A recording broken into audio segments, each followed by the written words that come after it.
cause I know they gon' fall. I'ma need months now, get into the bag like pow, pow. Thought I wouldn't, but tie, down. Heavy in the paint cause I know they gon' fall. I'ma need months now, get into the bag like pow, pow. Thought I wouldn't, but tie, down. Did say I'm bad, but the streets say I'm good. I'ma go hard as I could, don't ever get it misunderstood. I'ma apply pressure like Did say I'm bad, but the streets say I'm good. I'ma go hard as I could, don't ever get it misunderstood. I'ma apply pressure like They going hard, but I'm going harder. That's how my son and my daughter hit the valet, tell them go bring the car up. Boy, you know I'm pushing Rari. I tear the tar up. I'm sorry, but I am not sorry. Cause I'm here now, but this not where I started. I used to work at Fish Marshall, cooking up shrimp and take orders from bosses. He tell me to take out the garbage. Get mad as hell cause that smell made me nauseous. Through my apron like I'm over artists. Start working on being an artist. Hollywood, I'ma hit the red carpet. I'm dripping, so approach with caution. John Wick, I ain't missing a target. Stop the car at the light gets 30. Purple jeans where I can't get dirty. Blue strips make a chick get flirty. And she ain't coming back till around 6:30. MMA game, we go hard in the paint. Take position and move like a tank. Maniac with no restraints. I tough that I'm checking your rank. Heavy in the paint cause I know they gon' fall. I'ma need months now, get into the bag like pow, pow. Thought I wouldn't, but tie, down. Heavy in the paint cause I know they gon' fall. I'ma need months now, get into the bag like pow, pow. Thought I wouldn't, but tie, down. Did say I'm bad, but the streets say I'm good. I'ma go hard as I could, don't ever get it misunderstood. I'ma apply pressure like Did say I'm bad, but the streets say I'm good. I'ma go hard as I could, don't ever get it misunderstood. I'ma apply pressure like I'ma go heavy in the paint like Shaq, all in your grill like plaque. I be spitting real ass facts, shitting on the track like I took X-Lax. They was sleeping on your boy jet lagging, now they jumping on the bandwagon. Gas every track, I be spazzing. When he in the field making plays, John Madden. Hit the backboard, now I'm feeling good. I'm all about my chips like a hoard. You can take the boy out the hood, but you can't take the hood out the boy. I caught my first case in 04. Either witness pick me out like a fro. 2015, I'm in bro. Me and Q still a mixtape at the stove. Boat pulled up and we started selling more. Started from the bottom, only one way to go. RJ said it's on the flow. Southern records fucked around, let us in the dough. Me and my really smoke a dank. I'm on my celly at the bank. I'm on Pirellis and they can't. Mad cause I'm really going heavy in the paint. Heavy in the paint cause I know they gon' fall. I'ma need months now, get into the bag like pow, pow. Thought I wouldn't, but tie, down. Heavy in the paint cause I know they gon' fall. I'ma need months now, get into the bag like pow, pow. Thought I wouldn't, but tie, down. Did say I'm bad, but the streets say I'm good. I'ma go hard as I could, don't ever get it misunderstood. I'ma apply pressure like Did say I'm bad, but the streets say I'm good. I'ma go hard as I could, don't ever get it misunderstood. I'ma apply pressure like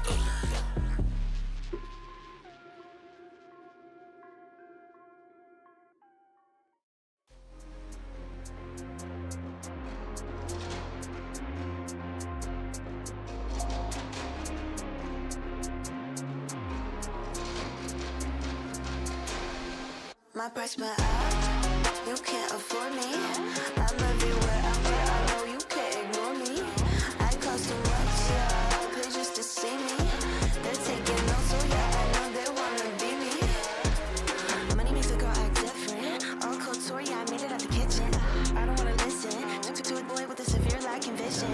I'm on a mission, yeah, I don't get stuck in traditions, nah. I'm on my business, y'all are my witness. Fill my cup with a splash of citrus. Make lemonade, that's what gets me paid, yeah, yeah. Turn a sour day into a power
Yeah.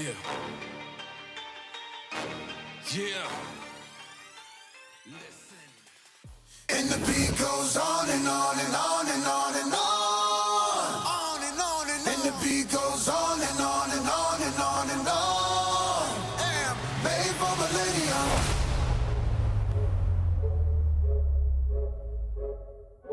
I am made for millennium.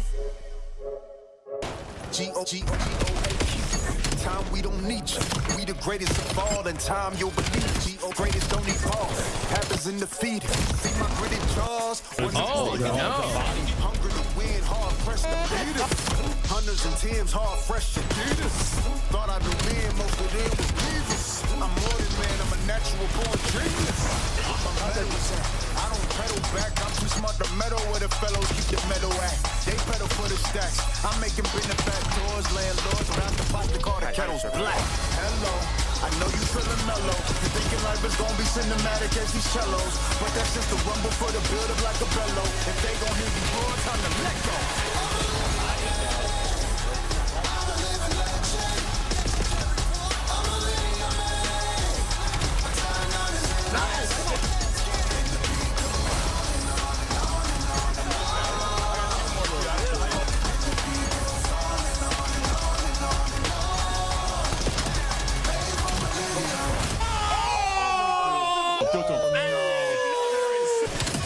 G-O-G-O-A, keep them.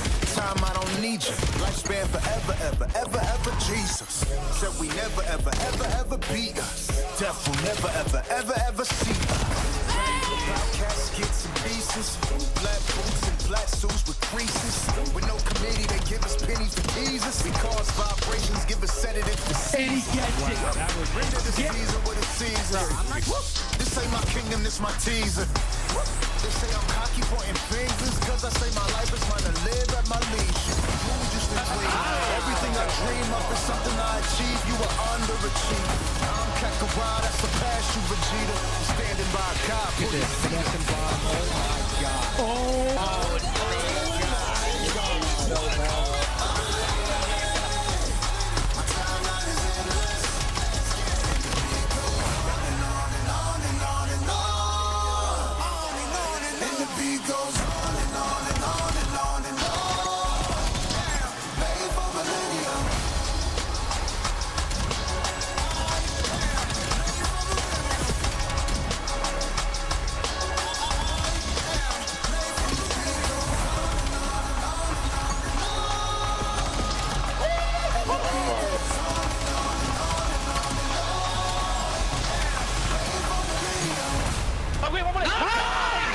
Chase it.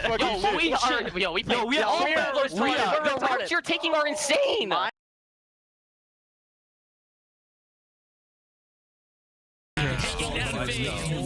Oh my God! Oh my God! Oh my God! No!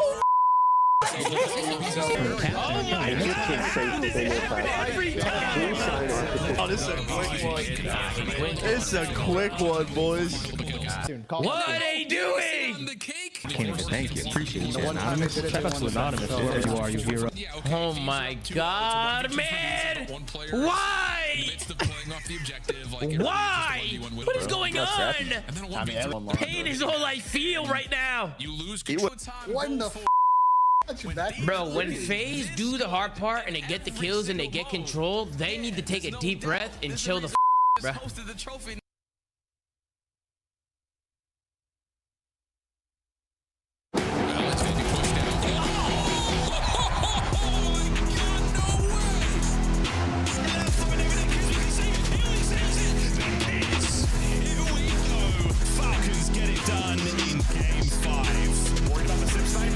You should be.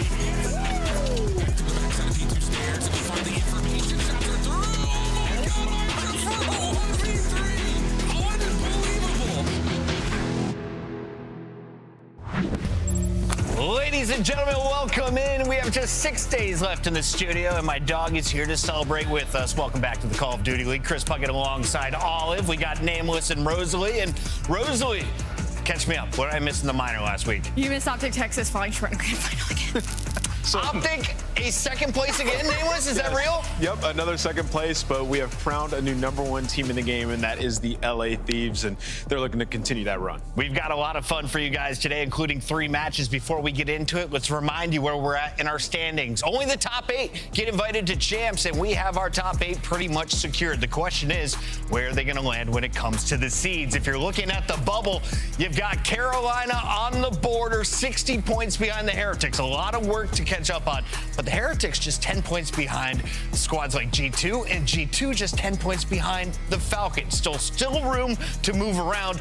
Where do you see this playing out? Let's start at the bottom of the standings, Allie. Who moves up, who moves down? I mean, depending what you mean by bottom, I think 9 through 12, is not much movement's going to be happening there. Okay. But my biggest focus is probably going to be on that 7 and 6. G2, you know, with the new roster looking incredible. But the problem is Riyadh Falcons, who they're trying to play catch up to, has also been surging on the rise. So that's definitely the part of the bubble we should keep our eyes on. That is our season-long standings, of course. Nameless, let's walk through, though, your current power rankings. At the very bottom, we, of course, have Olive. And next to them, it's going to be Cloud9 in our F tier. Above that, though, you've got Boston and Miami, and that's a bit of a surprise. If you started the season and watched the previous minor, Miami was on a championship Sunday. How do you fall that far?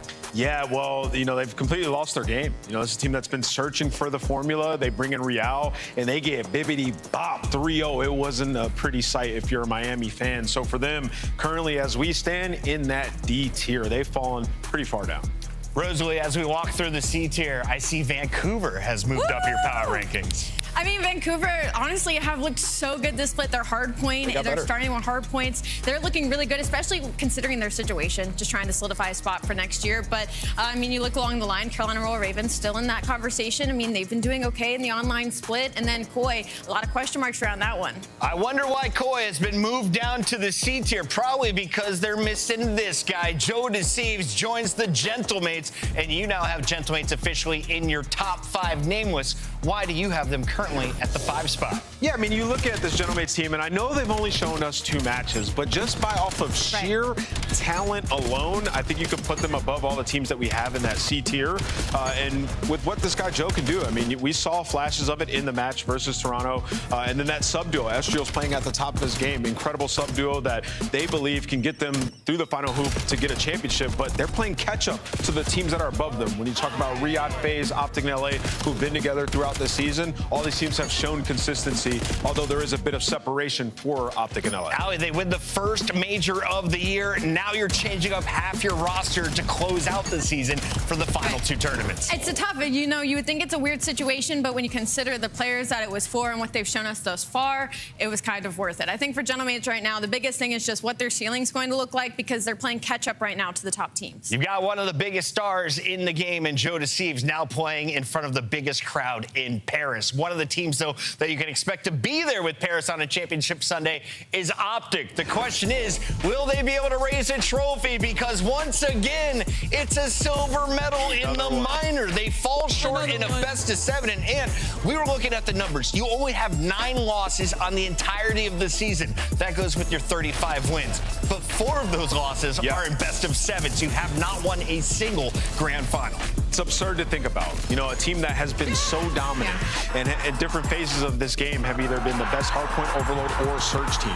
And for them to just continuously lose these grand finals, and now, Allie, 3 in a row to the LA Thieves when you talk about they got bopped out of the minor 1 before the grand final, and then the major, and now minor 2, LA Thieves they take the 1 spot. I'm getting Cold War flashbacks. It's just a different team, right? And so for Optic Texas, it does kind of feel like a moment of it's going to get through the hoop. It's just a matter of when. Thankfully, they have kind of 2 or 3 more opportunities. I mean, they could still at least look at back-to-back world champions, right? Like, that's still on the table, at least for Optic Texas. So they're not out of the conversation yet, but one's got to go through the... They're still the favorite to win the winner's bracket, but when it comes to a grand finals, you have to think it's LA Thieves as the top team in Black Ops 7 right now. Kreb, he's looking on, wondering, how do I get signed by Nade Shots crew? Let's take a look at Kreb's former squad because they signed a star lineup, but it was the rookie that comes in. Is it the rookie signing or is it the NPC meta that truly unleashed the SMG? Yeah, first of all, that is an awesome question and thought to have, you know, talking about this team. And I think you can go both. I would probably say Neum, and just simply because it's hard to even address your issues if in the back of your mind you think there was a player that if you swap out, your team can get better from, right? So I think when Neum joined, they initially got a lot better. They started to apply concepts and figure out their game. And then once the NPC meta came, that is when they ascended to a whole new level. So I think both of them, but more so attributed to Neum. Ali, if you're looking at the matchup in particular against Optic, though, you mentioned 3 in a row. That's kind of putting you on the who's your daddy list. LA Thieves are the papa currently. What do they have over their opponent? What's great about LA right now is not only like they are finding success across all game modes, they don't really have a weakness. What I liked about the grand final was the way they approached playing Optic, especially in Overload. You could tell that they went and did the VOD review. They basically rendered what Shotzi likes to do a little bit useless in the sense of throwing people behind, working the flank. They were always having that at the front of their mind. They're like, okay, you guys want to get in our base, that's fine, you can have it. We're going to focus on the EMP. We're going to focus on the offensive. And it really kind of felt like a counterbalance what Optic was hoping to do. Optic, LA Thieves are 2 S-tier squads. Final question as we close this one out, Nameless. How far back is FaZe there in our A-tier? FaZe are kind of in a limbo spot. You know, that last, in the minor, I thought they would bounce back. They were showing good signs in that match versus Thieves, so they won those hard points. We get to the minor, though. Simp has the most uncharacteristic weekend I've ever seen from him. So I'm expecting him to bounce back and FaZe to firmly put themselves back in that top 3. Yeah, looking at his season-long MVP-like numbers, I think Simp should rebound. When does he play? Well, you have to wait for that matchup a little bit later because we start with Optic against G2. That's right, Krebs crew trying to pull off an upset and an unlikely best of 5. FaZe plays Gentlemates, though, as we truly test the mettle of Paris. And Boston, you are 1 win away from a winner's bracket with this lineup. Today. Can they get it against the Thieves? Lock in when we come back. Minnesota takes the stage first against Texas. Good job, Olive. Let's go, babe.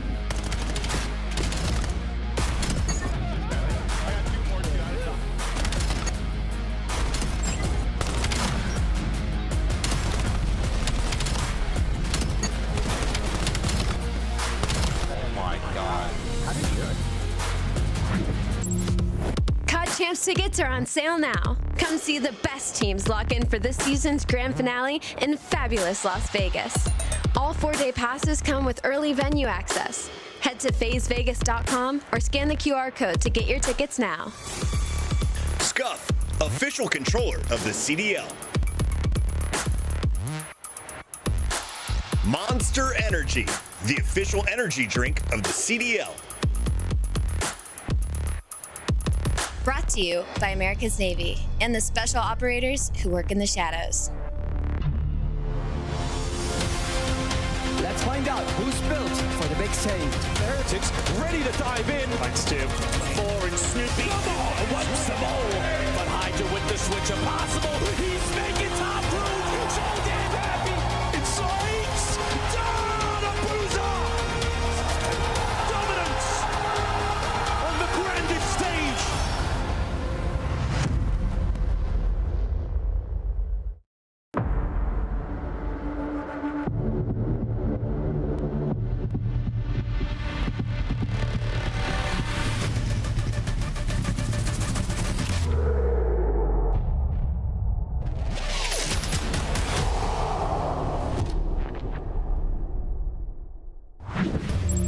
Welcome back. If you're looking at the standings, the #1 team in the league is Optic Texas. They've won 35 matches. They've only dropped 9. And when it comes to best of 5, you've only lost 5 of those. So let's start with the best team in the league when it comes to a best of 5 series. What makes Optic so consistent in Black Ops 7? Yeah, well, they've been together for quite a while now, so the teamwork is S-tier level. And when you talk about this team, they just have players who can get it done everywhere. You know, the way that they play Hardpoint, unbelievable. And when you add, you know, some of these new maps into the fold, like Hacienda, it's bound to be great for them. They've been playing that for 2 years now. Search and Destroy, Dashy's been electrifying with the sniper throughout this season. And they just have players who have good innate nature in Search. Shotzi's always getting behind enemy lines, making huge plays. But I would say the one issue, and Ali mentioned it in the top of show, is their overload. When they play some of the better overload teams in the world, they're not playing front to back enough. And we've seen that versus the LA Thieves a couple of times now. So that is the one place where you'd like to see a little bit of improvement for Optic. I think they were having such good sustain to begin the season. They got away with things that they shouldn't be getting away with, honestly. Ali, they only have 2 more matches to go. And of course, we only have 6 days left of competition in the regular season before Major 4. So what does Optic need to show you to consider them gold worthy in Paris? That's tough because before the grand final in the minor, I would have said they didn't need to really show me anything else other than that they could win a grand final. I think for Optic, it's just being able to come out stronger in some of these grand finals. I feel like they've been falling short in the beginning of it. We've seen some uncharacteristic numbers put up by some of their players. I think Merck had a really slow start in that grand final, so just need to approach it like any other match. One thing I know for sure is I don't want to be these guys. Whenever Optic loses, they bounce back ferociously, and G2 is going to have their hands full. After losing Estriel, they gain an OBJ mastermind. You bring in Envoy. So let's talk a little bit about that 1v1 trade and the buff they've got on the AR role. Is G2 truly the 7th best team in the league, Ant? Yeah, and I think there's room for them to climb up that, Chris. I feel like with this team, you see they're 2-1 so far. They haven't had the stiffest competition, but they made quick work of those first 2 squads. And for Kremp has been a superstar in our league this year, right? So for them, I think it's just about getting the ARs to perform at a higher level. Nasty, we know it's in there. We know he can take over games. They just have to get more reps together. And for this team, sky's the limit. I mean, they have the team that can put in work and play this game strategically on the level of the top teams, but they need time. It was a 2-person change. Ali, you take a look at some of these highlights, and you notice that Kremp has the #1 Slayer rating in the league right now for a Major 4 qualifiers, but their opponents have been kind of easy. This is their toughest task yet. What do you need to clean up to beat one of the best teams in the game? Unfortunately, teamwork, and I think Ant just touched on it great, where they made a 2-man change. That's going to be really difficult to be on the same level as Optic Texas teamwork right now. But to that point, I think Kremp continuing to do what he's been doing is going to be pivotal for this team. I think there was maybe some worry of when Estriel left this squad that maybe he was enabling Kremp in some capacity. And I think those questions got answered last week when we got to see him alongside Envoy. They got a lock-up search. This is a roster that should be able to dominate S&D. You think about Envoy and Skies? Yes. That needs to be their bread and butter because they are good enough to take respawns off top teams, at least one.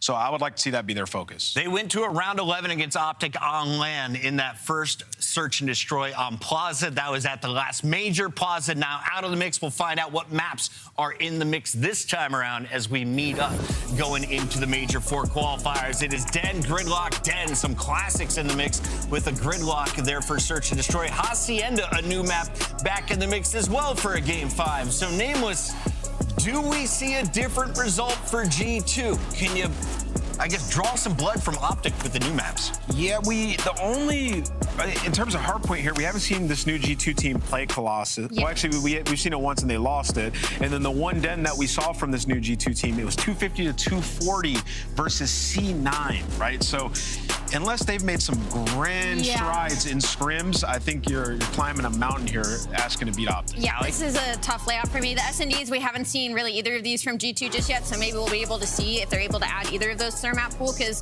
S&D has been better for them, and so is Hardpoint, but I think Ann touched on it great. The Colossus is a question mark. You want to think back to Kremp, you know, in their old ways, but this is a new team. And then that Den, Hardpoint, they do have a win on in this season, so technically you could say the respawn in that sense is in their favor, but that Overload's not great for them. 0-2 already over in the split, so they're definitely banking on a long series. Yeah, some of their like bread and butters, like the Colossus bread and butter. Why am I looking at Sky's forehead cam? Never mind, he's fixing it. He's a handsome man. When you remember them taking over those maps, it wasn't just Kremp, it was Kremp and Estriel.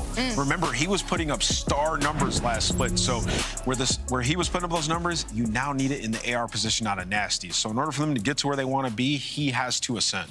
Byron looks on fire. Can he remain that way in game? It's time to find out. Let's get to our Scuff pick'ems and lock in. I'm going with math on this one for my 99th victory. It's going to be Optic Texas today. But what I want to know from both of you as you pick Optic, who drops most kills in this lobby?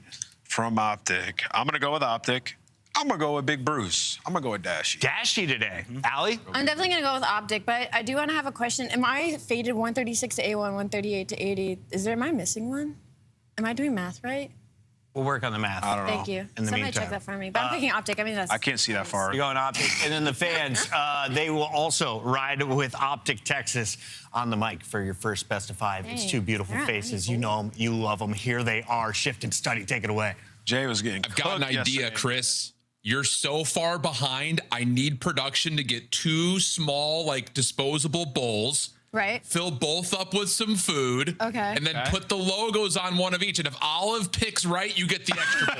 Yo, we thought about that, but my dog is too lazy. She's just going to hang out. So I saw the prone position. That's why I thought food might feed some inspiration. Yeah, we're just going to be hanging out, enjoying this best of 5 in a 3-game wipe.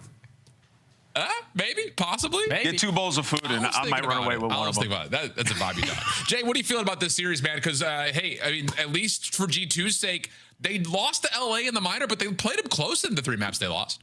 Yeah, I think that's the biggest thing that I want to focus on is majority focus on G2 because we know what Optic is. These guys are basically flawless all the way up until they get to the grand finals. The main focus for Optic is going to be without a doubt the overload. But G2, the big story is they're obviously making their roster change going into this stage. 2 players in, 2 players gone. So the chemistry aspect of this team has hit the reset all the way from the beginning. So to go through the likes of this stage, beating C9, beating Boston, those are the matches we expect. But then you go up against the likes of LET, you get ran over, and now versus Optic, I'm just wanting to see a better gameplay from G2 overall.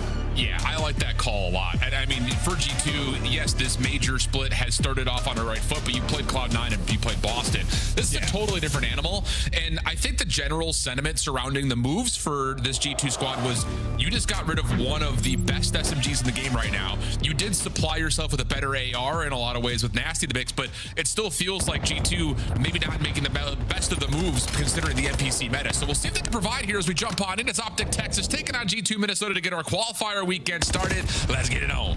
And I love to see Optic playing Den Hardpoint to start off this series because they have yet to play it in this stage, but you saw what happened to them in that grand finals. For maps they have felt so much comfort on, like Scar, you got basically a 100-point club there. So you cannot allow yourself to play all these other maps and forget the bread and butters. So going into Den, this has been comfortable for them ever since stage 2. It's been mixy for the P1, only 20 seconds remaining, but Optic have yet to flip the map. Yeah, that was a nice little mini route being hit by G2 to establish some control over couches, catching Mercules a bit by surprise. Optic working on it though with Shotzi's going to make his way over towards the front doors at P2. Nice stun coming through. Shotzi just bounces over, finds the kill. Hook able to provide 1 in response as now it's just down to Nasty. And how about Nasty? He's taking care of 3. He's got Dashy really low, wants to finish it off, but over Chals. And now Optic are in through couches. Yeah, I've been waiting to see Nasty, you know, from that Boston Breach lineup now making his case here on G2 because I feel like he hasn't been as consistent as he once was, but obviously new team things, there's new things that we have to work on quickly. But for now, Optic is still trying to lock down this P2 time. They have the back spawns. They don't have any trophy systems. Those stuns and nades are impactful, and G2 already in their face. Yeah, not bad. Trying to contest from the front here. 30 seconds to fight for Dashy with an SMG in the hand. They're only able to find 1, though. Good damage onto the second. Does that supply maybe an opportunity for Hook to pop off? No, not quite. It's Nasty again. 7 and 3 for Nasty. Give him 8. How about it? Nasty is moving right now. Optic's still spawning in, but from the front, a really solid job from G2 to get things held and at least contest the majority of that P2. Yeah, you basically walk away with at least 30 seconds. Don't really allow Optic to get any time there at that hard point. Now Nasty's gonna end out that time with on 6 in a row.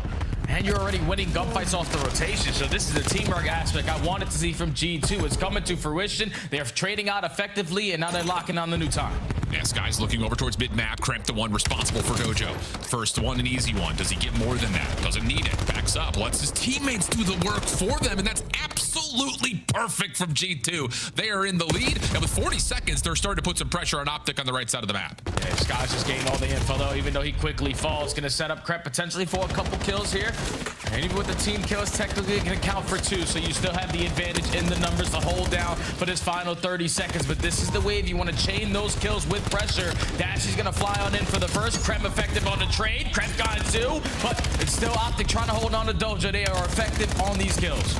Well, this is down to Hercules, last one standing, and eventually Nasty will come back up off the life and get himself, again, more scrap time here for G2, but as you calmed, Optic with that little bit of a back and forth will set themselves up for new. Look at Shotzi's position. He is forcing the G2 spawns to be all the way back through the middle of the map. No chance to even see the hard point right now, but if you lose these 1v1s, the spawns may flip, and there are a couple of wins here for G2. Kremp's gonna find just one player into the hard point. Easy win right there, and all of a sudden, that stretch from Shotzi means that Optic kept trying to break from the front.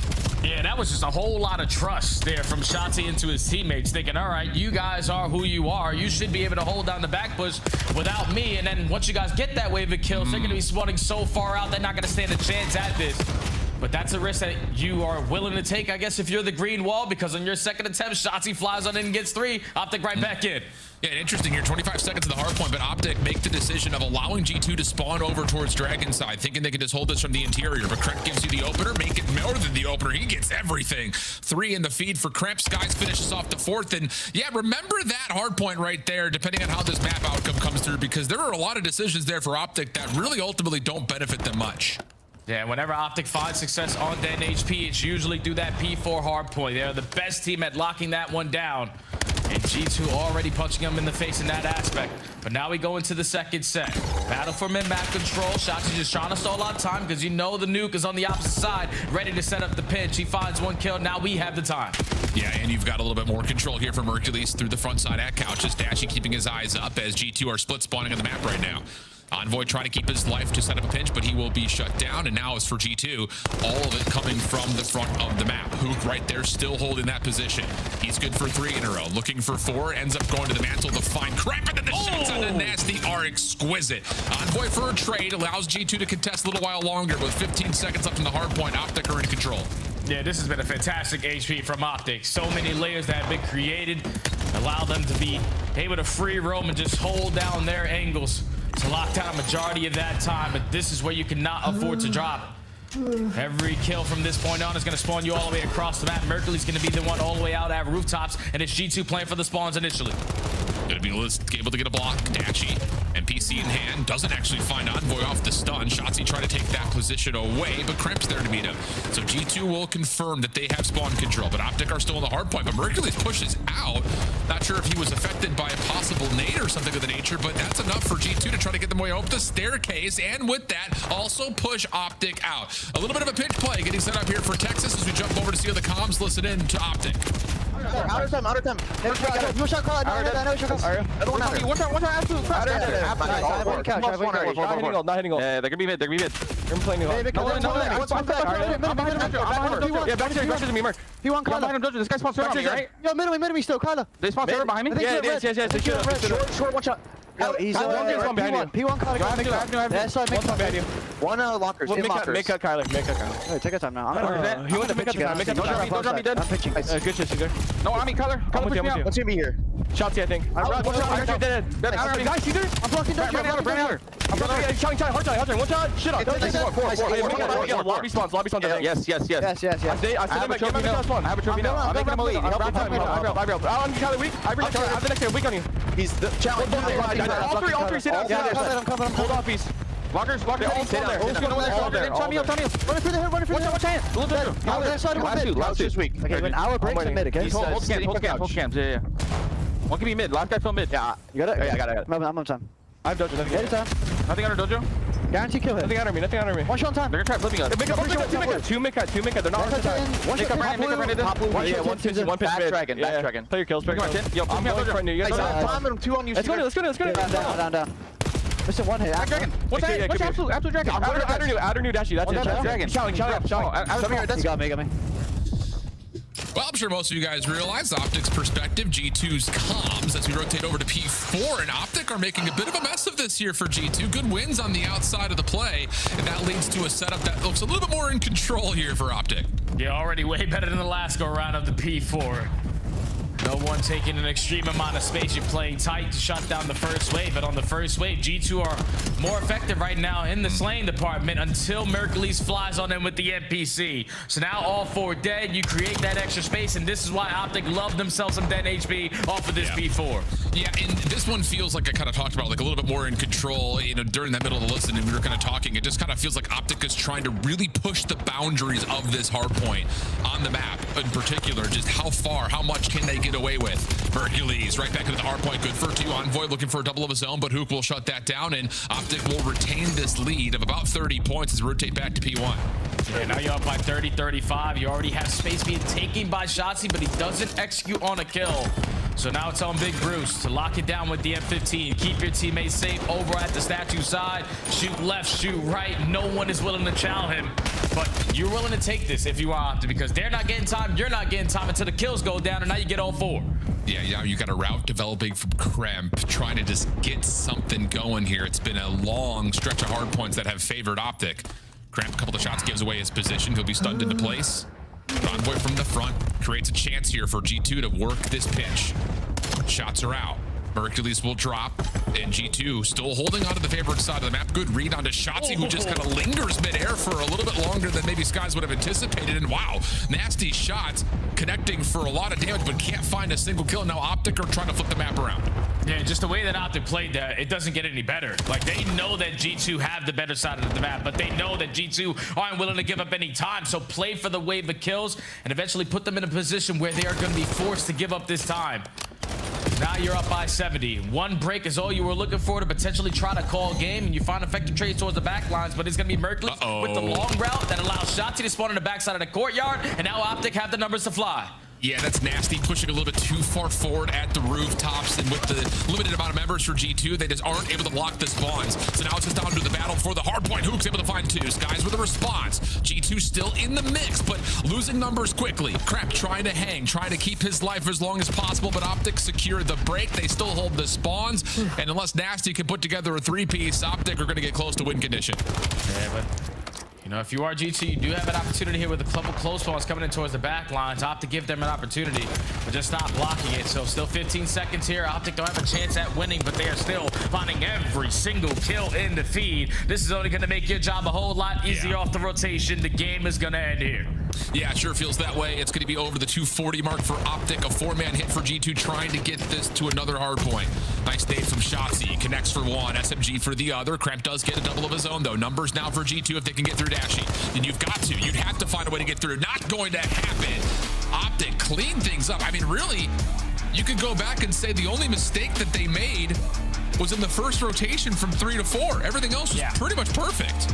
Yeah, just too much of a risk that you try to take and the initial P4 to start the game, but you quickly learn from it. That's what you expect from world champions across the board, to make those adjustments when it matters the most. And then when you go to that second P4, it was basically a flawless 60 hold. That allows you to go up by 30 to 40 points as you go into the third set, control mid-map with your slaying presence, and then eventually put the ending bow on that map number one to close it out at the P3. Optic, like you said, we're playing a little bit sloppy in the first half, but textbook on the second. Yeah, I think it's just one of those situations that, like, you go back to that P4 moment, and I'm sure we'll see a little bit of it in the highlight reel. It just feels like Optic are trying to really test how far they can push the boundaries of that P4. The Shotzi playing pretty much right here, and then everyone else playing individual 1v1s at choke points that extend all the way back through the hill, through Dragon, and up to Dojo.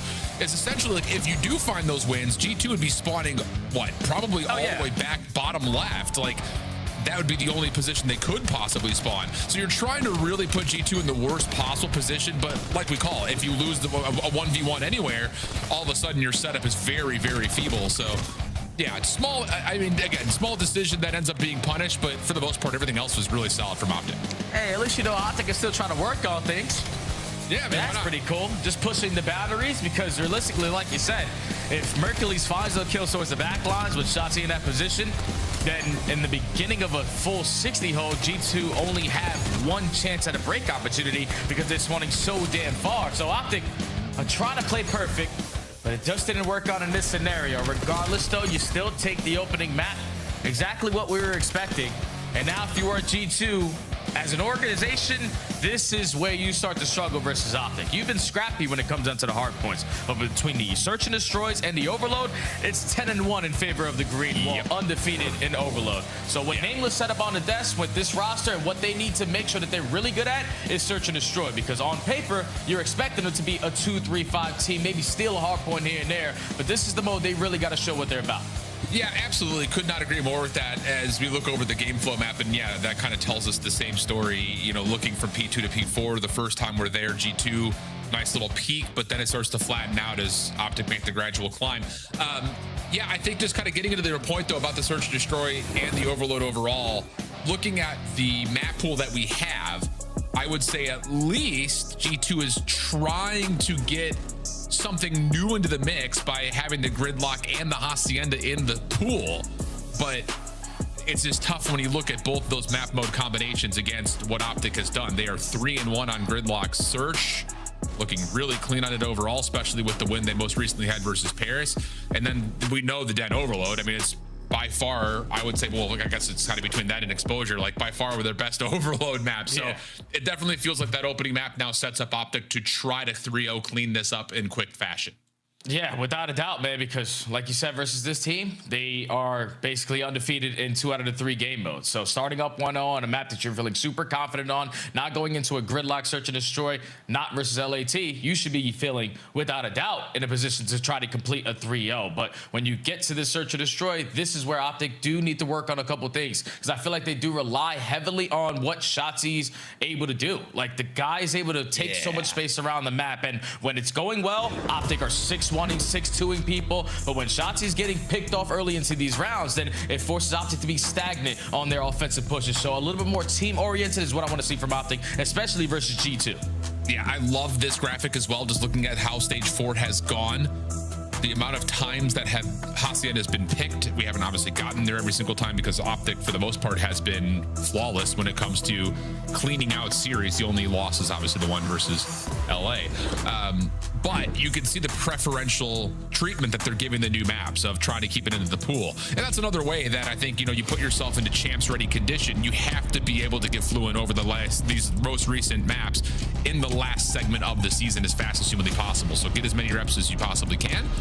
And so far, as we saw, both Gridlock and Hacienda have treated them pretty well. So things to work on, but it feels like it's just buffing out a couple of the scratches, not necessarily rebuilding the car. Without a doubt. So let's see what they can put on display here on Gridlock. It's going to be G2 on the offense first. The Sky's probably going to be running a sniper, but as an M15 for this occasion. A 3-1 split. Crep being the island player just to draw the attention, but the axe is on the opposite side. First blood goes to Nasty, and the bomb is instantly going down. And I love this route timing from Kremp as well. He's going to clean up behind the A defense that's rotating over. Hook will get Nasty as one trade comes out, but Envoy playing over in the corner will have an opportunity to set up Kremp for that late pinch. I think it's actually Skies who finds the final kill anyways, but regardless, that was about as good as it gets. Stashy doesn't see any information off the opening shoulder, tries to slide over to the bomb, gets punished, and G2 take advantage. I think Skies is a spot of glare. Once he jumps up on that 18-wheeler, and then he's just like, all right, we're going to commit here. Because usually it's a 3-1 split on the defensive team to stack over towards Showers, but you don't spot anyone, you don't waste any time. Then you allow Kremp to be the island player on the opposite side to eventually make that flank route happen. So G2 already with a great game plan here to start off Gridlock. Yeah. Defensively now G2 into a 2-1-1 split from top to bottom. Optic looking for a brawl over towards Showers. Shotzi pushing through, does not get affected by what was intended to be a stun to block this position. But some respect to be given. Envoy a little poke over towards the backside of Towels. Doesn't really see much in terms of a kill potential, but he's got the read that Optic are here. Yeah, Optic are back him all the way up though, so no need to waste any more time. Let's just get this bomb down and play our post plant. We have every single angle being watched and prepare for the push. Yeah, Kremp's going to go all the way around through overpass. This is going to take some time for the pinch, so the play from G2 from the front needs to generate some success. And it's not starting off all that well. Now Kremp has to create something. Skies will give you one, but Kremp's gonna have to do the rest of the work himself. 1v2 to go, and the shots just aren't able to land. Yeah, it's tough. I mean, you don't want to be able to just run right through hole because you don't have the pressure from the front yet, so you try to go a little bit safer, a little bit longer, and in that moment, Optic take away the space and punish. Yeah, just way more efficient from Optic. A lot quicker on the play call, understanding, all right, we have backed these guys down from Showers. They're not contesting from Towels, so let's get the bomb planted while we can. Because you know you're going up against him. Most likely, Kremp will be working that flank route. So allow the play to come to us. Prepare for the push on the opposite side of Showers and completely disregarding Kremp on one side. You knew that they had the advantage, so might as well keep it. Tie game quickly. Yeah, if you know for a fact that no one's playing maybe outside of being inside a small, don't give away that position for free. It works out beautifully.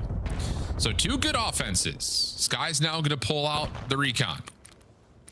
Dashy, I'm sure, is going to play a little bit more cautiously by himself towards B this time around. Small peek through Grandma's window. Lots of damage from Envoy into Shotzi, but again, that's just a little information gathering route from Optic, and they will hold their defensive setup. Yeah, Dashy's rotated from B Street all the way to the mid map. Teammate was feeling a little bit of pressure, but now off the rotation, G2 are thinking we can try to retake through Showers. Kremp is going to fall first. Oh, man. Shotzi still staying proactive. Finds another kill and destroys Skies. in a row, 1v3 for Envoy. That's a small window that Shotzi says I can fit through that, no problem. Oh, goodness. That is a beautiful read from Shotzi. The first blood is just one of those contact plays that you have the surprise element of. Here I am, there I go. But then to get the read over the top of the bomb site into tree and to see them running away, to not take shots, to chase it down knowing they're on the retreat, and to find 3 in total is unbelievable. It's your boy Shotzi with the ace, man. He's the only guy that can get away with plays like this. Let me just run through a frag. No regard for any human life. And then Skies, you got a pistol and I got a shotgun in my hand. On 6 in a row. Can earn himself an early hellstorm, but yeah, this is when Optic are having fun, when Shotzi's having fun. Yeah, Hook, nice nade. Lands over towards the interior at Showers, finds first blood. Shotzi getting aggressive through B. Defender underneath him, and Kremp did not expect that. He smokes himself to safety. Sky's taking away some space here. Front side of the A bomb, but needs to be a little bit cautious because there are a handful of angles that he could be challed from. And oh, he's actually going to try to push back up through hole. Must have been a miscomm there for G2, thinking that it was going to be a play at B. Yeah, that's exactly what Skies must have heard there, because just the commitment to push through broken hole like that. Teammates probably think we spotted someone on this side of the map, but now Optic bamboozle you. Getting the bomb planted at A, still have the numbers. Kremp and Nasty working the bench. Yeah, and this is going to be avidly watched by Optic, knowing A, who's involved with it, but B, knowing that they hadn't seen anything from the front side, and that is about as good as it gets. Yeah, I mean, there must have been a miscomm right there. I mean, there's no way Caesar's going to run through hole with a knife out if he thinks that there's anyone potentially anywhere near him, but gets punished, and Optic run away with the advantage. I think it's also a little bit due to where they also found that kill onto Shotzi, because he was so aggressive on that B bomb. Kremp's giving the info, the play has to be here. Shotzi was trying to create some extra space, and you can start to work that pinch, but Optic ready and waiting. Now a 2-round lead, 3 in a row here on Gridlock. Back to the defensive side they go. You do shut down Shotzi for earning a potential hellstorm, but I'd go back to the play call that worked for us initially. Let's go B. Yeah, Dashy, though, already kind of playing for the early info. He'll see it and back away. So this is already different than when G2 had their opening attack success. They were able to find Dashy for first blood. This time they do catch Shotzi, try to play into Ice Cream. So bomb will be planted. Good help from Kremp over the top to keep it safe. And now they're looking to hunt RG2. Up top through the ladder. Merc gets the first couple of shots, wins his gunfight cleanly. Now the response from Hook on the backup towards B. Couple of shots, but G2's post plant still feeling pretty comfortable, especially with that win onto Hook. Merc, last one left. 1v3 from the other side of the street. First 2 are good. Oh my goodness, he almost gets the shots onto Nasty, but Nasty's out of there. Plenty of time for Mercules to try to set something up, though. There's the shoulder. It's pistol shots from Nasty, but as the chase down comes through, yeah, you can see it in the player cam. Merc knows he doesn't have the time, and he's not happy about it. Wants that one back. Yeah, he had a really good chance. Clutching them all around, just not able to hit the shots with the M15. Definitely unexpected, because Mercules don't miss. So he's a little bit frustrated with himself, but G2 are just happy they were able to guarantee that round win. Because in a 1v3, info onto the first, you're expecting him to be running alongside of his teammate, but just not able to hit the shots there onto Nasty to close out the round. G2, 2 offensive have been successful, but have yet to have an answer on defense. And they're going to go to a 2-2 split with aggression through mid. And a trophy system to try to keep the defense on the backside of A safe. Nades are landing, and ooh, G2 are going to say, okay, we have the info. Let's not commit on that route through mid. Instead, they try to reinforce from small, and they'll reset their defense to play something a little bit more normal by spreading the map. And this is what you love to say, Al. Kill the noise, cause some doubt. Nades hit over at Shower side. G2 are thinking, all right, the play's going to be here, but now Optic playing the mind games. Yeah. G2 take some space in towards Showers, and they're going to instantly be into this fight. Yeah, I was going to say, I mean, killing the noise there doesn't really necessarily create the doubt when G2 are taking space away, but the trades come through 3v3. Optic trying to get aggressive over towards the front at A. They will push G2 completely out of small, but ooh, Shotzi. Wow. I'll say, I mean, it looked like he should have been dead to rights, but he's able to find the first before being traded. 2v2. Kremp has not been seen yet on this long pinch. But Skies is looking for a full rewrap outside of small. He's going to have to come back to the play, not especially as Hook's been seen. This is easier said than done. Both players right here for Optic. Skies gets his one. Kremp going to hop on for the defuse. Does Dashy bother to even try to check this? He's going to be too far away. And G2 will get a defense to tie us at 3. Good plays right there out of Kremp. Just him showing face. Hook spotting him towards showers. Optic make the right play call of just turning the gunfight 2v1 on the opposite side. So Skies is able to get one and then push Dashy so far back that he doesn't even have an opportunity to check it. Kremp plays so much search and destroy. The guy sees so many different situations. And he understood, all right, that guy's there. Let me hop the defuse. And we're tie game. Yep. Good play. Initially, I was getting a little bit worried because of that little double hit through mid for Minnesota backs up very, very early. And you wonder if they just get a little bit closeted. But that secondary push to take away space was pretty much everything for G2 in that last round. A little bit of patience here for G2's next attack. Not looking for the same thing over towards B. The conditioning has been established, though. Dashy has called for Shotzzy to help him at B. So it's a more limited defense here at A. The stuns aren't landing, though. So Hook staying safe in this position could catch G2 off guard. No, but Dashy does find the first blood, so Hook is quickly going to be able to answer it. But now Hook is going to be surrounded by multiple players on the side of G2. He's not able to get out. So G2 now with the numbers, got to choose wisely when they're going to go for this defuse. You got some info onto Dashy. Now we might want to work it. Yeah, Shotzzy in the back. Skies only has a pistol. Should be free, but no, Skies. Huge shots. Do you expect that Dashy, though? It's going to be playing around the same area. Cramped with a delay maybe long enough to allow a teammate to get his trade, and that is indeed the case. Couple in a row here. G2 putting it together. Yeah, it was 3 in a row for Optic. Now it's 3 in a row for G2. Answer the call on the defensive side and continue to have the answer here on the attacks. They're finding success in those early first bloods. Just giving themselves the advantage in the positionings that they put themselves in. Because even though Hook finds that trade, he is by himself. So that allows you in a 3v1 to keep him trapped, to still keep the advantage on your side. Communication flowing out of Caesar Skies Bueno. G2 currently have the lead. Optic, look, they want to show some force at B here. Dashy's got the scope for one of the first offenses. We've seen him with it. Nasty shoulder may have seen the glint, but likely not to know that Mercules is pushed up this far. Shotzzy lucky to be alive as that push through mid was responded to nicely by G2. And the bomb is actually not a part of this play. So once more, Shotzzy is just trying to time out this route to see if he can catch G2's defense off guard, and Dash is going to push forward. He'll see one. That should be enough for Shotzzy to go, but oh, you lose 2. Now Shotzzy has to make a play, and Kremp's going to find all 3. Last one left alive is the bomb carrier and Hook. Such a great heads-up play there from Kremp.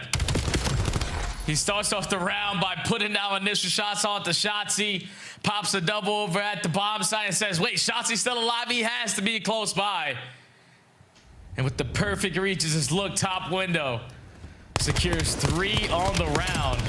Envoy puts the finishing touches, but what a turnaround here from G2 in these last couple of rounds. Kremp is popping takeover like he usually does, but just to be aware that Shotzzy is still very close, and the snap, the gun skill even better. G2 at game point. Yeah. They have a response for everything, it feels like right now. The mid-round adaptations and adjustments have been pretty much perfect in terms of their in-game calling. Smoke putting some pressure onto this A defense. Optic have largely challenged it, though, so they should know that this is not actually a hit towards A. It'll have Shotzzy primed and ready to go, but he will fall. Kremp's got the beat onto Dashy, who was trying to help through the small room on the side, and that is going to be enough for G2 4v2 post plant. Yeah, the act of surprise right now for Optic isn't working out. Nah. Now in a 1v4 for the nuke. He's already going to be spotted. He's eventually going to be traded in. G2 with 5 rounds in a row. Tie the series up. Yeah, that's clean. And I think, again, a lot of it you can classify in a lot of the pivotal rounds were really on the concentrations in the middle of a round. I mean, in particular, the one standing out in my mind is that defense where, you know, Optic is trying to show some force, G2 respecting it, but then that secondary push, like 45 seconds into the round, to take away showers, to get through the A site, gives G2 enough information to where, again, Optic kills some noise, but there is no doubt because G2 have an angle through B. They have that close quarters angle at A. They have good protocols to make sure that both sides of the map can be responded to. And then the defense could rotate quickly behind that. So yeah, really nice stuff from G2 strategically in the middle of the round. For Optic, some cool ideas. Couldn't quite get the execution together though. Yeah, I think it's a whole lot of ISO ball there from Optic. Like when they are playing the teamwork aspect of the game, search and destroy is very easy for them, but you can just tell based off of what we saw in that last round, they're relying on the act of surprise. Like if Shotzi is able to throw his shoulder over at the B street, he gets the info 5 second in that this is where the pressure is going to be, but just playing a certain angle to catch these guys off guard doesn't work, and eventually it comes back to bite your entire team. So it's a tied series, anyone's game now. G2 coming to play today. Absolutely, but the overload has still been a bit of a bane in their existence against Optic. Can they find a way to correct the mistakes there after winning the search and destroy? We also guarantee ourselves a crimp losses, so I know everyone's pumped for that. Let's get back to the break. We'll come back, map 3, Den overload after this.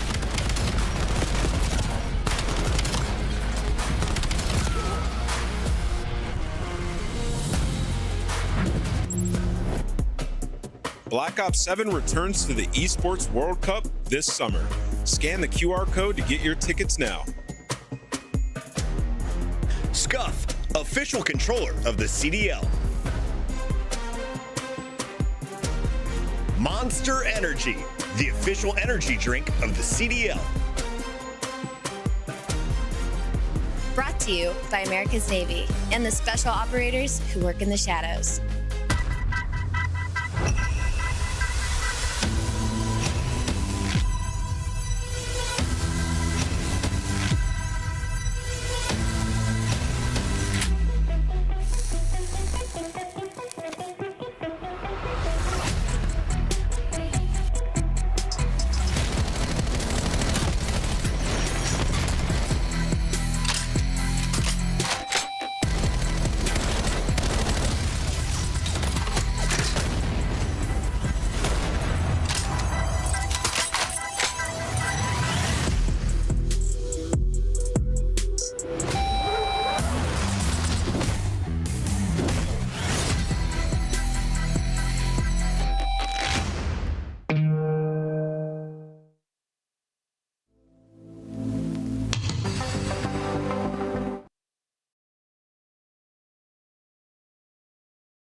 You know, we knew we were going to come in and handle business. You know, they're a pretty team. I don't know what all the hype is about around this match. I mean, look at the scores. I did. To get all the trades, and Simp by himself might have enough. Crimp, Simp, the master at work. A two-man stack now on A. He is completely locked in. This is it. This is your tournament. Thieves, the last chance now in the fight. Forward they go, and it's Simp, Cell, Draza, the whole squad. FaZe, they've done it. Destiny manifest. I pitched that we should give one to Boston. Okay. Okay. Boston, let's get nasty long time. Oh! I like that. Yeah, put them on. Oh, and here's mine. Yes. Who's your favorite duo? Oh, Joe. Joe, you might want to get tested after that one, buddy. You're going to see that dynamic duo take it.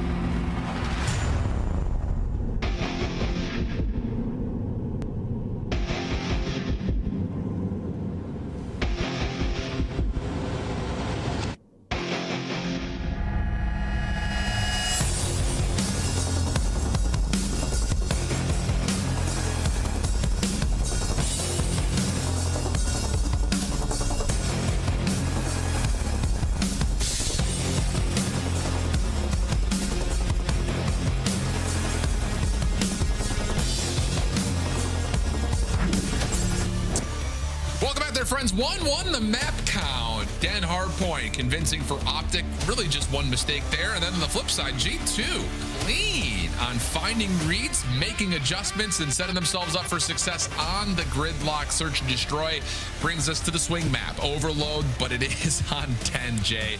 Take me through your thoughts, my friend. Yeah, it's going to be a tough one if you are G2 because on the season you have yet to beat Optic in this game mode overall. It's a perfect 5-0 for the Green Wall. So you have to be roaring with confidence if you are any Optic fans out there. But just like you heard the Des touch on it, this is the one focus that Optic need to fix, their overload game, because it's been multiple grand finals now where they're losing not one but 2 overloads, and they know that that's been a big difference maker, especially versus the top teams. And I think their biggest issue right now versus the top teams is just simply getting outpaced. And I know I'm talking about Optic here. They have Shotzi, they have Hoop. These guys fly and fry. But versus the likes of FaZe, versus the likes of LAT, for those teams that pull out multiple NPCs, that's when Optic sometimes get to be put in uncomfortable situations that are really difficult to get out of. So for this team to improve in that mode, someone went about with an extra SMG and push with the rest of the guys. Yeah, and I think that's something we really started to learn from LA at Atlanta, but then we really got the validation of it in the minor grand final. Just watching how they play off of one another. Finesse of life when you're in a 1v2, get one, kill time, allow someone to come through and help you. Yeah, that's where I think the new kind of expectation, the new bar is set.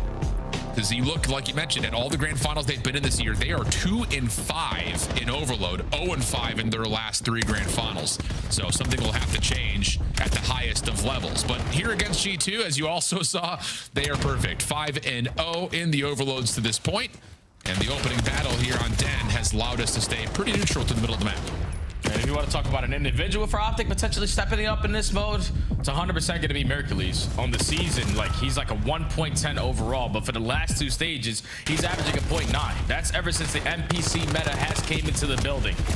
So still not comfortable with the pay switch up, but you have a lot of time to fix it. So the battle around this men map for the EMP, even with the lead blocker and Shotzi staying alive for so long, no one's able to retrieve it because Skies is keeping it safe. Yeah, and that's just kind of what has been a staple of Optic's identity on Overload. Hold your line, let Shotzi spawn up, and let him try to create a route. And then if he falls, hold your line, wait for Shotzi to spawn up, and he'll try to create a route. That's just kind of what Optic have done, largely speaking, in the last handful of grand finals. And this time, Shotzi has gotten through the G2 setup, but he will not know that Envoy is also right here. So now it's just down to what damage Shotzi can pull. He gets a couple of kills, but it's negligible as G2 are still able to set up their hold. So a minute and 30 already wiped off of the round, and we've yet to put that EMP past the 50-yard line. But Optic now had an opportunity to try to get the first score in. Mercules with a double frag. You're going to be out to play if you're Nasty, so Optic get on the board first. Quickly take care of Nasty, and are now trying to just lock down this side of the map for the reset. But Dashy falls. Now Shotzi's got a flank. Yeah, I don't want to oversimplify that push from Optic, but legitimately that's just a nade gives you the score. If it doesn't hit, the defense stays alive. Nasty's pinch likely saves that score. But G2 will find themselves down 1. 2 forward blockers being established as the EMP spawns over towards Dojo, but Skies is electing to not grab it as of yet. Instead, it's Nasty working on a play through mid. Shotzi once again off spawn, trying to hit her out. Timing this time works out nicely, and G2's efforts of trying to play over to the Optic side of the map has largely been stifled. Yeah, that's a big read coming out of Mercules, too. Because there was no one watching the pitch, but crept through the front door, locates 3. That is just unexpected. Correct. Continuing to shine if you are Krep. He's been outstanding so far throughout this stage and the last. On 6 in a row, can earn himself a Hellstorm and is already in a position to at least shut down this next EMP.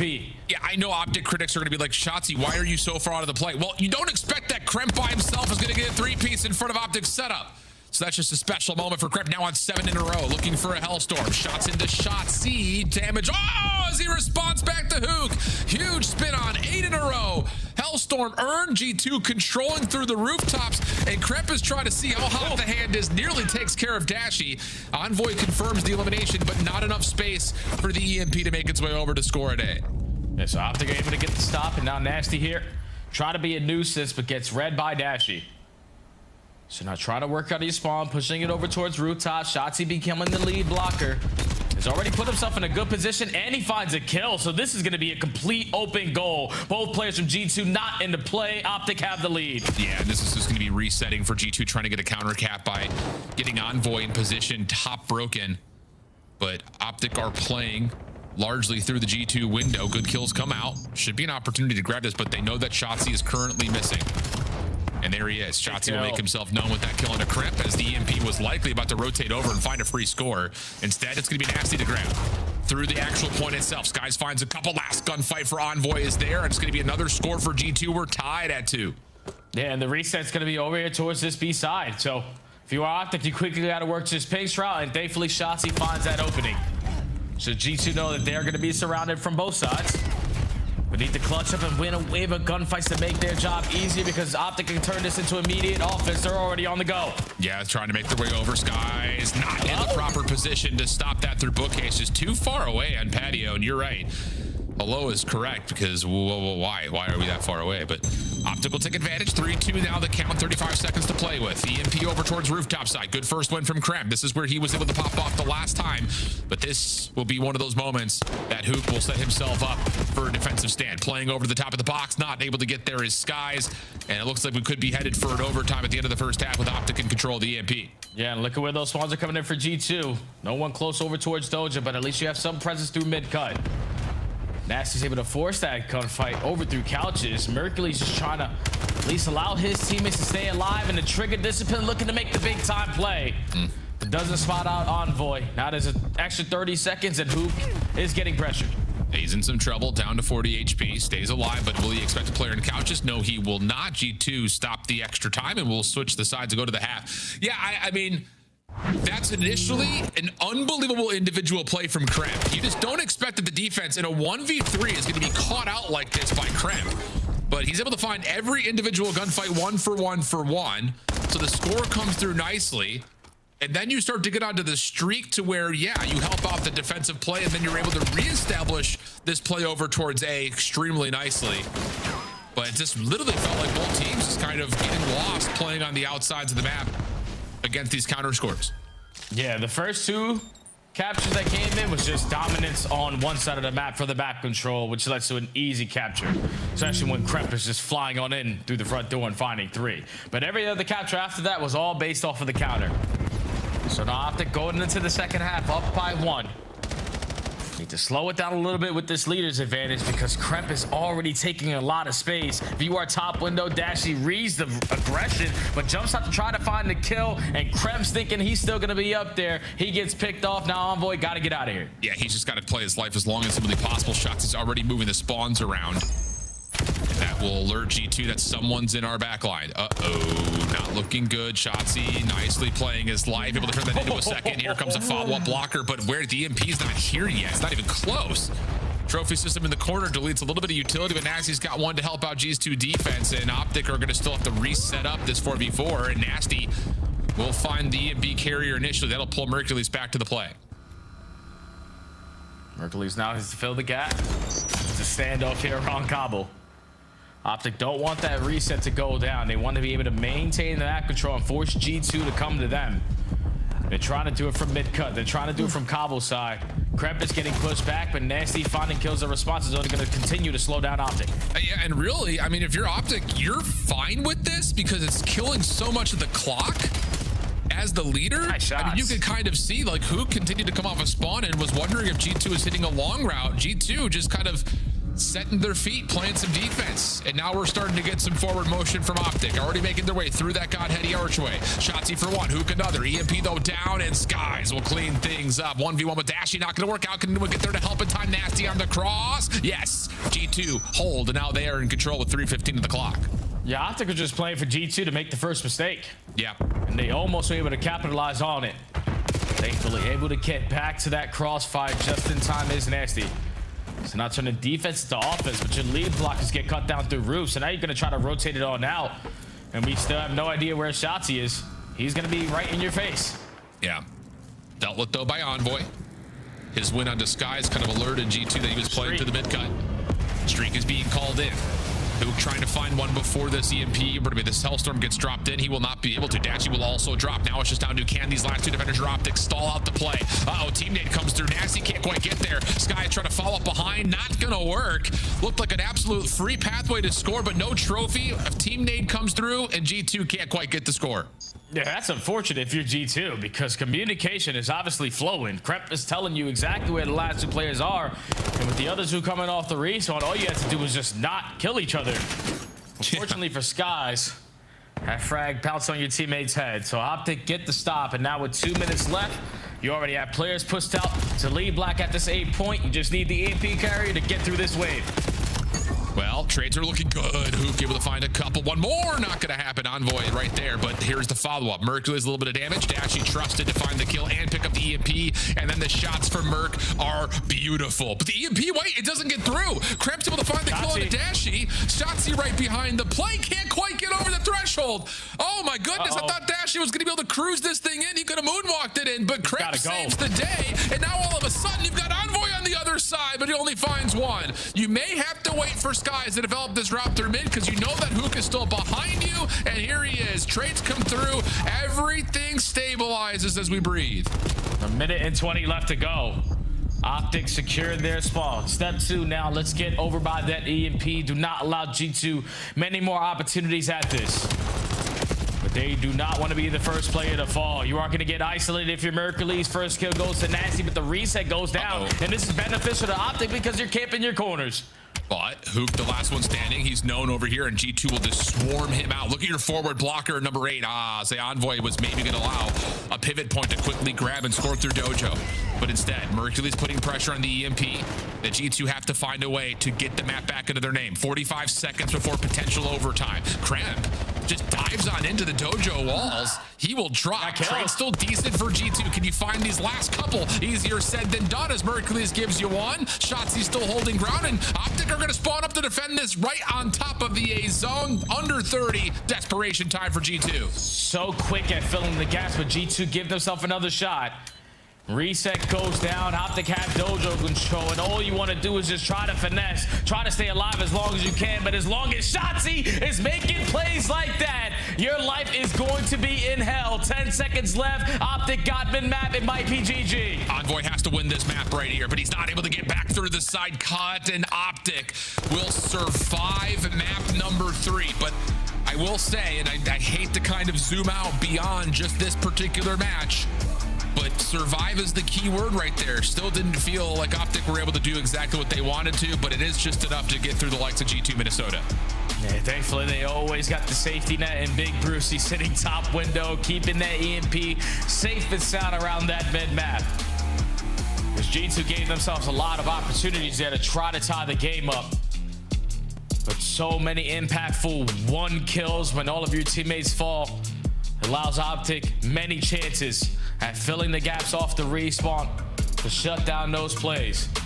Optic did use some teamwork there, relied on some shotsy plays to be that lead blocker, but overall Optic get the W. Yeah, and I think you go back to G2 and they're going to re-look back at that one moment of communication in that 20 seconds of the Hellstorm being called in. You get 2. It's a 4v2 situation. We need to make a choice. Are we just bull rushing it and essentially just setting up the Mighty Ducks flying V and let the EMP carrier just kind of be behind everybody and then you get the free score? Or are we trying to set our utility up to push Optic back and then make that play? It was kind of both things at once. The team made definitely an impact on that moment. But what a map for both these two squads. G2 still trying to find themselves and establish an identity as they look to stage 4 and beyond. But for Optic, you stay perfect versus G2, but are you happy with that? I think is the longer conversation at the back end of this map. Yeah, I think you would want it to be more dominant if you are Optic, because you're not going up against the likes of LAT or FaZe. Like, this should be one of your bread and butter maps, and you should be able to take care of G2 with these, because they lost this map to C9 and to LAT, getting outslayed tremendously. But the way that Optic plays sometimes, relying on individuals to make the big time play. Thankfully, you always have someone thinking about stopping the opposite team. Just keeping that EMP safe, gave them the lifeline to close out this overload. Now you're up 2-1 in the series, going into a Colossus HP. You feeling good if you're Green Wall? Yeah, I think you are. I mean, just based on the history that they've had on the map overall, I mean, they're 10-2 on it, and no one seems to want to play them on it. The only team that really seems to find, some success against them, well, I say some success, they've only lost it twice. I mean, it's just your Paris once and FaZe once. G2, I'm sure they're the same rate. I think you're looking at this and you're put your spotlight focus purely over to Kremp, but kind of like Ant was talking about at the beginning of the pre-show here, Kremp with Estriel feels very different than Kremp with Envoy. So yeah, there is something in that as well that we might need to dig down a little bit deeper on. Yeah, I feel like Kremp with Estriel wasn't like the tippity top slayer that he's now been in this form with Envoy. Estriel was able to match him in slaying in a majority of the respawns that they played. Exactly. Envoy is kind of lackluster a little bit, so this is allowing Kremp to find more kills than he did before. And he's been able to definitely rise to that slayer presence for this team. The only one over a 1.0 KD in stage 4. You saw what he was able to do in that last overload. You saw the moments, especially in map number 1. Yeah. But he's got to be on point here. Yeah, man, and Envoy's a different player than Estriel is. We've always known that, but oh yeah, players that when you would have assumed were going to kind of fulfill similar roles, you look to the head-to-head Dashy versus Nasty, very close between them at map number 1, but that was a totally different monster on Den, where Nasty was, I would say, splitting the time 50-50 between M15 and NPC. The expectation, I would say, just based on what we've seen so far from this new this new G2 squad, is that Nasty's likely going to be pulling out that third SMG, more likely than Skies might. So I think, you know, just kind of framing up Nasty's story after the year last year, the start of this season with Boston was just one of those that just could not get it together. And now he's in a kind of a reformation period here where it's like, okay, you find yourself on a statistically better team, but all of the changes that G2 have made really kind of put him in the same tier, maybe just slightly above where Boston is at the moment. Ah, well, it ain't the same tier because one team is going to champs and one team ain't. Well, Nasty true, but went like to power sleep. rankings right now, right? Yeah. Nasty went to sleep one day and said, wow, every day has been very difficult. Even practice isn't going well sometimes. But the next day he wake up, you're smiling from cheek to cheek. Got new teammates in a way better position, especially after getting second all year last year and watching your teammates already from last year hosting trophies this season. He's going to be without a doubt just jumping with joy. The fact that he finds himself in this scenario. Just got to live up to it because I feel like Nasty on Boston was without a doubt someone get Nasty some help. Yeah. Now he's got some help. You got to show what you can do with it. Yeah, and it's just, you know, I don't think anyone's looking at this the series of moves that happened over this month. I don't think anyone's looking at G2 and say that they improved their stock much, if at all. I mean, you lose out on Estriel, who is having a career year this year, and he finds himself on Paris, who have obviously made all of the right moves, it feels like, at the moment. And on the flip side, you know, for Nasty, yes, you improve your stock in terms of where you might be able to finish this year, but can this G2 squad put themselves in a position to fight for a top 4, for instance? I mean, really, you would assume that, like, based on where the trajectory of the year is going, you just have to upset one top team once at a major, like Major 4, or champs to pull off what a Miami or what a Boston did last year. I think they have the potential, but I don't think a lot of people are looking at the moves G2 made and said, yes, they put themselves into a championship caliber. They know their win condition. That's got to be through the search and destroys and trying to steal a respawn. So on the fact that your teammates, if you are Nasty, love to play, you used to have a nickname for it called Prep Losses. You're hoping to God that we can spark that spark again. Prep already flying on in with 2, but Optic maintaining statue control. They should be able to lock this down. Yeah, I looked for it. I mean, that's just good statue control for Optic, but Envoy unpredictably spawns behind at P2, makes safe that position, and now Skies is following up to fill the gap. Stashy on the outside, not going to be able to do too much in the face of 4 SMGs right now for G2. No one was surprised. And with 15 seconds remaining, Optic are going to be a little bit late to this rotation. Kremp trying to get the read, not able to find the timing onto Shotzzy. So now it's up to Skies to try to hold his life. And he is going to be stuck behind P2. Oh, and Shotzzy gets the perfect read, deals with it, and now Optic are in control. Shotzzy's just so fast on his decision making, especially when it's the final 15 to 20 seconds of that old time. Kremp's thinking, I've rotated at 17. There's no way he's gonna beat me to the punch, but if you get there 19, you get the jump there on the Shotzzy. Now Optic technically win the rotation over towards P2, but not blocking up the back spawns gives G2 the opportunity to just walk on in for free. Yeah, speaking of Nasty saying thank you very much, just closing his eyes and then opening them, finding himself behind the play. That works out nicely. G2 with the flip, 30 seconds of scrap time, looking like almost a guarantee right now based on Optic's position. Envoy shut down from the front, though. May create an opportunity for Optic to flood on in. Shotzzy trying to give that an effort. Hook working with them on the pinch through P1, and they will find a way to flip that timeout. Wow, I would have figured with that setup that G2 is going to get a perfect read on it, but they don't win the gunfights they need to, and Optic will be the winners of the scrap time. Yeah, but you're not really disappointed with that if you are G2, because they break you in the final 15 seconds. This is going to allow you to win the rotation over towards New, but this is where we need to value our life. Already the first kill going in favor of the New, showing presence in towards Green Tunnel, just pushing G2 back. They are uncomfortable, and this is going to lead to an easy break for Optic. Yes, it will. Hook from Tunnel. Yeah, that will work out. Nice response, though. Cramped able to find one from the backside of that container position. Skies follows with the M15 for a double. He's going to help out into the hard point for a third. Okay. Cramped trying to get forward will fall. Envoy establishing some pressure to the middle of the map. But Skies is in trouble right now on the hard point. Needs help. Contest is already here. Envoy able to finally make that route develop. But still in and contesting is Dashy, and Optic are continuing to put pressure on through Tunnel. It's leaving Skies on an island.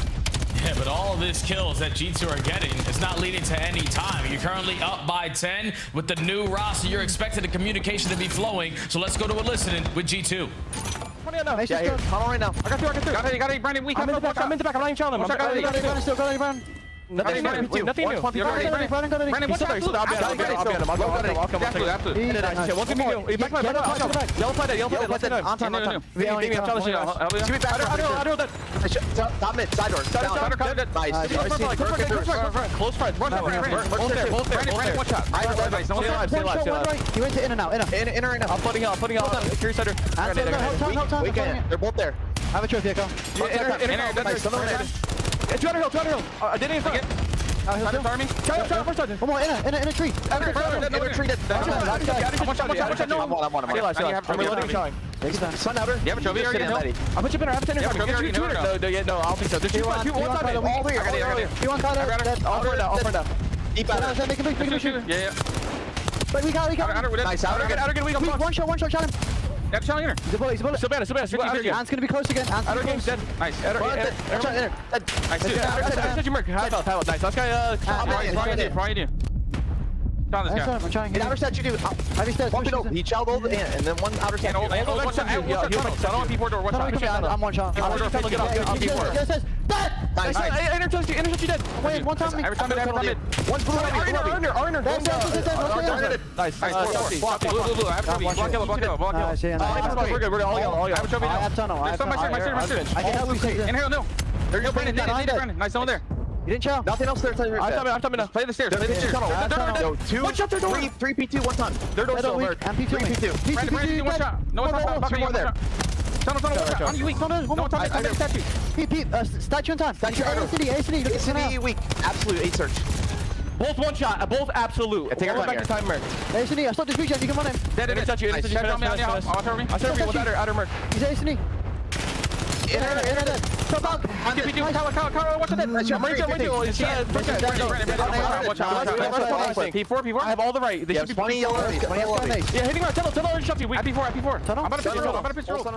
Yeah, really nice stuff, honestly, from G2. I mean, they're taking advantage of Optic, just try to bang out P4 from the front, but that little moment right there from Nasty helping out and providing a couple of moments for G2 to push forward. They're really looking comfortable inside the time right now for P2. They're just missing the spawns. Yeah, and I don't know if you had this on your bingo card, Al. Envoy outslaving Kremp on Kremp losses. He is having himself a generational map here with this NPC. Really dictating the pace, pushing out extra space, and just finding kill after kill. Allowing his teammates to be free to soak up as much time as they possibly can, but this is a good sequence here for Optic. They have those back spawns. They're going to be able to soak up this final 20 and at least cut the deficit to 30. Yeah, they keep making the most of some pretty poor situations, like just by evaluation. Like, oh man, we lost spawns, we're going to hit from the front. Oh, we still find 20 seconds of scrap time. But Sky's showing off his NPC prowess, able to find 2, and that gives G2 numbers on rotation to New. Mercules, the only defender here for Optic, just trying to play his life, keep himself alive while the rest of the team is trying to work on routes through yellow. Envoy, they're still right there to make it an impossible double, and yeah, 28 and 19. Feeling the hot hand, but Hook eventually finds the kill. But G2 currently in the time. Optic working on the full surround though. And now it's all on to Scott to try to hold down this power spot. The NPC is going to make it a little bit easier. He's able to almost locate 3, but that at least sets up Envoy for the finding double. Now try to control the spawns because the nuke is the only one trying to value his life over towards yellow. Nasty does not spot him. Hook makes the impactful kill on the pitch, and this is where Optic can have that turning point in the game. They are finding every single kill, just need one more. And Hook's able to keep his life, not able to get the regen as wow, he'll watch a G2 Minnesota player spawn right up on his corpse. Shotzzy there to follow up. Maybe he didn't expect that Kremp was still there, actually. Kremp's going to turn that into 2. Envoy now to join him on the rotation. 148 plays 113 heading into our second P4. And the first 2 kills are good for G2. But the spawns aren't open yet. Now they're about to be. What happens? Will G2 still win this spawn position? Yes, they will. But Optic have numbers. They're hitting around the wrong route towards overextending. Yeah, and it's insane. Like Optic on the first P4 every single time with just head bash in the front. Now you go into the second set. We're hitting these long routes to play for those back spawns. And it's making it more difficult for G2, but they shut down that wave. And now with 40 seconds left, Optic are going to be put in that same scenario. How do we decide to break in towards this money hill? And it's got to be with routes. They find the initial 2. Yeah, and this is another moment where Optic are really just defaulting to one player, trying to open up space through P1 in the middle of the map. Everyone else is hidden from the front, and there we go again. Just hit this thing from the front, just bang it out. That seems to be the comm right now for Optic. 114 plays 168. G2 still spawning close, and these constant reinforcements are just continuing to keep Optic at arm's reach. Oh, for a double. He's up to 38 and 26. Kremp still holding the front doors, and that's just another P4 for Optic where they never really get a chance to even consider re-switching out the spawns. Okay, you're just losing every single rotation to the money hills. Now you're down by 70, and Envoy's about to reach that 40 kill mark, on the verge of potentially breaking the record here. Because he is just going off with this NPC. Everyone providing that 25% when it's time to be needed, but G2 on firm control of this game. Can Optic make up this deficit here at P1? So far, they're looking pretty solid in the first 30. Sky's held over towards tunnel. G2 still spawning over towards the P4 side of the map. They cannot find the space to work over through statue. And it feels like Optic are starting to turn up a little bit, covering their bases. But have they read the spawn flip? Now they will, because Hook spawns all the way out. So Mercules will turn. They actually doing the same on the bottom side at statue, but Skies beats him there. And all of a sudden, Optic are under some pressure to reflip the spawns with only 10 seconds left in this hard point. Yeah, the nuke has completely disregarded Shotzzy at all. They're just going to try to hit the long route, and it works out for the initial fight. But Nasty, it's now your job to take care of the nuke. He's not going to make it easy, but you still secure the one-on-one. So now you technically have the back spawn, so you're not allowing Optic, even with the numbers, to try to hold this one down. You are going to be surrounded, and the break is good for G2. Okay, Optic need to develop routes here. You cannot just hit this from the front. Kremp will fall through statue. But once again, Optic are just playing through the front doors. Very odd. Envoy's got a natural pitch set up right now. He's not even needed. Shotzzy will drop. The rest of Optic finally starting to make their way over towards mid. But Skies has got the cross covered. You've also got Kremp playing a bit more passive in the backside of the hard point, but Nasty's in trouble. He finds the first. Not able to get the full regen, but Envoy's right there to help him out. And 23 seconds left in the hard point here. And Optic are still struggling to even see the hill. Oh, yeah, Optic are just shooting themselves in the foot, man. A flawless P1, you're thinking you have an opportunity to trade it to the P2, but just not doing the simple things correctly. And giving G2 the opportunity to spawn on the opposite side of the map, they make the most of it. Only need 20 seconds to force this game, number 5. Optic now banking on a perfect rotation setup. So far, so good. Shotzzy should anchor the left side of the map. Hook trying to play for the exits, but he gets stunned up. And that's going to be a couple of nice kills here for G2, who now have tunnel control. Mercury's trying to work on it, but gets surprised by the quick nature of the hit from G2 from the front. Dashy responds to one, but Kremp continues to stay healthy over towards the front side at tunnel. Shotzzy making a mess of it. Is there an opportunity here for Optic to continue to push G2 out? Currently, Nasty still contesting. Hellstorm still in the back pocket for him as well, as the double hit comes through, and Optic will have some time, but they have to play perfect cut, and there's only 9 seconds between G2 and the win, and this long router on the back very well may secure it. G2 looking good. Last opportunity for Optic has to be by Shotzzy, and he's been red, and I don't even think he's going to get here in time. Not going to happen. It's an absolute pop-off map from Envoy, and G2 sent us to 5. Man, what a game from G2. For a team that was just formed not too long ago, their teamwork was on point. You even heard it when you jumped into the listen, and the way that Skies and Nasty were able to just value their life and play around each other for statue control every single time. They outclassed Optic there. They beat them in the fundamental aspect. And Optic just didn't have any responses to some of these hard push that are usually devastating blows. Like, you did it, at least on that third set. You give up a lot of time on P4, you respond on the P1, but for the first time, you had an opportunity to chain the P1 to the P2, but we just don't do the simple thing and hard block the back. That gives G2 the opportunity they were looking for.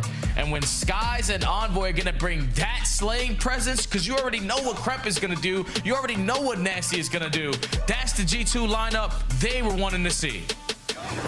The interesting thing about it, and I had to go double check on this, because you look at the head-to-head data, Optic are the better breaking team, generally speaking. This has also been their most successful map at breaking by statistics. They break 37% of the time. So it's very odd that through P2 and through P4, the two arguably most money hills on the map, that Optic just continue to force it from the front instead of investing more on either long routes around the back or even just cutting through P1. I'm feeling very puzzled right now, Jay, but G2 says thank you very much, and we're gonna go to Hacienda. Yeah, because it doesn't make sense. Like, Optic don't do it on the first go around for P4, but then do it on the second go around. It's just like, when you do it on your second attempt and it gets shut down, all right, at least you tried to make the best play possible initially. Now we have to commit to the front because we just simply don't want to give it the time, but just committing initially for your first push through the front, that's not going to work all the time. Not going to work all the time, and well, that sets us up for a map 5 affair. Hacienda. Both teams have enjoyed it to this point as it's been added into the pool, but will there be an opportunity for G2 to set us up with an opening upset here on our qualifying weekend before Major 4? We'll find out. Hacienda coming up next.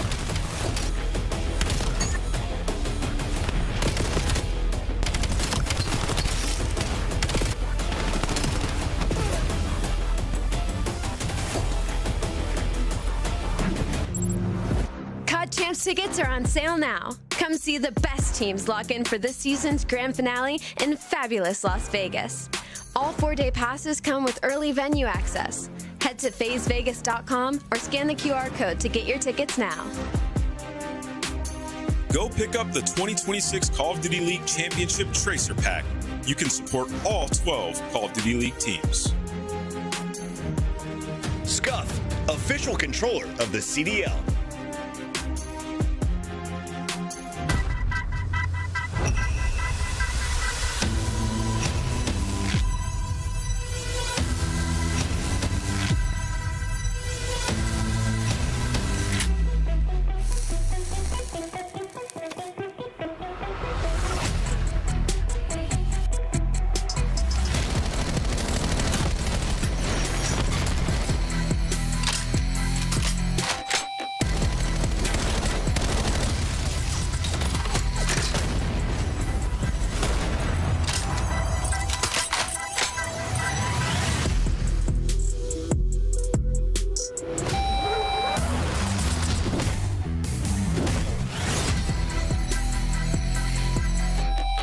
Did you feel bad about eliminating Vegas Legion from Champs?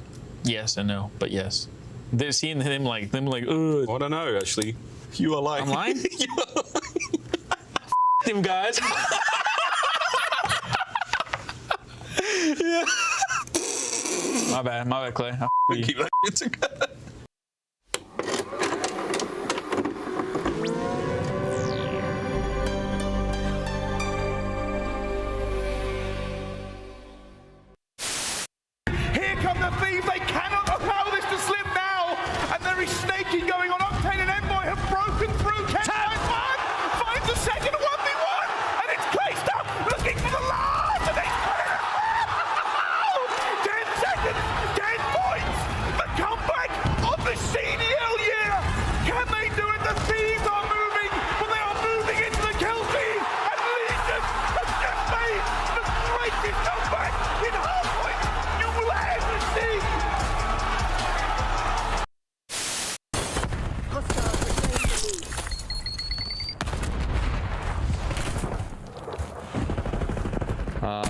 No, it's in controller. Oh, yeah. Low motor strain preset.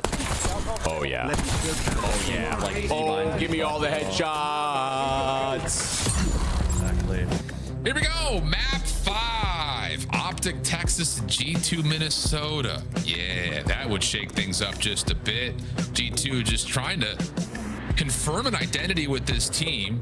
You get Envoy, who pops up on a Colossus hardpoint.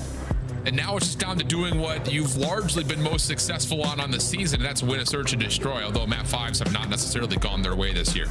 Yeah, map 5s haven't really cheated G2 really good. You're sitting at 3-7 overall, ranked 10th in the league out of all 12 teams.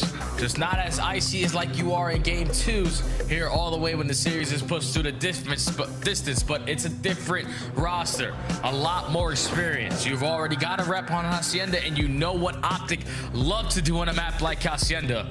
You were able to dictate there on map number 2 by just eliminating the active surprise out of Optic. You do that again here, you're going to be able to take this series. Yeah, and I will say that statistic for G2 is a little lopsided because 5 of those game 5 losses happened all the way back into Major 1 quals, Major 1, and the first week of Major 2 quals. There's only like one other map 5 loss. Yeah, dude, it's like there's only been 2 other map 5 losses, pardon me, since that point. Those both happened in Major 3. So this roster is sitting here thinking, we're fine. We have never lost a map 5 before because we've never been there. So here we go. Hacienda, let's get it going. And this is their identity. Nameless said, if you want to be one of the top teams for a potential battle of top 4, search and destroy needs to be your win condition. So G2 off the gate are going to come out and try to set the tone with the aggression through Secret Hall. And Shotzi just beats him to the punch for the initial 2. Optic have the early advantage. Yeah, Shotzi gets the glory, but Dashy's going to get a lot of the damage. He was the one playing over towards that bottom window and making that read for Shotzi to follow up on. So quick post plant 4v2. Hook's nade lands on a Nasty outside of the fence's position, and the last player up top. Shotzi just gonna play around with his food and eventually finish it off. Flawless opening round for Optic. That's gotta be so annoying if you're Nasty. Like, you're not even gonna give me a free Bebo and a 1v4. Shotzi just doing Shotzi things, man. Beats Envoy and Krem to the punch. Left with 7 HP in a dream. And the Nasty is just, or Skies is looking for this final kill. Like, please give it to me.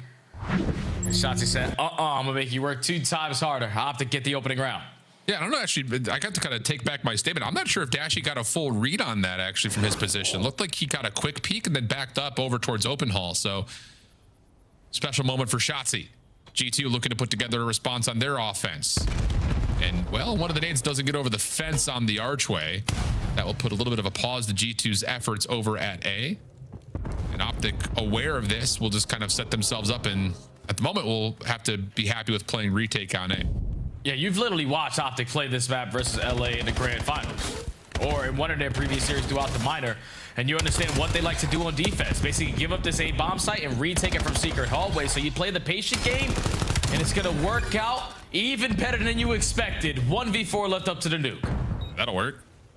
Nice route from Envoy, gets him forward over towards 10, and from there, Optic cannot put themselves in a position to even consider contesting this bomb. Hook just trying to get something going, not going to happen. So back-to-back flawless offenses here to get us tied at 1. Just a patient game out of Minnesota. When Optic are at their best, it's when they catch you off guard. So you just wait for them to make the first play, or wait for them to give you an ounce of information for you to work with. Able to spot out those players on the backside of 10, push with their numbers, get early numbers advantage, and then just put the bomb down in a post plant. Easy round for G2. Clean, casual, and important, considering that hit towards A gets a little bit slowed because the nade comes off the fence. Envoy still makes a good play.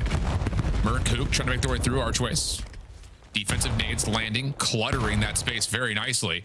And Envoy's got a lot of vacancy already top over towards Secret, but a nade hits on Sky's back fences, and that moves this defense around a lot. Shotzi's able to sneak through open stairs at the same time. Kremp has not seen this. Does he get the timing to track him through patio? Not going to happen, and Shotzi will say, come on over, A's open. He's able to just weasel his way to staying alive in a very good spot now. Because Nasty obviously gets the calm there from Krep that Shotzi's working the pitch, but now you spot out Shotzi, and we need to get proactive. You chop the Optic over towards fence line, and you have them surrounded. It's going to be difficult to get this bomb planted. Yeah, I mean, G2 gave themselves an opportunity here with Nasty getting the read onto Shotzi. Kremp finds one. Envoy still trying to play up top. It's a double play, though, onto this Connector bottom. Cramp showing some force. Envoy clears. Where are Optic? Well, there's one. Envoy able to take care of Mercules from a 3v4 to a 3v1. How about this from G2? It's just down to Hook. 25 seconds. Envoy off the mantle. Hook able to find the first. Down low, he saw Cramp, but he can't find Nasty in time. From a 3v4 to a 3v1 in a round win, G2 steal one away. Yeah, I just don't understand how Optic have an opening when they have all of the numbers. Someone has to be watching that pinch angle. I understand if you're going to play tight on your setup as a team so you can be effective on your trades, but he shoots Dashy in the back for free. And now if you're the bomb carrier, you're coming off of that bomb plant very frantic, knowing that there's going to be pressure from bottom secret. There's pressure on our backside, and we have yet to push up towards 10. So they're going to be surrounding us. And Optic, you know, you make them like a little bit nervous or just a little bit overzealous in that situation, because once that first kill goes down, it seems like G2 have a read of what Optic like to do. They are reading them like a book when they try to make these mid-round adjustments. I mean, it's just an interesting call. I mean, Nasty staying alive in the face of Shotzi's route is everything for G2, but once Optic get the read that Nasty's pushed off, you've got a 3v2 on, at worst on the site, and it just felt like they were waiting for a second kill before they committed for a plant. So 2-1 regardless. G2, that mid-round adaptation that we talked very strongly about in Gridlock is coming to play here on Hacienda. And now they've got some pressure on the B side. Nades from Optic, delaying the potential plant, but watch for Cramp. He's going to make the big-time play. He finds the first one to Mercules. Now it's going to draw the rest of Optic. It's too easy. Trying to take care of him, but he has now all the info. The last couple of players going to be mid-cut. Crempinator is able to locate 3 on the round. These are usually the plays that Shotzi get away with, but Kremp is doing them at a whole different level right now. 6-1 start. He's on 6 in a row. And format that Optic love to play, barely have to get reps on. They're getting outclassed here by G2. Another moment, and gosh, I hate that we're coming across so critically right now, but how often would we see Optic say, hey, Kremp's on our flank, and the decision is to push into the bomb site instead of taking your 2v1? It's not often I feel like we see Optic make calls like that. But well, that was the right call, though. Like, to go through mid doors, because you have no information of where Kremp is. He was just office, but he could not be there anymore. At least you could still get the jump on them through mid doors, but they're still being proactive in the round, coming back to the play. Gives his team the best chance. But into this one, first blood goes in favor of Mercules, and Optic have full B side control. Yeah, this is get the bomb down, and that will happen. Envoy and Sky's playing from the front. Mercules will have to try to get the timing onto Cramp, and Cramp will not see him. So now it's just down to defending this post plant from this defensive retake from the front. Stun from Mercules confirms that players are here. And you'll push up, try to deal with it. Sky's still alive and kicking. Dashy falls out of the 1v1. Hold on a second. It's just Mercules, and I believe Skies has just seen him. The shots come through. Skies health advantage. What a shot from Skies! And another dropped round from Optic that looked like it was going to be in the cruise control for a win. Yeah, that is unacceptable, Al. That's a 4v2. You're reading the pressure coming from both sides, and all this guy has is an AR. I can't understand Shotzi's first half. The team shots are good enough to eliminate Envoy, but then Dashy's just caught.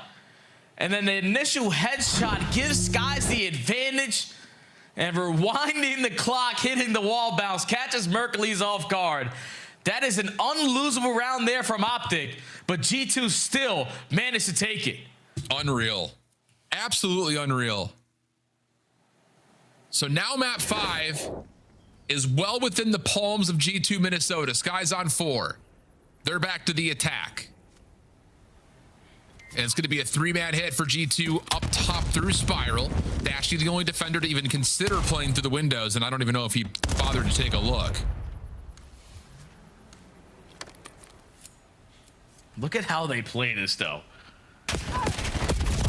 It's like LAT put it on the tape. How do you shut down Optic? Just gather early information onto Shotzi and then make your play call after that, because now he's just trying to stay alive, and he does just that. The fact that he's able to walk away with 2 is unbelievable. Now it's Nasty in a 1v4.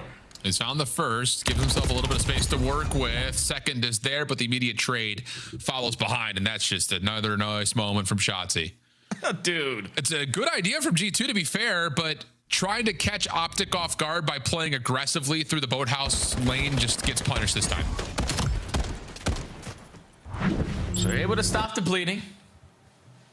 Because Shotzi's just getting away with murder.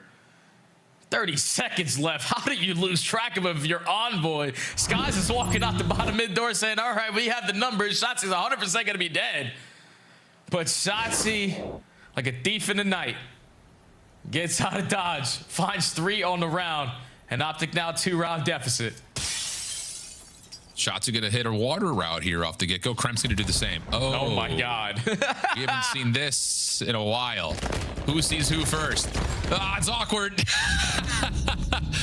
Both floating around. Shotzi's able to find the pistol shots first. It's an early 4v3 for Optic. It's crazy how many rounds in Search and Destroy between these two teams. Kremp v Shotzi is in a gunfight. They're having very similar playstyles and so far have been the deciding factor for both teams. But in an early numbers advantage, Optic are just going to slow this one down. No need to rush this. We've put ourselves in a better position last go around, but you peek your head a little too long. Skies makes you pay 3v3. Oh! What a set of pistol shots from Skies. The follow-up. Not able to confirm the kill. Hook's going to drop. Mercury's the last one left. And he's been seen. Time becoming an issue here, and the hold from Envoy works out. Oh my goodness, you're not gonna see another mini 1v2 like that again out of Skies. The way that Optic are losing these rounds over at Rock, you just gotta tip the cap. Because Skies is hitting some insane shots, doesn't matter the weapon. Lines up the first on the Dashy, reads the Pesher, and is just backtracking with a Jaeger and outguns Shotzi. Yeah, that's the reaction that is needed after a round like that. G2 at game point. Unbelievable stuff. 3-1 split here for G2 on this next offense. Largely focused towards getting info at B. Shotzi's the defender here. And he's going to commit to playing on top of the rock. Envoy thinking it's clear. He's actually lucky to be alive. And now the secondary nades come through for G2, and you can wrap it back because Kremp is giving you space through 10, but Dashy's there to cover, and it's another 4v3 for Optic. Oh, and that is everything that you want if you are Optic. That biggest playmaker is already taken down. Now we have the numbers, and we know exactly where they're going to be sitting. Yeah, ISO the first kill. Dashy snipes Skies across the map, gets his get back.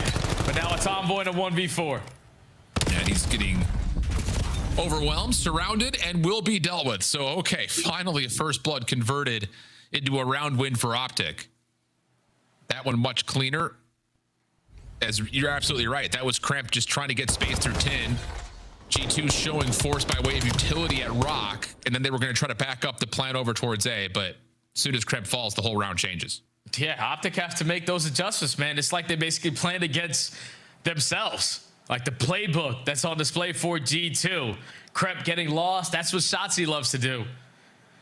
So how can you counter some of the things that you have found a lot of success with? And it's all with spreading the map, getting the info. That allowed Dashy to be the deciding factor on that round. But now going into this one, Optic are just going to try to retake mid. Dashy has some info that they're pressuring top open. But the stun doesn't come through on the backside corner, so Sky's able to find Shotzi down low at Fountain. First blood for G2. Dashy has to commit to playing with the recon, and that will be enough for them to decide that they're going to give a go at A. I mean, you saw the numbers through open hall, so yeah, you're going to commit for the plant with the trophy system to keep Hook safe, and we'll get a 3v4 post plant. This is where usually Optic send a player on a route and rely on the 2 players who sit on the bomb site just to stall out time. And it's going to fall into the hands of Mercules. Already 15 seconds down. G2 are taking their sweet time. You know, Optic are going to try to work on some of these different angles, but Mercules keeps them alive. Yeah, Mercules. Wait a second. He doesn't finish the kill on a Kremp. Kremp's still alive somehow. Eventually dealt with by Hook. That's good information coming through. Envoy able to follow up on that. Now the last 1v1 over towards Mercules. He's able to get the gunfight win, but he's got to find a way to stop the defuse. It's already past halfway. He's able to get the regen. Sliding on over. Finds Envoy. Does he get through? Nasty. Not the case, but he kills off just enough of the clock to send this to another round. And Mercules just making the big time play. G2 way too slow on their approach there, even with the advantage. You just allowed Optic to use the game clock as its best friend. Just comes down to him winning that one-on-one on mid fountain. As you lose that, you lose the game. But then just that player on G2 watching the kill cam, potentially giving the comm he's going plat. Just that small hesitation opens up the window for him to kill the bomb diffuser and Optic to force another round. Doesn't feel like we're even close to being done yet. Next attack for G2. Focus up through the middle of the map for both teams here off the break-off. But, ooh, it's a re-wrap back over towards Secret Stairs. Hook is the only one really here defensively for Optic. No nades have been tossed down this hallway as of yet. And that's enough for G2 to get, hey, we've got the hallway. We've got everything we could want. Let's play the plan. Yeah, no need to do anything else but get this bomb down. Because now Optic have to make the big time play. Already take top secret and are trying to pressure, but all you have to do is stall out time for Nasty. Yes, you do, but Merc shots, able to find the first two. Kremp trying to force at least one trade. He's able to get there and get away. Now Nasty's turn. He has to find something, but the flank is already in the way as Hook finds the kill. Back over to the top, dish down to Kremp.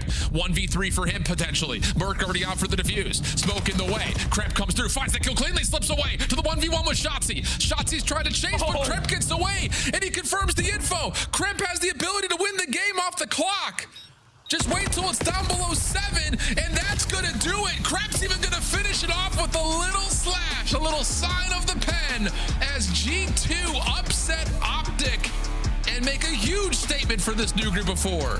And that is technically a 1v3 to close out the map from the MVP of G2. So many opportunities in this series Optic just threw away when they clearly had the advantage. But Kremp just making the plays. Wins the first one-on-one. You know that Optic have a lot of time and are most likely going to stick on the defuse. And Shotzzy just doesn't look both ways before crossing the street. Kremp outclassed Shotzzy in both search and destroys with plays that Shotzzy likes to do. That is very frustrating, but G2 get the W. What an unbelievable moment this is for G2. I know it's early, but when you look at the dynamic of what their major schedule was going to lead to, you start things off with 2 games that realistically, if you're going to make a change, you better win. You're playing Cloud9, you're playing Boston. But now all of a sudden, you look at the rest of their upcoming matches, they're going to be 3-0, and they have a test versus Thieves where they played them in the minor, and it was 3 close maps. Then you get Falcons in Toronto, which will be a really good measuring stick to see if this G2 team is everything that we think they might be. Well, they definitely are living up to the answer right now. Their identity is through the search and destroy. Sana steal a respawn. Nameless hit it right on the head, and G2 get it done in a game 5. Insane start to our Friday as we head back to Olive in the desk. Yeah, what's up, guys? Wow, what a way to start the day. Olive is upset. Optic gets a loss, and we're going to see a huge search and destroy victory for this G2 squad. Now, Ant, I haven't seen you this excited since your child was born. What happened with G2 today, and why do you have so much faith in the potential of the squad? Yeah, I like when we have another team that I believe can compete for championships, or at least push towards that goal in the last couple of events. And when you look at the makeup of a lot of teams, typically they're focusing on respawn. Well, they had a shift in the thought when they made this team was like, hey, we're gonna bring an Envoy who, you know, Estriel's the Slayer, Envoy's the guy who can be the leader and push them deeper into Sundays. And he had a hell of a performance throughout the series. Kudos to him. But just in general, the way they approach S&D, legitimately, if I'm the rest of the league, I'm watching these searches. No scams, like pure discipline. You think about the map 2 S&D. I mean, that was flawless execution. The way they set up their offensive pushes, unbelievable. The back and forth bait, getting Kremp up through mid. And then also in this game 5, like Shotzzy tried to get through mid a couple times, shut down immediately by Skies. And whenever Optic would try to push and get aggressive, they were ready for it. Play the game. This is one of the biggest highlights we've seen so far in this stage, if not the biggest. Skies with the ridiculous snipe. It was was the pistol, though, that made you shriek, Allie. Walk me through the performance in Search from Skies. I mean, just unbelievable. I mean, you think where he started this season in this game and trials and tribulations, Skies has kind of had to face himself as a player, and to see what he's doing now, he did what he needed to do in this series. They shut down Dashy in both the Game 2 and Game 5, and I think that clip is a great kind of like visual of how that looked. It was just winning some of the impossibles, and Optic Texas just over pushing. I feel like in a lot of these situations where on the flip side, I think Ant set it up really well. This G2 Minnesota team, 3 out of 4 of these players are going to play their life in almost every situation. They're going to get that info, and they are more than likely they're just going to run away and get away with it, and that's what we saw throughout, I feel like, Games 2 and 5. Was that a 1v3 or an ace as well, chat? Let me know. Namus, go ahead and wrap up this series for me. Well, I was going to say to Allie's point, like early on, you saw Envoy get the first kill over near Barn, immediately just runs back with his team. That's the type of discipline that is going to get you through series against a team like Optic, and they did it to the highest of their ability, both maps. That was an amazing watch and search. Great fit for Envoy and Nasty into the lineup, it seems, for G2. Let's take a look at Envoy's body of work today. He earns your scuff play of the game, and we had this pre-selected from Colossus because he drops 46, and you were like, man, this guy might drop a 50 bomb. Yeah, he could have. I will also say they were killing extraordinarily fast. I don't know if it was a server or if these guys were just turnt headshots. Nothing but headshots. The NPC is ridiculous, but yeah, I mean, me and Allie were not predicting them to win this Colossus. No. Envoy just went above and beyond, and this is what he's capable of. Certainly not the numbers that he did it with, right? Envoy's one of those players where, like, I almost think, like, maybe like a player like Metals, where, like, if he's putting up numbers like that, you see a result like that out of G2, because it just pushes them to that next level. Let's welcome him onto the show live in our Monster Winner Spotlight. Envoy, congratulations on the upset victory. Only the 6th loss for Optic when it comes to best of 5s, and today you hand them one with the 2 S&Ds. Talk to me about this victory. How do you win today against Optic? Yeah, I mean, it feels good. Obviously, winning both the S&Ds is super huge for us. I think that's what's going to, carry us through the rest of the season. And I just feel like this week we made a lot of big strides in practice, and the more reps we get, the better we are. So just keep moving forward. Dylan, as you know, I love your family. I get to see them every single event. And I saw Dad Envoy was talking about doing a signing. He was so excited to meet all the Parisian fans. A day later, you get traded over to G2. This has had to have been a tumultuous few weeks here. What has it been like in your shoes, and what are your thoughts going into Major 4? I mean, I guess it was an unfortunate situation when it happened with the last team, but I switch around all the time, it feels like, so I'm always trying to make the most of the opportunity, and I feel like I can adapt in any way possible. So I'm just trying to play my game and put together something great to end the season. I like it. Envoy, congrats on the win. You had a takeover map in that game 4 that was sick to watch. I wanted to ask, with so little time left and such a big change to the team, how do you guys catch up to the rest of the league? Because it looks like you guys are on point in S&D. And for speaking with your coach, playing a 3rd set, obviously that'll help a bit, but what else are you doing? Just, kind of like back to the basics at the beginning of the game, just having a lot of talks about how we want to play HP, what we want to do in certain scenarios, and just trying to, mesh as quick as possible. Like, obviously, it's the end of the game, like you said, everyone knows how to play. It's just getting on that same page. The teams at the end of the year, they just are on a page that's different than the rest. Yeah. And as long as we get on the same page on more things than not, we're going to make a deep run. Envoy, I want to touch a little bit on what you said, bringing up practice and bringing up that you are kind of used to having to go to all these different teams. I want to hear how practice has been for you guys. Like, is this something that you kind of saw coming going up against Optic Texas? Because this isn't like a win to sneeze at, And also, I want to know from your perspective in scrims, being on this newer team, what you're kind of learning from the people sat next to you. Like, what are you taking away from this new roster? Yeah, I mean, our scrims so far have been pretty, I'd say highs and lows. I think HP still needs a lot of work. I mean, Colossus, Kremplossus, it's a one that I think we'll be good at for a while, but it's the different thing in our team is we're just probably a little slower than my last one, and I think it keeps the game a lot more controlled. And for me, it makes it a lot less chaotic, and maybe I am running around a lot, but it feels a lot calmer. So that's really nice to be in a sub. Cool. Seems to be a great fit so far. Best of luck moving forward. Wait, before you go, are you running a different attachment on your NPC? You were melting. Nah, man.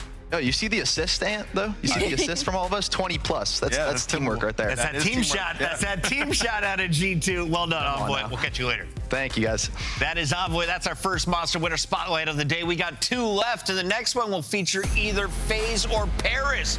I'm told we got a little special from Champs as well. Stay tuned. It's the CDL.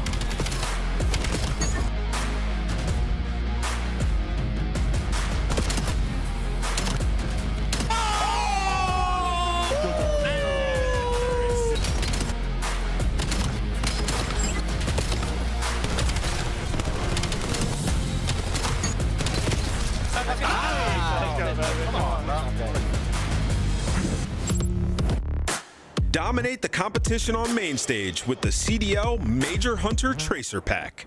Collect your chip by scanning the QR code or heading to the in-game store now. Go pick up the 2026 Call of Duty League Championship Tracer Pack. You can support all 12 Call of Duty League teams. Monster Energy, the official energy drink of the CDL.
Games team is killing it. That video just got me fired up for champs. And Allie, we are 2 weeks away from Paris, just a month away from heading over to Vegas for champs. I can't believe it's already gotten to this point. I'm so excited. I wish I could close my eyes and wake up in Paris, but we still do have a few more minutes. Now, Ann, I looked over and I'm drooling, but you are deep into your iPad going over the notes. So let me show you something you may have just missed. Okay, let's see. They have shown us our first preview of the Michelob Ultra Arena. This is where we will see the trophy raised. And if you have a ticket on the floor, you could have seen your section in this video. Oh my God. You also have the watch parties, which are going to look like college game day. If anyone's a football fan, you're very familiar with the signs. I think we're going to see some spicy ones out there in Vegas. It is going to be electric. First of all, this video gets me hyped. Shout out to whoever made this. It's going to be so fun. All your favorites, legends of Call of Duty history, current players that are absolutely trying to reach their pinnacle of their dream. Yeah. It's going to be going down in Vegas, and it's a great place with a ton of stuff to do.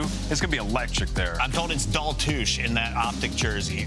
These guys ready to rock out. This is going to be one of the best events of the season following our Paris Major 4. We are heading for the World Championship of 2026. Get your Black Ops 7 finals tickets on sale right now, scanning the QR code and get $20 off with the code CHAMPS MTX. That's It's at MTX. least like Champs 1 or 2 MTX. beers, right? That's like saved. You can use that $20 off That is to a then great use call. that $20 to get. Put it on black, double up. There we go. Maybe one in Vegas. I Maybe did one in just Vegas. book my wife and my daughter tickets to Vegas Heck just yeah. to keep me controlled because it's such an important tournament. It is going to be a Wife party. and We kids can't to wait Vegas. for you guys to join us. And this is going to be a party as well. We have your Monster Energy match of the weekend going down on a Friday. And Allie, it's 2 juggernauts. We'll find out. Did the Gentlemates get the buff they were looking for? Because Envoy looking like he's pretty comfortable over with Minnesota. They just beat Optic. Now, this is going to be one of those matches where we kind of get to limit test. I feel like both of where these teams are at right now, specifically Gentlemates, obviously, because of the 2-man change. We've only gotten 2 series out of them. And then FaZe Vegas kind of looking like they're at the lowest of the season so far and where they kind of make a big turnaround. Let's take a look at our team, starting with the Vegas squad. They raised a trophy. You saw it at the previous major, 0-4 Abuza and friends, looking good at Birmingham. What do you want to see from them as we head back to the EU? Yeah, great question. I want to see their search and destroy get back to where it was. You know, their hard point, it's been a little up and down, but at least been able to win their map pick. And when you think about the match before the minor, First Thieves, they won both HPs, but they're S&D, losing both of them in a series. That should never be something that we say with Simp's name in the same sentence. And when you talk about this team where they were finding success, in stage 2, Abuza was one of the better snipers in the world, top 3 in that category. The last 30 days, he has only 3 snipes, Chris. Yikes. 3. And you're talking about the same sample size. The Exit has 35, Sip has 24, right? Yeah. So he needs to get back to where he was. They'll be converting more of their first blood rounds, and maybe they'll find a little bit more success. All right, we know Abuza is going to be the sniper for FaZe, but who brings out the boomstick? Is it still Nonchalante, a.k.a. Dante, here for the Gentlemates after Joe Deceives is added into the mix? And it feels like he's been pulling out a little bit more, and we've gotten a little bit more of the ceiling out of Sib.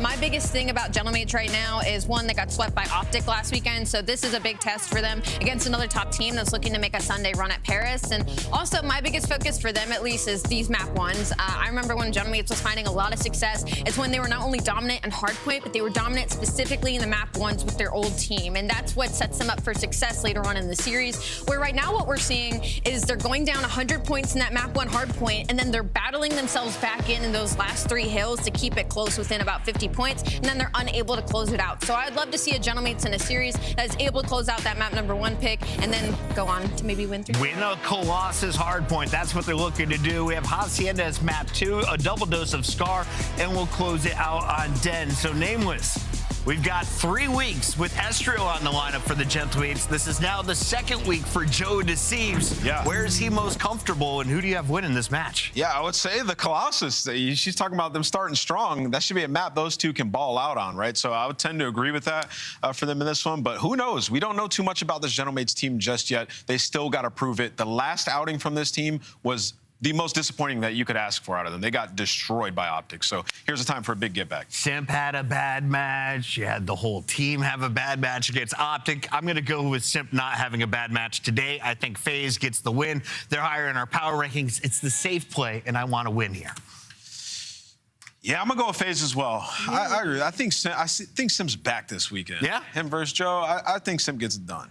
That's valid. I just think FaZe is hitting their rut right now for the season. I'm going to stick with Gentlemates. I think this will be a big win for them. Now, what would it take for you to shy away from a Gentlemates selection? If they had to go up against Optic again. Okay, just the Optic matchup. Just the Optic. What about the G2? Okay. Damn, they just beat Optic. No, that is valid. But on a consistent basis, for them to only do it 1 time, that's a very small sample size to go off of. LA, maybe. On LAN. I like this. Okay. We've got our casters loading up here in just a moment. Nameless, before we get to the games, final thoughts here on what you need to see from Estriel and Joe Deceives. You have buffed up your SMG roster. That's at least the theory going into Major 4. If they want to raise a trophy in front of their fans, how do they get it done? What do you want to see from that duo in particular? Yeah, well, I want to see them both continue to perform, but it's not as much like those two because they've been great. It's the whole team. Like, they need to have more teamwork. I mean, you look at that, the skill of these players individually, all 4 of them, to get beat 250 to 78 on that Hacienda is unacceptable. Yeah. Cut your losses, focus on the next rotation, and don't scam. It can be simple when you have players that are that talented. You give yourself an advantage, you're going to be able to put up points. We've got the game ready, and so is my man Jeremy Stud. Let's jump into this one as we get Merc and Maven ready in the dugout. Ooh, I'm excited to get into this matchup. It's just me. I don't know where Alan went, but hopefully he joins me here pretty soon. But what a matchup we have in front of us, ladies and gentlemen. Obviously, if you are Paris, you are just hoping to God that this edition of Joe Deceives can put you back to that juggernaut form that you find yourself at Major 1, because what you put on tape last week versus Optic, that is not what you wanted to see if you are any one of the green suits supporting this roster. So hopefully they're able to, you know, with a little bit more practice, be in better form today. And then on the opposite side for FaZe, I think Nameless hit it on the head again. My guy is on point for the desk. Seeing FaZe lose Search and Destroys the way that they have been in the last couple of weeks is absurd, because it's always been a team that relies on picking Team B in the veto process. That means that they're always going to choose their Search and Destroy map for map number 2, but now they are losing those, and then they're getting outclassed at certain respawns. So this is where FaZe need to lock it on in. Dig your feet in the sand and get a grasp of what you want to do as a team. Because when FaZe were in that juggernaut form, S&D was basically locked up. And it was also because Abuzo was finding a lot of success with the sniper. So here we go. To start off the map on Colossus, I know if you're the Gentlemates, this is a map that you are heavily relied on to have a lot of success, especially with the addition of Joe. So let's see how the Slain presence is going to be on both sides. Still, no sign of shift, but the action is upon us. Early fights for statue control.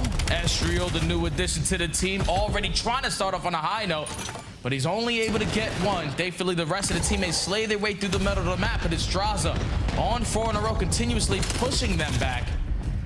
And instead of just listening to me for this entire initial start of this game, let's go to an immediate listening with Paris.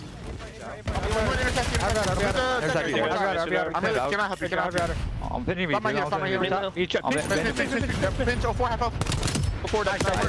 to add her 1 HP. I added statue already and one's on statue. I'm playing orange. I'm Chris. Nice shot, bro. I'm playing through. I see my new missing 04 and I'm deep drop. One shot lobby. One shot free kill lobby. Draws. I'm one shot, bro. You guys should bump fighter. We're all here. I want to close statue me, probably. I'm one. I've got her. Outer inner. I died from outer. Two laying in. Hitting it. There's two times. Yeah, two outer. Inner P1 absolutely. I fucked Sim in blue. Running in the back. I'm going down. Ape sider, come here. What'd you? Yeah, I'm back garage. Hard really big. Nice, good shit. I'm one shot, bro. You might go middle. Stay low. One out. Other time. Who's dead? Nice, I'm here. Name back control. I'll go now. 20. I got sorry. Oh, dead. Nice. One back. Nice. Who's the blue crate? What's one yellow? Who's the blue crate? Yellow big. Is he in garage? Yellow big dead. I got him. Blue crate, Abuza, outer blue crate. I'm still crossing it. Every time I'll take that. Close. 0-4 weak in time. Close in. Nice job. One more gonna be there, Simp. Nice job.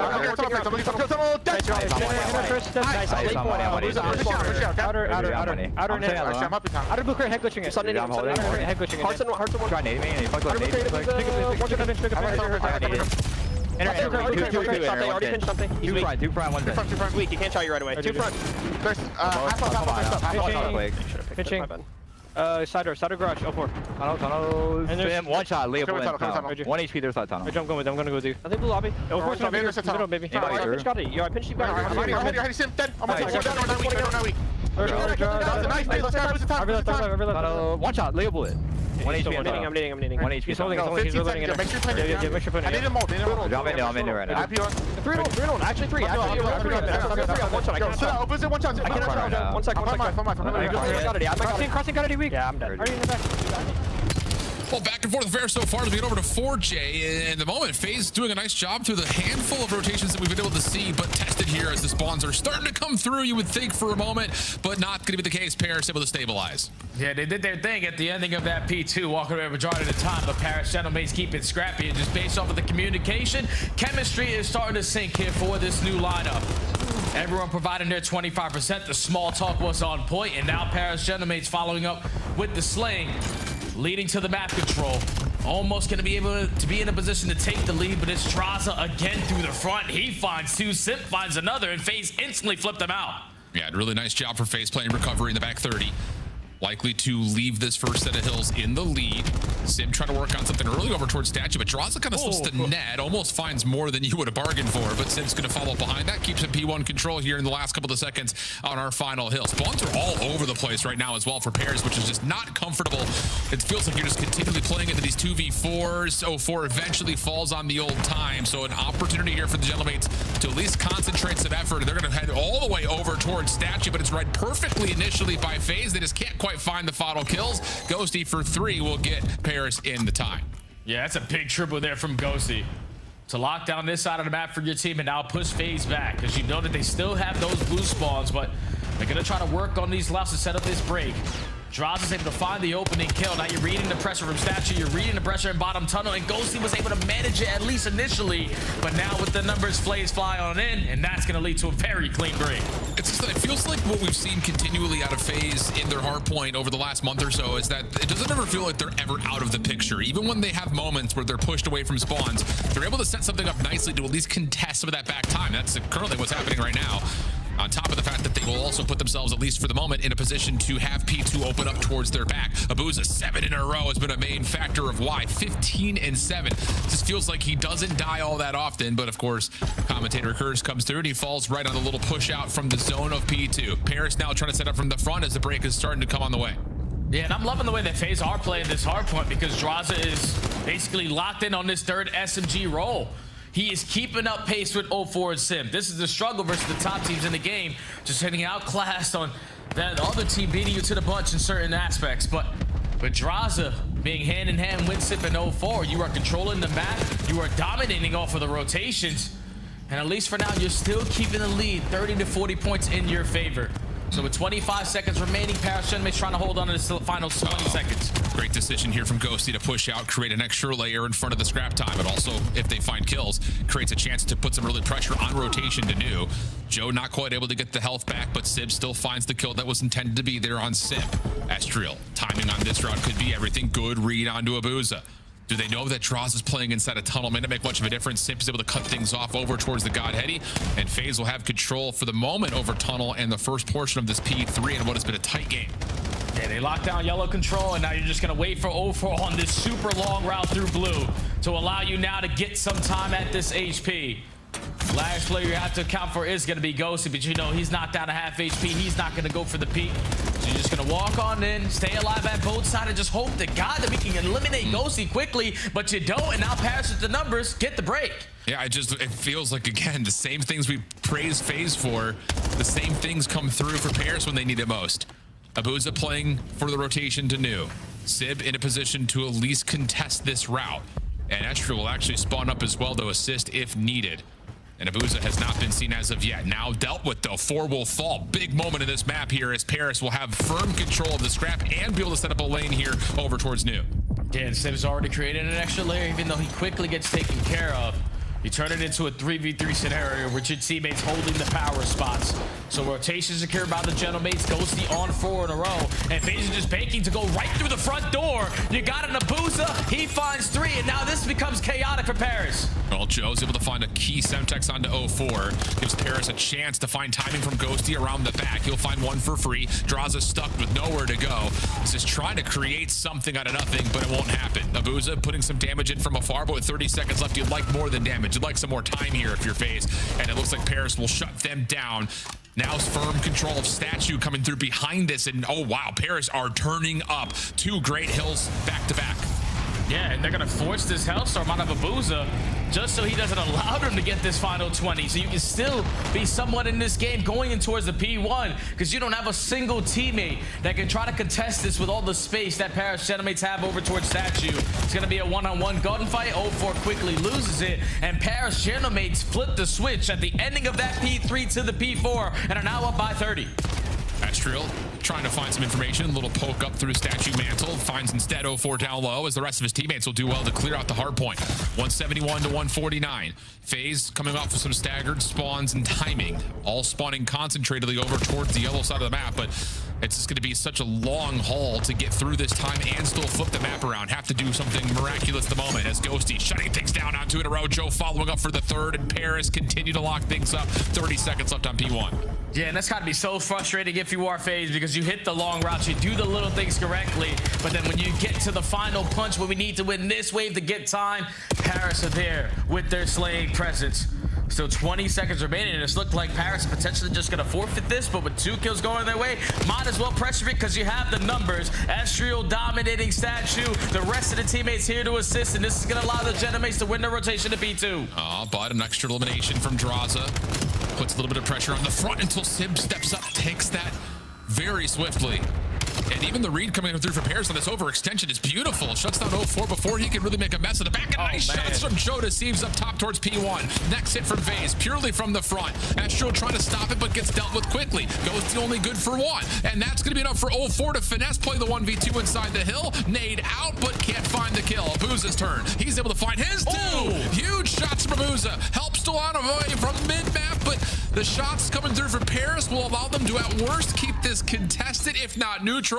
And that final double from Joe Deceives will get the Genomates over 200 points. Yeah, it doesn't matter how many kills you get. If Genomates have those back spawns, they have more opportunities to continuously keep on flooding.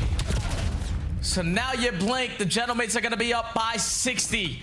Going in towards the P3 phase, need to catch up in their slaying presence. Everyone was matching it, but 04 and Sib had some bad sequences there. And now Paris have an opportunity to close out the game here at the next HP. But timing of this route from 04 is going to shut down the play at Tunnel. Everything else over the top of the hard point was pretty casual for FaZe, but required to hold and still put together a solid rotation. Game could come down to one of those 2 elements. Abuza, good for the first. Shut down on the second, comes through, but Sib mid-map keeps Sib at bay, and the pistol shots come through to win. Plus 04 is able to take down Estriel, who was trying to get in from the front. So once more, Paris swatted back, and FaZe are digging into the lead. And now if you are FaZe, you got to choose wisely when we're going to decide to get kills and push forward. Draws is trying to take a different approach, but he gets caught in towards P1, so now this is only going to slow down the rest of your teammates. And Sib, unfortunately, was ready and waiting for the gunfight, just gets slammed there by Joe. So this entire time, Paris don't flip the map out. They get the break, and now FaZe have to commit through the front. Yeah, really smart from Paris to continually play through Tunnel there to make sure that the map at least allowed FaZe to still spawn backside over towards the other. Hold on a second, Estriel's going to spawn out. Big moment right now for Draza. They know that someone's around the back, but Draza's able to find the first. He does get shut down quickly. FaZe have to try to find this break now from the front almost purely. Sip trying to work something from mid-map, but he's shut down by Estriel. Ghosty, stunned, nade. No trophy system to keep Paris safe. Allows FaZe a chance to contest, but look at the route from Estriel around the back. He's able to find 2, and that will likely be the game-winning play. Simp able to get 1 in return, but he's got to find a way to pull off something unbelievable from the front. It's not going to happen. Ghosty finds 1, draws it in for a double, and he's going to find 3. 247, 198. FaZe able to move spawns at the same time. We still got a game.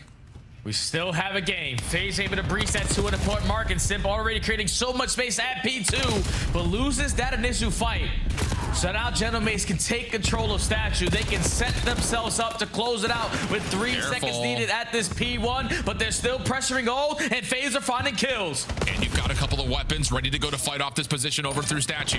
Abuza, how big has he been in late game moments? He's working with Zaza, trying to find these eliminations up close and personal. Oh my. One from the front. 230 to 247. FaZe still in control. Sid gives you 1, but not the second. Nade comes through. It's got to be Abuza. Has to lock this down. First shots aren't there. Astro get the win. Draza on the mantle. Able to contest a little while longer, but a trophy system keeps Paris safe. Sipping 04 from the front, though. They stop it at 249, and Paris have to respawn.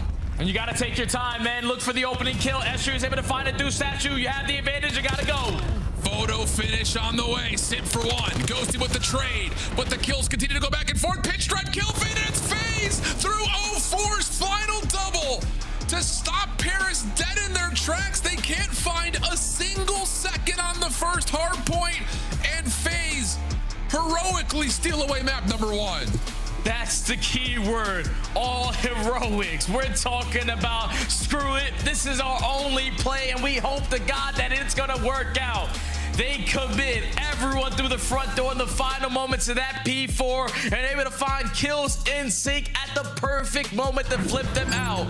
FaZe get that time, and then off the rotation find 2 kills as well before Estrio is able to strike, so they already put themselves in the advantage. They fly over towards Statue, they trade it out effectively, and 04 plays his life so well in towards the side that FaZe in the closing moments just a little bit more icy. I mean, 04 is nearly dealt with from the jump position, but it's Draza who saves his life. That may have been the game right then. And then the follow-up immediately afterwards. 04's final double to make sure nobody can touch.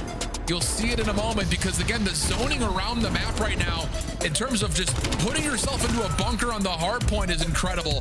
But 04's last little route, trusting that his teammate can stay alive in the hill so he can win that battle at Statue, is everything for FaZe.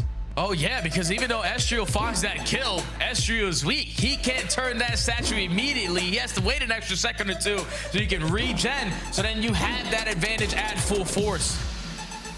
But Simp, even though he's 29 and 40, puts up 4,500 damage. Everyone on FaZe sitting around basically even in the assist column. But that is one of those hard points that you can live to tell your grandchildren. FaZe Vegas start off the series 1-0. Wow. That's one way to set up this series, I'll tell you what. Yeah. We'll take a look at the game flow map, just about as close as it gets. Only 1 lead swap in it until the very end. Wow, unbelievable stuff, man. And it's just like you go into the moment immediately after the listed where Paris feel like they're just a little bit too late on some of the key rotations. FaZe put themselves in great spots, but then as soon as we jump out, you get those key wins, you lock down the spawns, and it feels like Paris are going to be in a bit of a runaway. But FaZe just feels like every time that they're in these tight hard points, they have ways to battle back and find those hero moments. So tight nail biter for map number 1. Now we just have to try to find a way to mentally reset and go into the search and destroy. Yeah, and this was the sequence that I was talking about before this series started. FaZe always put themselves in a position to choose Team B in this series. So they are giving up that opening hardpoint pick to the opposing team. You take that hardpoint pick away from them, and now this is your pick for Hacienda Search and Destroy coming up. I know that they have yet to play it on the season, but this is sort of the same exact scenario we talk about with Optic that we're going to talk about with FaZe. Last season alone, between FaZe and Vancouver Surge, I swear to God, every single series that they played, there was Hacienda Hardpoint or Hacienda Search and Destroy in it. They are extremely comfortable on this map, even though they're sitting at 0-0. So expect a good game plan. Yeah, I like that call a lot. Goodness. It's hard to pick your poison in this instance, but I like this comm. Some of the leaders on these teams have had a little bit of an issue in the search and destroy in particular. Now, again, there's a figuring out period here for Paris with the moves. I think especially knowing that Estriel and Joe kind of in the search and destroy kind of like to play in the same ways when they were on separate teams. So there is kind of a figuring out of what am I going to let you do? What can I actually do? And I imagine it's going to be only a matter of time before they figure it out because everything else has gone through very quickly for them. I mean, in terms of splitting the difference, yeah, sure. But it feels like they learn quickly is what I'm getting at. Because after the incredibly embarrassing loss versus Optic in the minor, it feels like they're already making strides towards fixing some of the things that were the issues there. Now you saw the numbers that were just here on your screen. Simp the Pip sitting at a 0.8, but on the season versus Paris, he's doubled that KD department at a 1.6. You need to get him back into this form because when FaZe are winning search and destroys, they can go up against the likes of anyone. This has been the longest stint where FaZe are not finding success in this game mode, and it's usually off of the back of what this guy can provide. So they're going to be the team on offense, and they are instantly taking away fountain control. Yeah, I love that look. The nade over the top, and then 04 set up to try to find that information and turn it into a first blood. It works out nicely, but hold on. Double hit through Secret Hall. Paris able to recontrol some of the space. 04 behind the play, though, all of a sudden. Oh, no. Yeah, you felt the aim assist drag away from it. Ghosty trying to follow behind. Will take care of Simp. And now it's just down to Draza for the 1v2. Lives for these moments. Looking for a little bit of information so he can make his big time play, but just going to try to make the play come to him. Planning it for office. Going to force Paris Gentlemen to think a little bit more. And just a simple spot on this retake, but now time is your best friend if you're Draza. First check, empty. Ghosty and Sib retaking the site now. They're doing hop. Oh, that nade. Whoa, he thought maybe he was going to be able to pull Draws a little bit further back, but Sib takes very strong position. No problem to get the trade, find the win, and have plenty of time for the defuse. It's Paris on the board first. Yeah, that almost works out there for Draza because you're planning for office. Ghosty turns that corner in this pre-aiming office, but just sitting down low catches him off guard. But then Sib plays the mind games versus Draza because when you get a freebie like that, you're expecting the next guy to be on the defuse. So that's why he overextends, just because he doesn't have an angle to spot it. And Sib on the head glitch. You know, the guy barely misses bullets. Yeah. Paris take the 3v4 to start this game. Yeah, clean. Yeah, I mean, that initial look at a breakoff play was really cool, though, from FaZe. But the counter, the immediate reaction for Paris to take away that space up top at Fire Hall is unbelievably key. Essentially puts 0-4 on a bit of an island. So now it's on to the Paris offense. A little bit of patience over towards Lambo at the moment. Looking for nades up top towards open Hall. Sibs will not land onto both defenders that have taken that space away. So problems here for Paris. Only thing kind of saving them is the fact that this play towards the P2 garage has not been seen yet, and they're going to have a wide open B site. Yeah, they've given up the entire map. So now you're just hoping that if we rotate it over towards B, there's not going to be anyone in the vicinity. But Sip is playing the timing game, and off of Abuza's information, Sip now knows the plays on this side. Big win. Sip shut down through the middle of the map, now gives some freedom to plant this bomb as Abuza was seen over towards the boathouse window. 0-4 for one. Smoke out. Sib chows that. No problem. 3v2. Zaza duo up top, playing together through Fire Hall. But Draza will fall. Joe able to find the first blood there, and now the fob up onto Abuza. Should be pretty casual, and it is. Huge start here for Paris. A lot of improvement so far in this search and destroy, especially the teamwork aspect. You gotta expect when you're putting in the time, especially with these caliber of players, eventually you're going to be able to figure it out. And for an organization who has struggled in search and destroy, potentially adding Hacienda to the map pool could play dividend to how they play the remaining series to close out this season. Because right now they are outclassing FaZe, just countering them off the info that they are providing and making great play calls after. Okay, 2-0 start. FaZe looking for a response here to this next offense. Same nade over the middle. 0-4 not playing through Fountain this time. Instead, it's a three-man stack here for Paris up top at that Fire hallway. Simp trying to get some control of connector. Good for it for now. Trophy system down late, and Simp may try to use that as an opportunity to plant. Yeah, but without secret control, you gotta choose the timing wisely.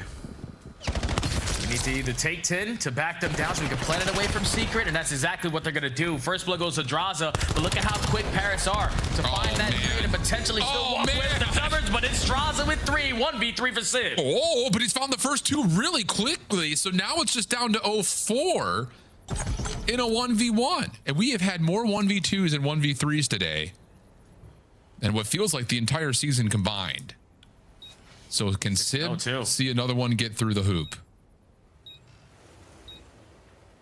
Here's the wrap. Wide open sight. Is 0-4 going to be spotted? Ooh, I don't know if Sib saw him.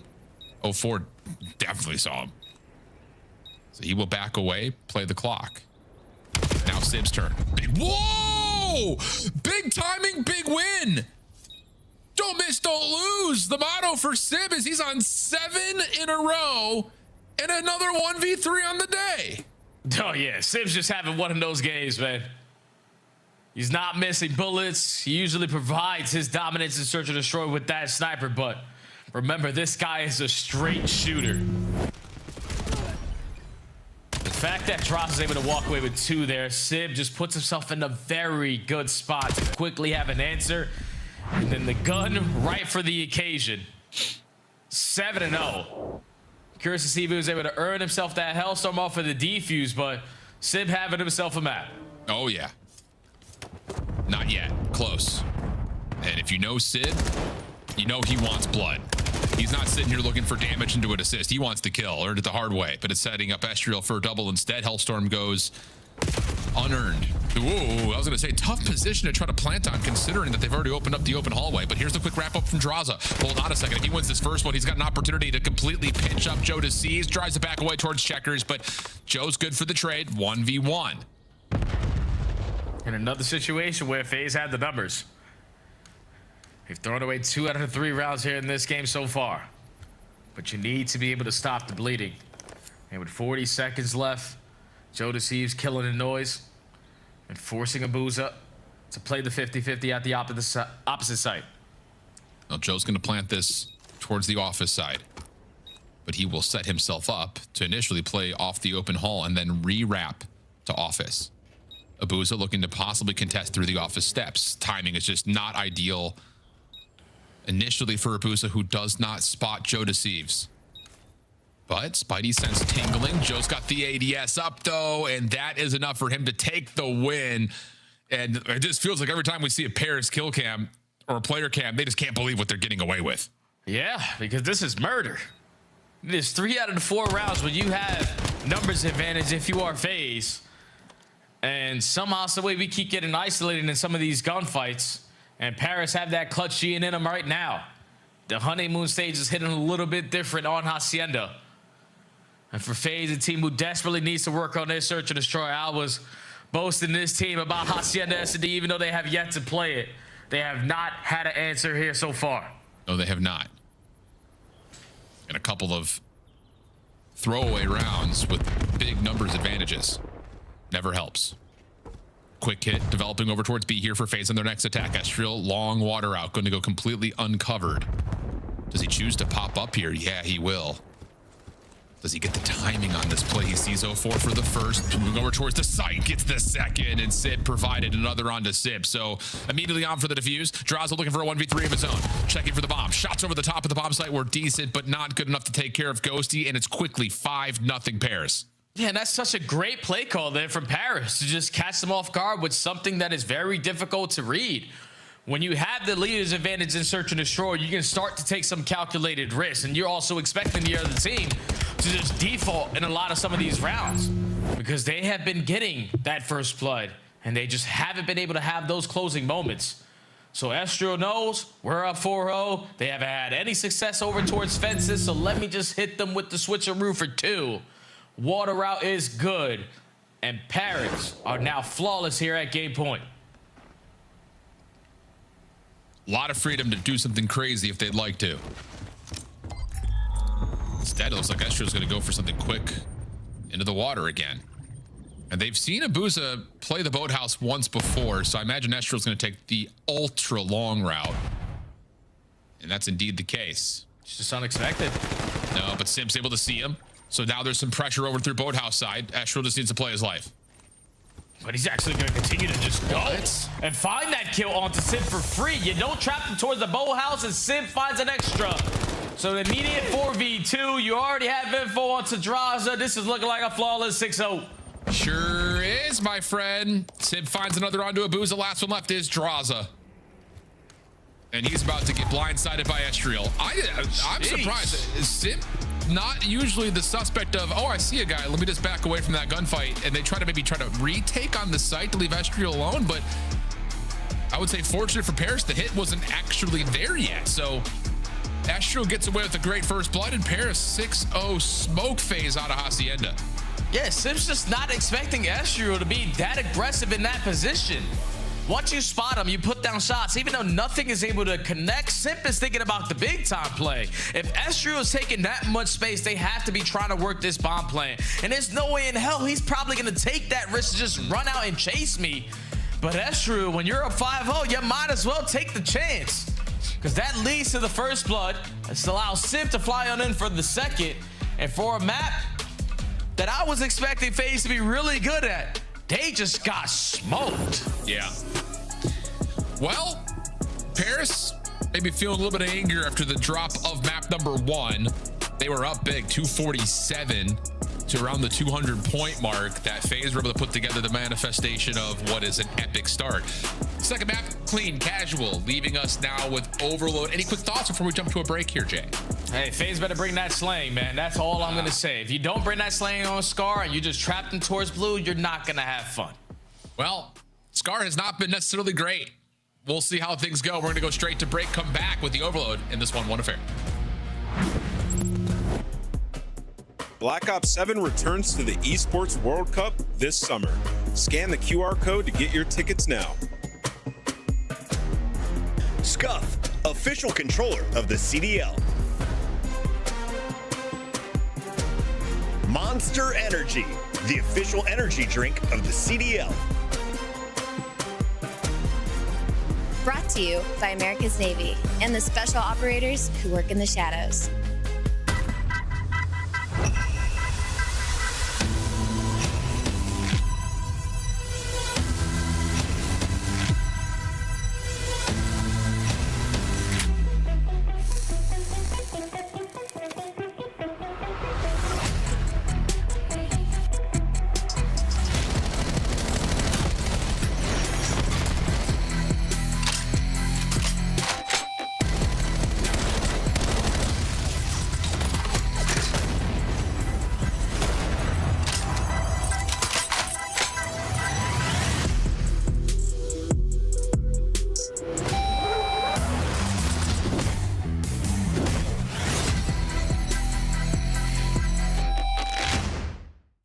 Probably wall run on me. I'm trying to stay up. That's one up. Got two guys. I need help on time. Come on. He's like, got her. Nice. Good help. On you close. Close patrol. Close we go. Dead. I got three. I'm kidding. That was level 3. Let's go. We're back. Any door? Any dubs? I'll pick it up, Warren. Dubs on me inside. I Warren. Inside. On. Warren, one shot. 3. Look, all 3 red dots. Last guy's the door. That's 3. Last guy's the door. He's gonna go wall run. I think he's going wall run. One shot. Absolute Warren. Literally a bullet. Can't be the here. Inside, you suck. 2 more at the door. We'll go wall run. XC on. My God. Oh my God! Nice. Somebody stop me! Oh my God! You're the best! Come on, JB!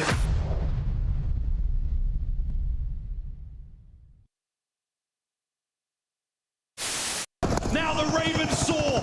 Now the Ravens battle. The final 5 moments for them now. What a turnaround! What a tournament! Carolina survive. Optic Texas go home. He's on the route. Photo finish on the way. Sit for 1. Ghosty with the trade. No. The kills continue.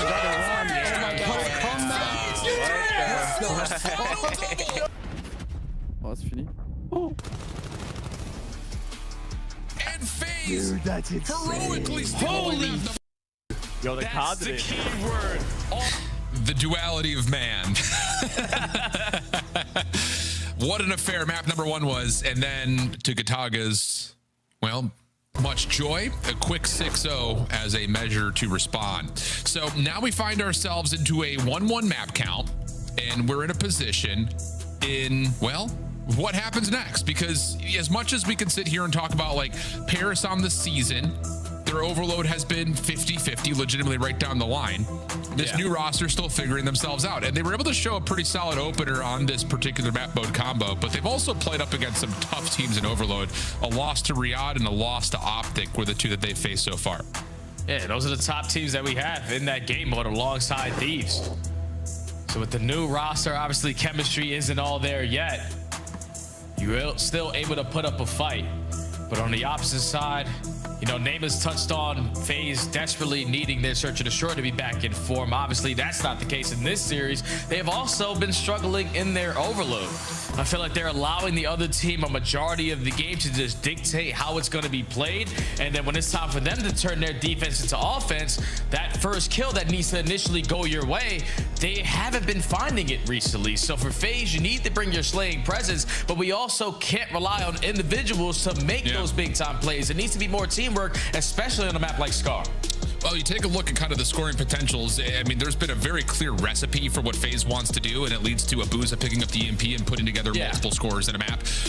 Ghosty and the rest of Paris, it feels like they're still trying to figure that out with this new roster. I mean, obviously back when the roster was what it was at the very beginning, you're not going to have Neptune carrying it, so Ghosty's kind of the guy who's behind the play to grab. But now it feels like things change just a touch with how Joe and Estrel have played so far in Overload against very early, but we'll see if things can kind of established itself as growing an identity, whereas for FaZe, as much as they find success scoring, and I will say their average scoring is high, they still are in a position to where the last couple haven't really fully gotten over the hurdle yet. I mean, a couple of 2-3 losses, a couple of very narrow wins. So we'll see if they can find a way to kind of create some distance and a gap here early on Scar Overload, or Paris continue to slay things out. And so far, it's the latter of the two. Paris are slaying everything. Yeah, and now Draza needs to keep the EMP safe, just not able to hit the shots. So now you're finessing a little bit if you're Ghosty, just to stall out time and hope to God that your lead blockers find success over towards the 18, but they get shut down. And now you're just trying to control top green. Well, so far, easier said than done. Sib gets back into position. Battle with Draza in front of him, but Draza is able to take that into a double. EMP still down. Estriel low on health, trying to force this battle, but it does look like the EMP will reset. And in that moment, FaZe are able to find a couple of kills, at least neutralize the middle of the map. Joe trying to follow up on that, though, is able to get himself onto 3 in a row, and now he's creating space to top green again. The Booza through mid-market, trying to just lock things up for FaZe, create some time for these defensive reinforcements to get back into the play, and it looks like that will indeed happen for now. Yeah, and Joe just putting himself in that position towards green. There was 2 players from FaZe who spawned on the backside of that building, but just didn't want to rush their approach. Knowing that Joe could pop takeover, especially in that power position, but look at the kill feed. It's going to be all pink and not in favor of Vegas. You have pushed them back from 18, but your lead blocker is nowhere to be found, and the EMP carrier just died for free. Yeah, that feels like a little bit of a miscommunication moment right there. It doesn't seem like often that Joe would just kind of be hanging out top green unless he thought the play was going to rotate his direction or if he was going to have more time to create something from that position. But we stay 0-0. FaZe working on some field control, but Sib is there as the first line of defense over the top of A. Estriel's nade also landing makes life a little bit more difficult, and that will lead to a Paris kill feed with the EMP still firmly planted in the middle of the map. And so far, 2 minutes of this overload, Paris are playing from the backside, and they have dominated a majority of the map control for basically 2 minutes straight. Like, if you are FaZe, you have been uncomfortable as soon as this game started. And now you're just hoping that your SMGs can get lost, can get through, because Paris are valuing their life so well. And they're just not giving you a lot of opportunities to even touch this EMP on good side. No, not at all. But for now, Paris is a little bit bottled up to the middle of the map. Seems like that's going to be okay. At least to keep things even. Ghosty backs away. And now has to be the first line of defense over the top of the EMP, and he wins his first. Good shots over to Abuza, trying to set maybe up a long route from Estriel, who's already gotten to top red steps. And he will bounce out, find one. But still, there's a counter kill every single time you look at it. Until right now, 4 will fall. Opportunity to get players forward. The spawns will be up top towards the top part of the map. It's going to be Ghosty who carries. Estriel around the back of the 18-wheeler is able to find 2, slip away, keep his life. Damage out to Abuza is just enough space for Paris to get the first score. Bro, they just have too much map control right now. FaZe are barely leaving their spawn. Now with the minute 50 left to go, the only one out is going to be Sip, but he is quickly taken care of. So this is where you need to value your life. 0-4 wins that one-on-one, but he knows the pressure is going to be on him. Thankfully, he stalls out time. This should lead to a FaZe stop. Minute 35 on the clock in this half. Simp will get some space to work with finally on the Paris side of the map. But he is by himself, and Paris are still controlling the EMP. Popping out. Lots of damage through, but help from Abuza came through off the mid-cut. Ghosty now trying to do the same thing on through market. And they will find Simp quickly. So yes, FaZe have the EMP, but they don't have a lot of forward pressure on the map at the moment. And they don't have that tank control, so gotta slow down again. Draza, who you were banking on potentially to find a couple kills to create that opening, he quickly gets taken care of. So now you have a minute left on the clock. If you are FaZe, you want to at least tie this game before going into the half. So this push has to work. Well, here comes the brute force of it, but Estriel Ghosty find the first 2. 0-4 gives you 1, but Estriel on the pinch is set up freely. This could quickly turn into a counter opportunity, but Ghosty is still deciding if he wants to grab the EMP or not, valuing this position topside playing heady. And it looks like the EMP will reset back to the middle of the map. A couple of the kills will maybe allow an opportunity here for Paris to still reinforce this position, but it's moving pretty slowly, I will say. Joe Deceives cut up through mid, and that's going to lead to an opportunity possibly for FaZe to get some pressure forward. Yeah, if you're Paris, no need to rush anything. You have the lead already, and you just are playing the counter FaZe every chance that they give you. But this might be the perfect opportunity here for Vegas. They are finding all the kills. SMG's roaming around this blue building, and Abuza's getting stunned. It's not going to matter. They're able to tie the game before the half. Yeah, really nice stuff right there from FaZe. Follow-up going to lead to just a couple of extra kills at the end, but a 1-1 count. And again, I think you called it exactly the right way. Halfway through the first half of the first quarter, the fact that Paris continued to find stops and start up 1-0 through 3 minutes feels great from the less preferred side. Yeah, because now going into the second half, this is why they make that roster change. You pick up the likes of Estru, you pick up the likes of Jodeci's, who can bring that slaying presence and be nuisances once they get into that blue position. FaZe quickly needs to make that adjustment if that turns out to be the case, because if you're only going to run 2 NPCs and rely on Draza and Abuza to try to bail you out with those ARs and up close and personal gunfights, yeah, this is where Paris can start to run it up. Yeah, I'll say. See if that comes through, though. Opening break off here in the second half. No kills. Everyone just playing for position. 04 looking for something over through Motel. He's been red. Help on the way. That's his first blood here in the half. Now Simp. Easy one there, playing with a little bit of an elevated peak, but the trade is through, and the EMP still stays relatively safe. But nice shots from Abuza lead to FaZe, now controlling the key parts of the map that they need to possibly grab. But the lead blocker Andraza does fall. Thankfully, Abuza quick on the trades, and now you're just going to wait for 04 in the power spot in top green to try to get some information. But Simp on the other side locates through Motel. And now Paris playing on the back foot. First blood good for Abuza on this attack. The EMP is still holding through mid-market. Dross is able to get one with the pistol out. 04 looking to get the top green. Help will spawn pretty closely here for FaZe, so they're waiting to develop the perfect situation to hit. And 04 is going to give itself a go. Finds one through the connector, maybe take a little bit longer than he would have liked. Nice damage onto another. Draza, pistol out, wins the battle. Now it's just time to, can you win this if you're 04? Huge win. That's going to lead to an immediate score, and FaZe will go up 2-1. And that's what I was talking about then. Lead blockers don't usually find success at finding those opening kills, but it's 04 this time around making the big time play. So now FaZe up by 1. Have a lot of map control, and I'm putting Paris now in that bad position that you don't want to be here on Scar. Time is still ticking, and 04 still alive until just now. Okay, last follow-up from Simp on the way. Able to confirm 1 kill and a second. So now Simp is in a position that could be a real problem here for Paris, as like you call, 3 are dead. Estriel's is playing a little bit of EMP defense, trying to slow down the play. He only gets 1 though. Abuza trying to quickly follow up. It's just not how much can Simp actually do by himself in this position. The follow-up with the pistol. Abuza just cannot find the legs to get all the way there. So we stay 2-1. Joe able to find the immediate recovery of the EMP, and Ghosty's looking for a quick play over through field, but it's going to get met by the entire FaZe defense. Hey, this FaZe roster, especially on this side, they are just not allowing Paris any space in their spawn. Now just trying to slow down the game. You know where the play is going to develop. All we need to do is be effective on the trades, but it's Estrio and Simp combining for 2. 04 and Abuza, though, the safety nets get the stop for FaZe. Time still ticking. Their control of the EMP. Nice wins coming through for Draza. Keeps the EMP position relatively safe, but Sib, huge shots. Again, don't miss, don't lose. Pistol off for Abuza. Astriel, no problems there, but a nice nade from 04 keeps this map still firmly in the control of FaZe, especially after the double from Sib. If you get that last one onto Sib, we could be off to the races, but Sib finds the win, creates enough time for the Paris defense to try to get back into position. 04 can only do so much, just damage. EMP back down to the ground, minute 50, Paris controlling. Yeah, this might be the first opportunity they have to take a lot of space through the middle map.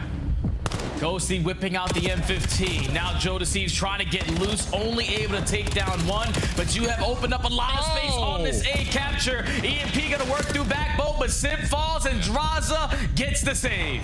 He had 15 HP left. Estriel's pistol shots nearly did the job itself. But Joe, Ghosty, and Sib still find the kill. Sib just trying to create distance between the EMP and the goal. But this position for Paris could still allow them to move the spawns around. Joe trying to find the opener. Not going to happen. The shutdown comes through, and FaZe are able to stabilize. Minute 10 on the clock. FaZe controlling the EMP, at least for a moment. Yeah, but they're trying to grab that EMP, just get it as far away as they possibly can from their spawn. Because a minute left, you've had so many great goal line stops, but Paris are still bringing that slaying presence. The initial 2 go your way, but the reset isn't going to help the gentlemen. 50 seconds, FaZe got a hold. I mean, that looked like Paris were about to find the shutdown at 04 and then grab and go quickly. Doesn't happen. Now it's down to the battles around the plane. Draza tucked into a corner. Traded out. Paris still have a player into Ghosty trying to hold FaZe back. And 04 gets shut down on that long play. Abuza's stuck. This is a nice moment here for Paris. It's just down to Draza. Able to find the first cleanly. Nade's starting to come over the top. The stuns are locking Estriel up, but he's able to score just before 04's nade lands. 2-2. EMP over towards Motel. FaZe, the closest ones to possibly extending this second half into overtime. Another respawn, if this one is going to go all the way down to the wire, or is it? Because Simp finds 3 and Draza finds the 4. So EMP has a free roam. As long as the pit continues to slay like this, FaZe are going to be able to take the overload again in the final moments in another respawn. Oh my goodness. It just, you see it developing where Paris are essentially sitting there saying, okay, we got the hard part done. 20 seconds before overtime, just get the kills, keep them bottled up. But Simp finds a sliver, an inch to work with. And then it's just a dismantling after that. Wow, we're gonna need to see it again, because it looks like everything's about to just kind of finish with maybe FaZe getting a little bit of extra time. Things are going to be okay. Like, you get one player in Ghosty spawning. He's planted top green. Like, this all looks like you've cut off the reinforcements. You have the EMP bottled up, but Simp, like we call, just has the smallest sliver through mid-map, and then all of a sudden Joe is stuck with nowhere to go. Yeah, he just had no one scouting over towards Motel. An opening is what Simp was looking for, and you give him the best chance at it. Able to locate 7 in a row to close out that game for his team. FaZe keep on stealing these respawns away. And if you want to gentlemen, it's just another respawn that you should 100% be thinking, we got this in the bag, but just let it slip in the final moments. Yeah, in the bag, or at least into overtime to give ourselves a chance. Wow. Okay. So the overload goes to FaZe. Dude, they got about as tight as it possibly goes. Yeah, that's actually so true. Holy cow. So, I mean, just go ahead, Jay. What do you got for me? Because yeah, I don't know. I don't really have anything. This series has been unbelievable between 2 teams who are trying to get back to that juggernaut form. Obviously, if your FaZe, it's going to be a little bit easier because Paris are just coming off of one of the most insane roster switch-ups we have ever seen in CDL history. But FaZe just right now seeming a little bit more icy in these closing moments. They don't really need to bring the slaying at every part of this game, but when they need to have it, you gotta have it. And FaZe right now having a lot of those moments and are up 2-1 in the series. Yeah. Wow. I mean, it's just another one of those maps that you can look back and you can point to 50 different moments. This one in particular, where it looked like it was going to be a Paris score initially, doesn't come through. 04, another hero moment. Nearly gets it done again with the nade onto Astriel, but he's able to get through just before that nade takes him out of the picture. And then, yeah, just another one of those moments where Simp finds a window and does Simp things. Gets the final 7 kills in a row. I just don't understand, though, like, if you are the Genomates, how do we leave that opening open through Motel? Yeah. Because you're capturing it at tank. They're not going to spawn over towards plane, and 2 of your players are already coming off of the respawn. So if FaZe aren't going to contest you, as soon as that capture goes down, you know they are working that overextension. And just not a single player who came off the respawn was watching it, or was watching it and got really bad COD timing. Because there's no way Simp initially just works the OE and is able to find 7 in a row to close out that game. That just can't happen.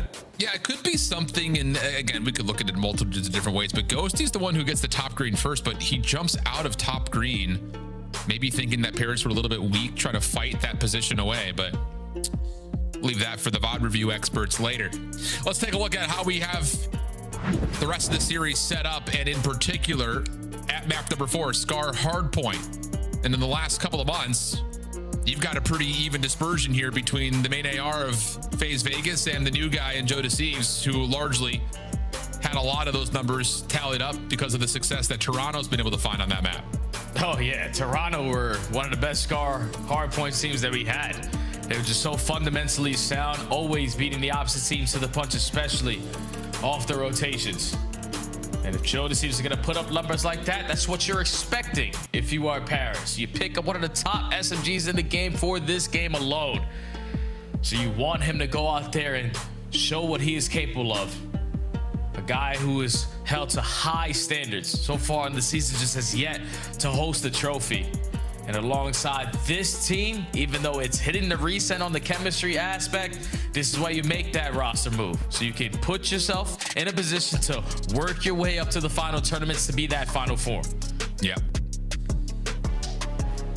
Yeah, like this, again, this statistic right here, Scar Hardpoint has been a map that Paris has really needed to add into their map pool. It's been pretty much a hard veto for them, it feels like, in the last little bit. But the last 2 times they've played it, they lost to Boston at the major in their opening round, and they previously lost it to Toronto at the major before that. So it's just one of those that, like, as you get into the deep portions of the stages, they need this map to show up, or at least to be competitive in it. So I like that we at least got that numbers splash screen onto Joe Deceives, because he's got to be the player to watch to see if Paris can find a way to be more formidable on this map that they are, at the moment, it's their worst map besides maybe Gridlock. Yeah, usually the saying is, if you can't beat him, join him. But if you can't beat him, maybe pick him up. That can also work out. So Joe Deceives, alongside Paris, trying to provide that game plan that works so well for Koi. Here on Scar, and already all 3 of they are dominating mid-map. They have yet to flip the spawns out, and now you're trapping FaZe over towards green. Okay, good start. Nate over the top, though, actually keeps the hard point open. That'll give FaZe a little bit more time to play off this route, but it's being watched. Joe's able to find the first. Estriel still just floating around through mid-map, gets another, but now the map starts to move around just a little bit. Good kills coming through for FaZe. That should be the last spawner for Paris to spawn down towards blue. That's Estriel. Ghosty trying to work on some high ground control, and Draza wins the opening pistol battle, so FaZe have picked up the pieces from the faults of the opening hardpoint. Now they're in a position to get their setup that they want as they try to approach P2. Yeah, Draza's unbelievable. Another hardpoint where he has given his team a very early spark into this game. On 6 in a row was the reason why they were able to flip those spawns out and at least get 16 seconds off of the P1. But now with the gentlemates and the numbers, they win the rotation over towards new. Shout out S, you're rocking fast hands. I'm gonna throw that nade right back at you. We're still gonna hold on to the HP. Little play from Simp through the middle of the map. Draza gives you another 2 from the front. How about it? Jumps on into the hard point. And that allows FaZe a chance to control the play from the front. Ghosty up top, trying to cook up an 804, shuts that down. And Paris are now a little bit stuck outside red steps. Last 18 seconds. Here comes possibly the final hit for Paris. Simp gets the opener. Joe pushed back. Still trying to fight off this angle. And a good nade from Ghosty keeps the hard point open. On rotation, Joe. Draza is able to win 1, not the follow-up. And a nice moment develops here for Paris in the final 10 seconds of the hill. Oh, big shout out to Ghosty for throwing the Kobe all the way across the map, because now this gives Paris firm control of everything that they want going into this P3. You know that FaZe are consistently going to be spawning over towards blue, but now they're working on their routes. Already finding success by finding the opening kill over through both sides, and now starting off the trade scenario. FaZe walking away with the majority of the fights. They get a very quick break. Yeah, that's about as perfect as a break could possibly be on P3. You hit the 2-2 split, you win 1 gunfight from the front, another through mid, and it puts Paris in the blender. Quick response, though. Once again, Ghosty just doing the work. Putting in nade time. Draza trying to slide himself back up towards the plane, cut off, though, by Ghosty, who's just been such a problem right now. As soon as FaZe start to generate some momentum, Ghosty's slowing him down. Yeah, like FaZe got the sequence of kills that they were looking for. Al, it's just they didn't put anyone in a position to hard block those spawns over towards blue. So you give the gentlemates an inch, they're going to be able to take a mile, and now you can blow the game wide open because they are slaying them to bits. Consistently pushing FaZe back to always spawn over towards green, and they're now going to be uncontested for the first 15. Okay, well, Ghosty 5 in a row. Nice shots onto number 6. Now in potential Hellstorm range. Ghosty's down low. Help around the back from Simp, but he's being held just touched by Jodeci's, and he will eventually win that gunfight. Yeah, Paris are looking like a totally reinvigorated team on this map right now. They have done just about everything you could possibly do to either win control and spawns immediately with the proper setup or find ways to counter what FaZe are throwing your way. This has been a near flawless P4. Yeah, and now Ghosty has a Hellstorm to benefit from it. If you are FaZe, this game became 2 times harder now. The fact that he has that utility going forward. You only want to invest it on the money hill for P3. So the Gentlemate's up by 60, even though you're spawning at old. You give yourself a couple chances here at breaking this and saving that Hellstorm. You know that FaZe are still going to be trying to create some saves because they desperately need a good hold here. Yeah, they really do. I mean, considering how convincing that P4 was, we're still only looking at about a 60-point game. So Ghosty feeling the pressure on rotation. We'll call the Hellstorm in here. Route from Draza may actually give him a chance to find the tablet carrier of Ghosty, but instead Joe finds the pick. Good information gathering off the UAV elements. Turns that into a second, so Paris will find their way in from the front.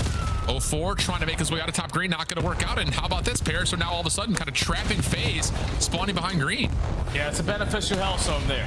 To now guarantee potentially this final 35 seconds because you know FaZe are going to be trapped over to the backside of this green building. And we have the Crossfires set up to perfection to shut down the pressure on the time. So still keeping that 70 to 80 point lead. And now your main focus is to keep FaZe on this side of the map. Yeah, and Astral just got 4 objective kills plus a bunch of assists, so he's got a second Hellstorm off of only 5 in a row. Paris are lighting up this Scar hard point. Are there any more heroics in the bag for FaZe? The Zaza duo combined for 2, trying to get something to open up the map through the middle. 45 seconds on this hard point, and finally FaZe have some ground to work with. There's something about FaZe's hardpoint game right now. When everything is going right, it's due to them winning rotations. When everything is going wrong, they're consistently playing from the back foot. And that's what they currently find themselves in. Cannot find ground to stand on. So 25 seconds remaining at the P1, and with the leader's advantage that you have, if you are the Gentlemates, you can hit these long routes. You can keep on stalling out the time because FaZe need to start playing some perfect COD and need to win this rotation anew. Well, so far, this moment right now is pretty perfect, especially with Abuza finding 2 on the other side through red steps. Draza, knowing he's got a couple of Paris members right in front of him, is trying to play his life, trying to finesse for these kills, but not going to happen. So now it's just down to where will FaZe spawn with this 2-2 split for Paris coming through. They will spawn towards red steps. 04 has to survive, and he's just not able to. Simp in trouble. Paris able to get to the hard point, plus they still have the Hellstorm if things get a little bit messy. Yeah, so this game is basically going to be done and dusted if you give up this 40 seconds to Paris for free. Thankfully, Dross is able to fly on them for 2. Abuza finds the final, so you are pushing the Gentlemates back, and now you're forcing them to spawn over towards this green side, where Dross is ready and waiting. That extra layer is being created, and he lines up 3 to push them back. Yeah, 04 just trying to find Sid for the 4th and final, but gets punished. So FaZe are still in the time, but Paris have the numbers on the return back to the hard point. We'll see how FaZe handle with the FaZe Vegas. Listen in. Good job, guys. Good time. Yeah, mid wide wall again. Cutting wide wall. He's still mid. Spawn green, spawn back green. Yeah, one back green again. I've seen the green. I'm blocking back green. They're spawning red. Time. I hit one blue. Blue box now. Front green.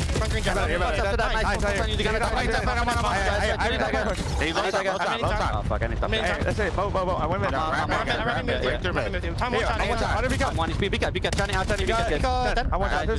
Drop one time. Yeah. I'm trying to need time. I'm studying. Time and go. I'm leading for you. Hold on. Last year. I'm playing. Just 3 there. March on the game. 2 left. One shot. Nice. Get time. He's close. I'm dominating him. He's bow. I'm a bow shot. Be careful. Outright, trust. Don't team both. I'm on HP. I cannot chat. It's Ghosty. 3 there. 3 left. Okay. 3 left from one train. Look my deep guard. Yeah, have you done it? Go blue box. Take it. I hear it. Take it. Yo. Take it door. On the tank. Right. Nice. Give me top. I don't team. Yeah, one wall on me, one wall on me. One front door, front door, two front door. One HP, one front door, one going, two going top. One left, one top, and one front door. I went deep up. Okay, that's fine. Give me time. One P1. Go Watch that P1. And one's right.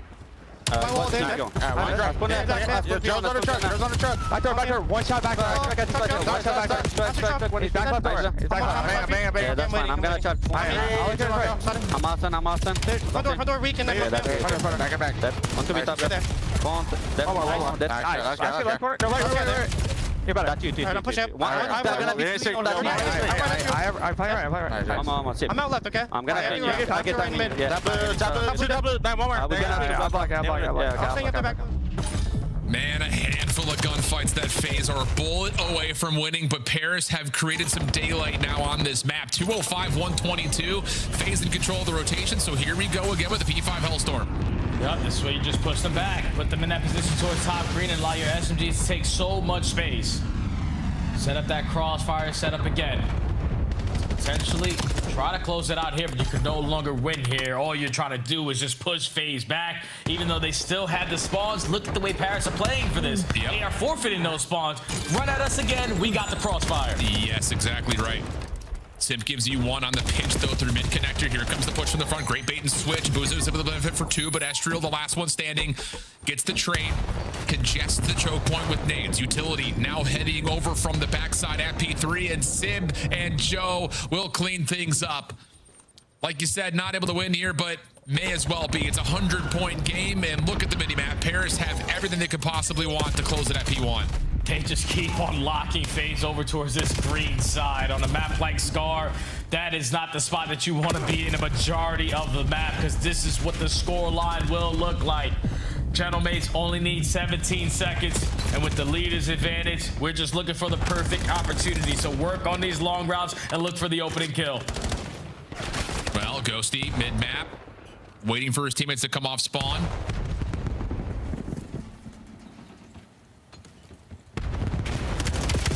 Is he able to find the kills? No, I was gonna say, it just feels like you're just sitting on the edge. You're seeing, like, when is this fight gonna happen? When is this fight gonna happen? And it's 04 who doubles down. Maybe a bit of a lifeline here for FaZe. Last 15 seconds, trying to find the shutdown onto Joe over towards New. And once more, we're in a position where FaZe are still breathing. Yeah, don't give them another opportunity if you're the Gentlemates.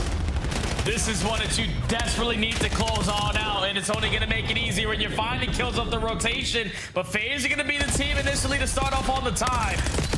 They have the ARs, they got the crossfires, and for now they are pushing the Gentlemates back. Here we go. Trying to set up the break attempt is Paris. Sim pushed off. Double pinch on the way here. Booza's got the read on it, though. Is just playing his life, holding it back. Help on the way from Sim. They can't quite find the kills, though. Ghosty gets one from the front. Now it's just down to all of this. Paris are going to return back and try to set this up with a three-man hit. Ghosty, Joe able to find the kills. Draws the last one left. Try to wait for the regen. Has to jump into contest. Pistol out. Does he find the opportunity? Connect. No, it's Joe with the shutdown. Chance for Paris to win the game here. Simp makes safe the pitch. You've got to go quickly if you're FaZe. All four players hitting from the front. Nade's starting to trump through, but they're not able to find the connections initially, but the gunfights lead to a 1v1 possibly for the game. It's 249, 186, and Paris are going to just push themselves back to rotating to P3. Yeah, they're just going to cut their losses. You might as well, or contest it for the old time, because all you need is 1 second. You don't allow FaZe this time around to steal another respawn. It was dominance from Gentlemates to start, and it was a great finish for them to close it out and force that game number 5.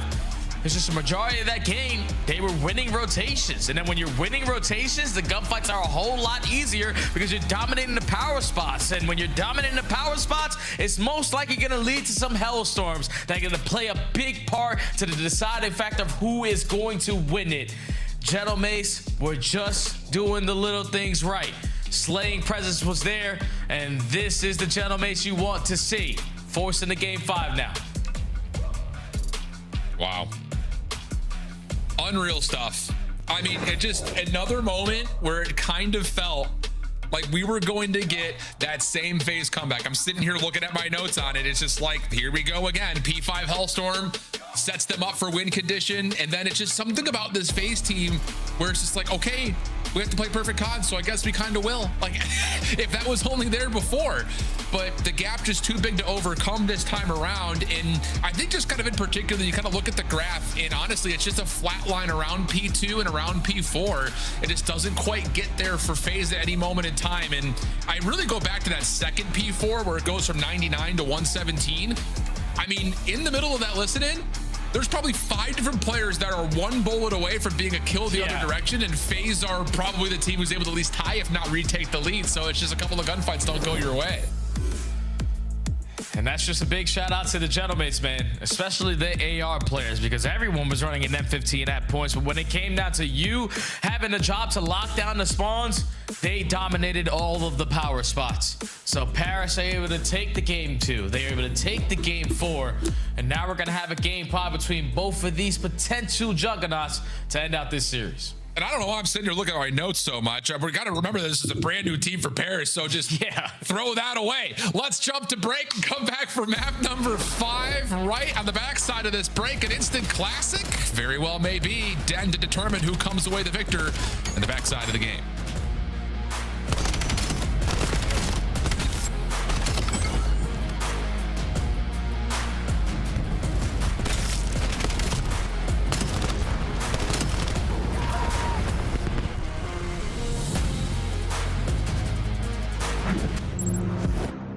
Dominate the competition on main stage with the CDL Major Hunter Tracer Pack.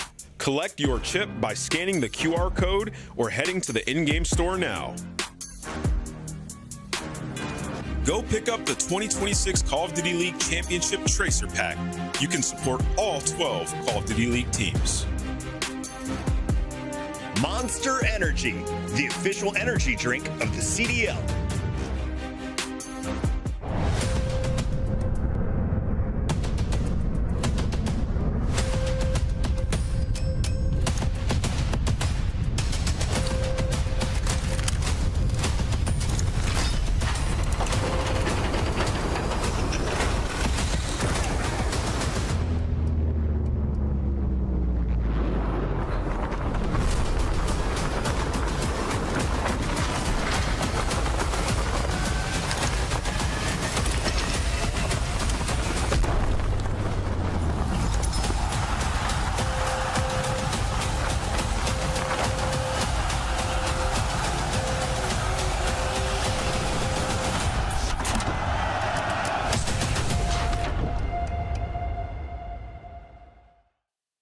Can't do anything. These two hills right here, these two hills, you can win on these. Oh, shit. Oh, there's one hallway, one hallway. No way, this guy. Damn.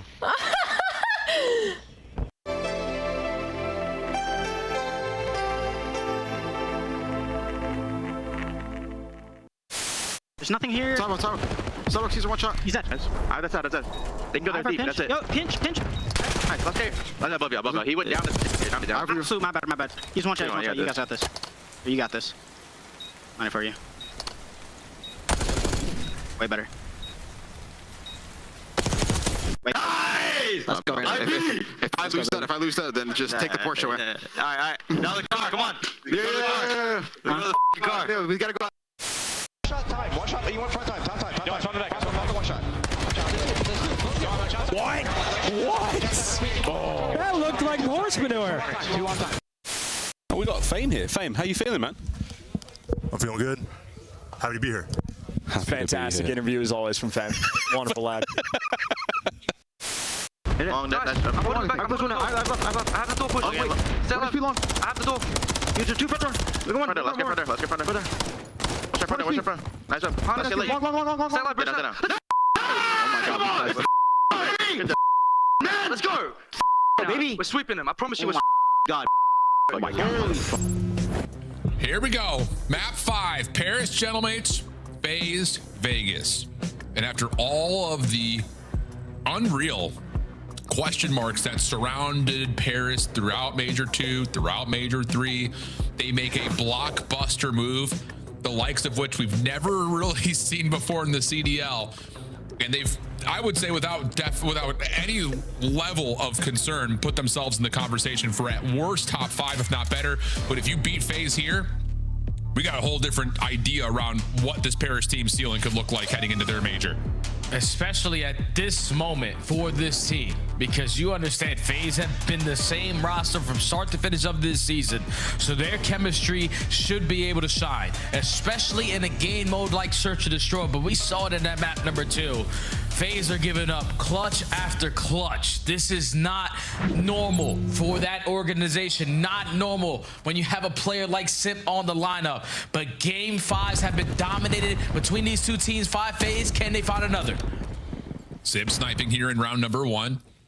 Only is able to scout out a touch of information onto Simp, who was just throwing some mild shoulders through mid. Oh, I was going to say there's an opportunity on Draza. But now all of a sudden this A site becomes very vulnerable. Draza peeled back, FaZe calling for reinforcements early. You got to be cautious here if you're Paris. You don't want to be caught by counter nades, and Sib is going to go to the outer rooftops. If he can find a pick here, it'd be insane, but it's Extriel instead for the first, Joe deceased for the second, and Sib could just lock down this doorway now. Now FaZe outnumbered. Need to have timing go their way. Abusa misses the shot, and Sim's just gonna send it because they have the advantage. Now in the 2v1, 04 is just gonna get the hell out of there. Well, he's given himself an opportunity to reset this 1v2. 33 seconds on the clock. And 04 is very nervy about this Paris setup potentially being right above or in front of him. Oh, the timing here could be insane. He's gonna check A first though. I was gonna say, if he decides to go behind over through Dojo, he may pop up right behind this plant, but instead he's gonna have to do this the hard way. 1v2 retake required. 40 seconds remaining. Both players from the Gentleman's back up towards their locker side, and 04 is gonna take the long route to try to catch them off guard, but they are watching this. Joe Deceives the first one to watch. Shoulders, it's all it needs. Yep, there's the backup. And all you gotta do is either double chow this or just sit here and just continue to be a bother, and that's exactly what Paris will do. Nice opener. It can be so dangerous to hit that A site in an opening round where there's no trophies and your sniper is not able to find the first blood, because counter nades could absolutely punish you, but Extriel just sends it. Comes away with the first blood. Paris reap the reward. So far, that's flawless in Search and Destroy versus Vegas. 7-0 round count. And then it's been the same exact answer. The reason why. Just catching FaZe off guard. You saw everyone was rallying towards the backside of Plat, probably giving a 3-2-1 count of going for the chow, but Estrio doesn't allow them to make that decision the way that they want to. He is the initiator, and that allows Paris to put themselves in early numbers and take the opening round. Well, here comes a quick hit through rooftops for Paris. Joe will find the first. Simp able to get one in response, but there's possibility for 1v1 here. Abusa nearly able to get themselves into position, but not the case. And it's Estriel who now turns this into a convincing 3v1. Draws on the one left. He's got an SMG, decent shots for the first, but how does he survive the second? The answer is he does not. And the Gentleman's chemistry right now shining in this mode. What kind of players do you have? The aggressive, win gunfights in your face kind. So let's just instantly take rooftops away. Dominate this side of the map, and if FaZe are ready and waiting for us, we got the gunny to potentially bail us out. You spot out Abusa, you back him down, you try to keep Abusa alive to play the trades, but it's Estrio and Joe walking away with 3 and only losing 1. And Paris continuing on their hot streak in S&D. Yep, 2 really good rounds back to back.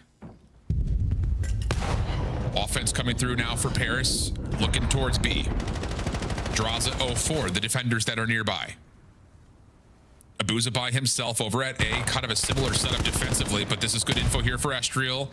04 respects that he can't go that far forward, and the smoke will cover the tactical retreat. And they're going to stack up for an A hit, see if they can catch Abusa off guard by himself.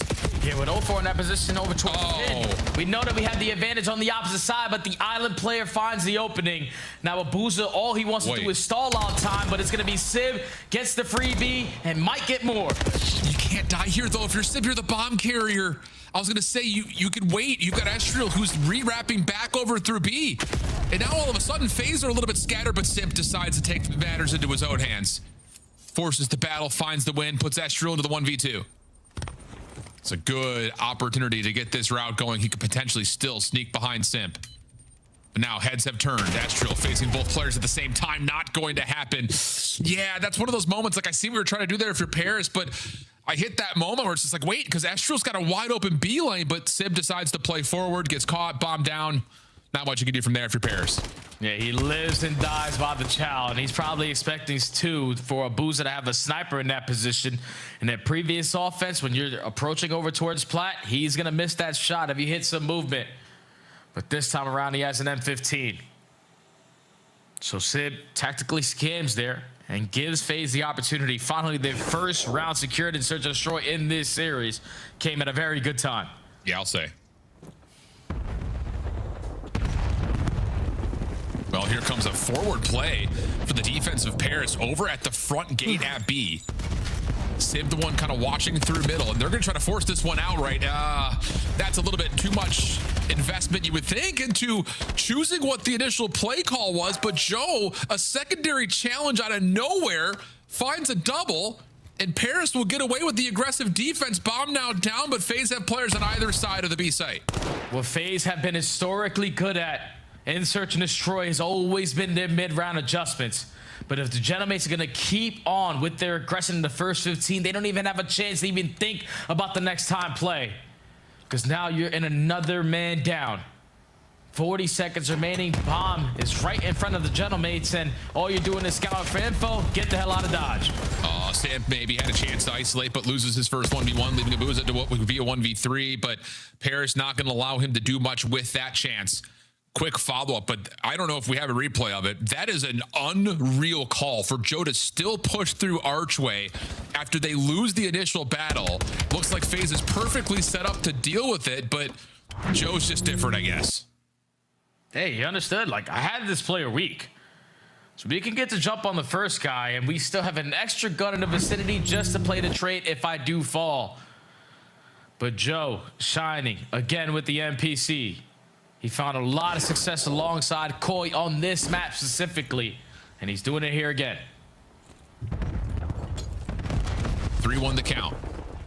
Trophy system for Paris. Going to be down to help them get a look over at the B site. 04 is just laying prone, staying safe from all of this incoming utility and initial pre-fire. Stun lands, but would you expect that to be onto 04 up close and personal? Estriel looking for some info, sees Simp. 04 hasn't popped up yet. Now he's going to make a way, but Estriel was still kind of triggering the pre-fire onto Simp, and I don't know if he intended to kill 04, but he still found it regardless. 4v2 for Paris. Yeah, Simp was trying to bait there for his SMG duo. Just Estriel still holding that pre-aim. You pop up, you're getting hit with some headshots. So an instant 4v2. Estriel can get active. Hits through bottom connector. Now Estraza technically in a 1v4 and is gonna get cut down. The Genomates just made this roster change less than 2 weeks ago, and they are looking like one of the top teams in Search and Destroy.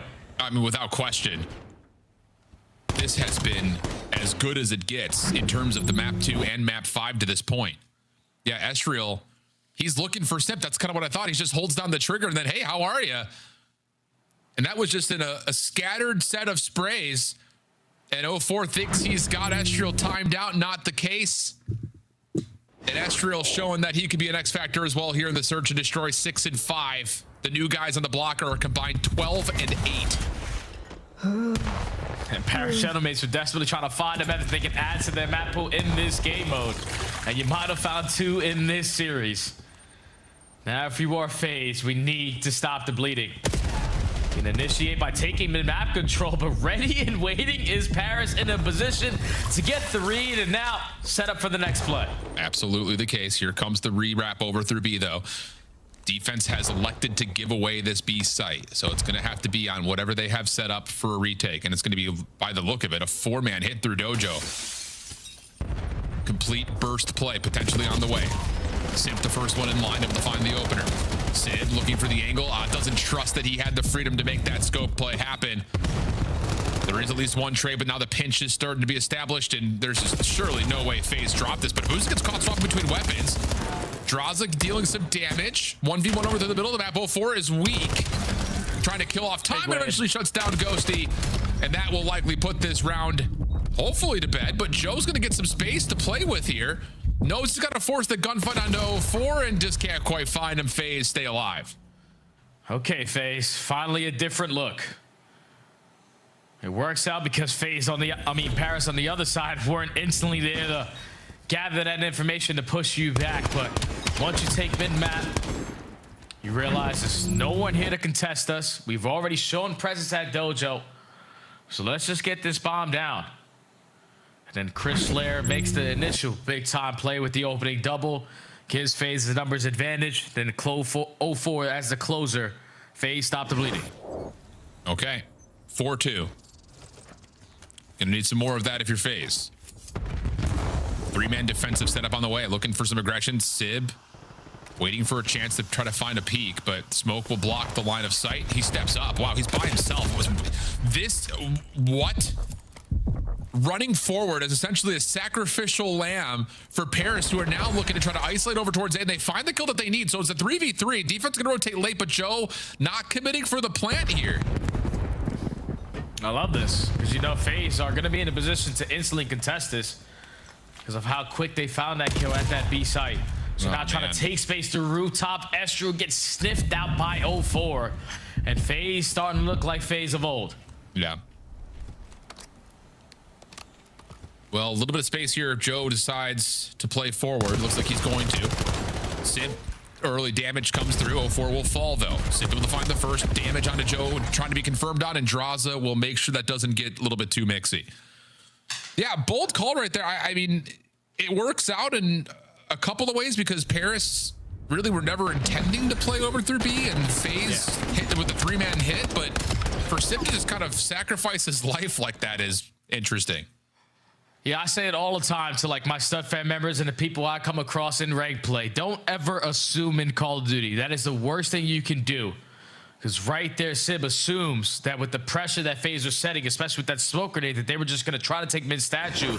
So even with the sniper pistol, being the island player, to potentially make the big-time play, he just gets caught.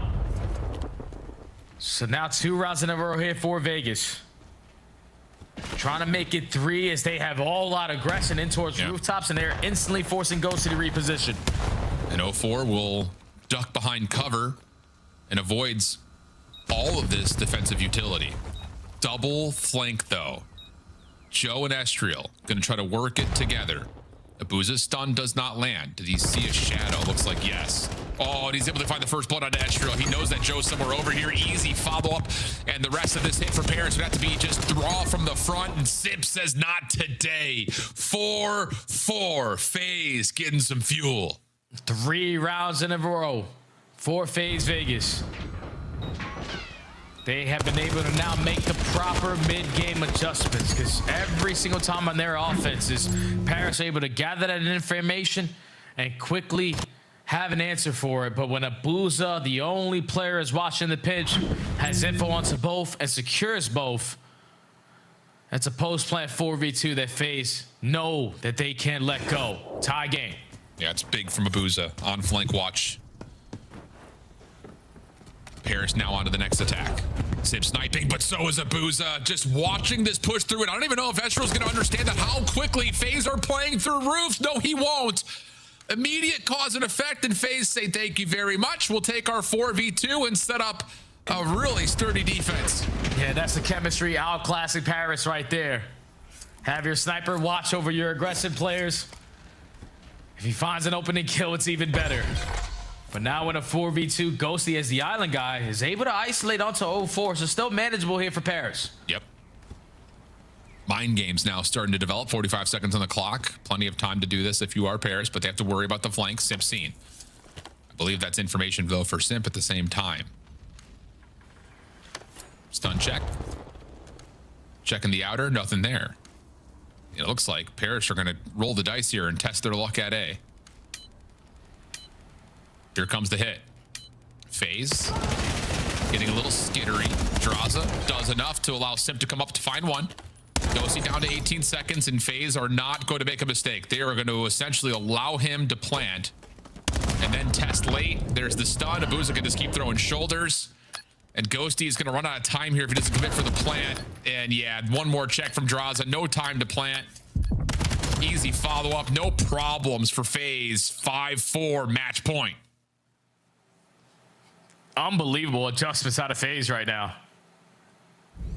You're getting success in the first bloods. And then now we're not scamming number situations. They're like, okay, you're good. You can plant the bomb 18 seconds. We'll retake with 2 guns versus 1. But just the chemistry, the teamwork on display in this round. Abuza with the opening snipe. Sip and 04 take the space, retreat after they guarantee those kills. And now it's 4 rounds in a row for FaZe to be at game point. Here comes the 4-man hit. Trophy system to supply some support, but ooh, Simp actually still gets tagged by that nade. So information for Paris' defense. Joe deceives on the close corner outside 10. Pre-fire shots towards Simp, but Joe's able to find the first. Does he get more than that? Lots of damage into Simp, but he's still alive. Astro quickly trying to come over to help, and you've got Ghosty watching over through mid-map. Second trophy comes down. Draza taking damage, though, from Simp. FaZe feeling a little bit bottled up here, and they're going to say, we just need to try to find some space. Yeah, we don't want to waste any more time committing on this engagement. Because we have no mid-map, and we know that we don't have the numbers. So Paris are consistently throwing their shoulders. Draza's trying to at least set up an angle potentially to make it a 3v3, but time is getting away from FaZe. Sure is. They have to commit. Simp tries to push it forward. Not going to happen. Joe still in the corner. Draza gets the trade, but it comes at a steep cost. Just down to Abuza. Not going to happen. Round 11. Let's go. Paris right there in that defensive round was just able to instantly meet FaZe on their play call. Jodeci sitting on the outside of 10 gets the first blood, and then once he gets that first kill, the second engagement doesn't go down until 40 seconds later. FaZe knew that they were trapped, but they had to commit. And now it's a round 11 for all the marbles. These guys just do not go away. Map 1, 1-point game. Last second score in the overload. Near comeback effort in map 4. Now around 11 with a number of rounds for FaZe in a row, but is it enough? 04 stunned at mid-map, tossing a nade up to Sib. Lands for damage. It gives 04 the position, but Paris still stay in the 4v4. Yeah, FaZe trying to go back to the offense that worked for them in the previous round. Take mid, guarantee some space over towards B, but they're going to commit through mid-cut. Joe seen, but staying alive. Tags to Ghosty. Oh! Abuza just paints his picture through the wall. 04 gets some info there on this little shoulder check through mid. Sets himself up, Sim, for another. Oh! 04! Huge final win and a flawless round for FaZe. Completes this series in a round 11, map 5. And Paris can't believe it.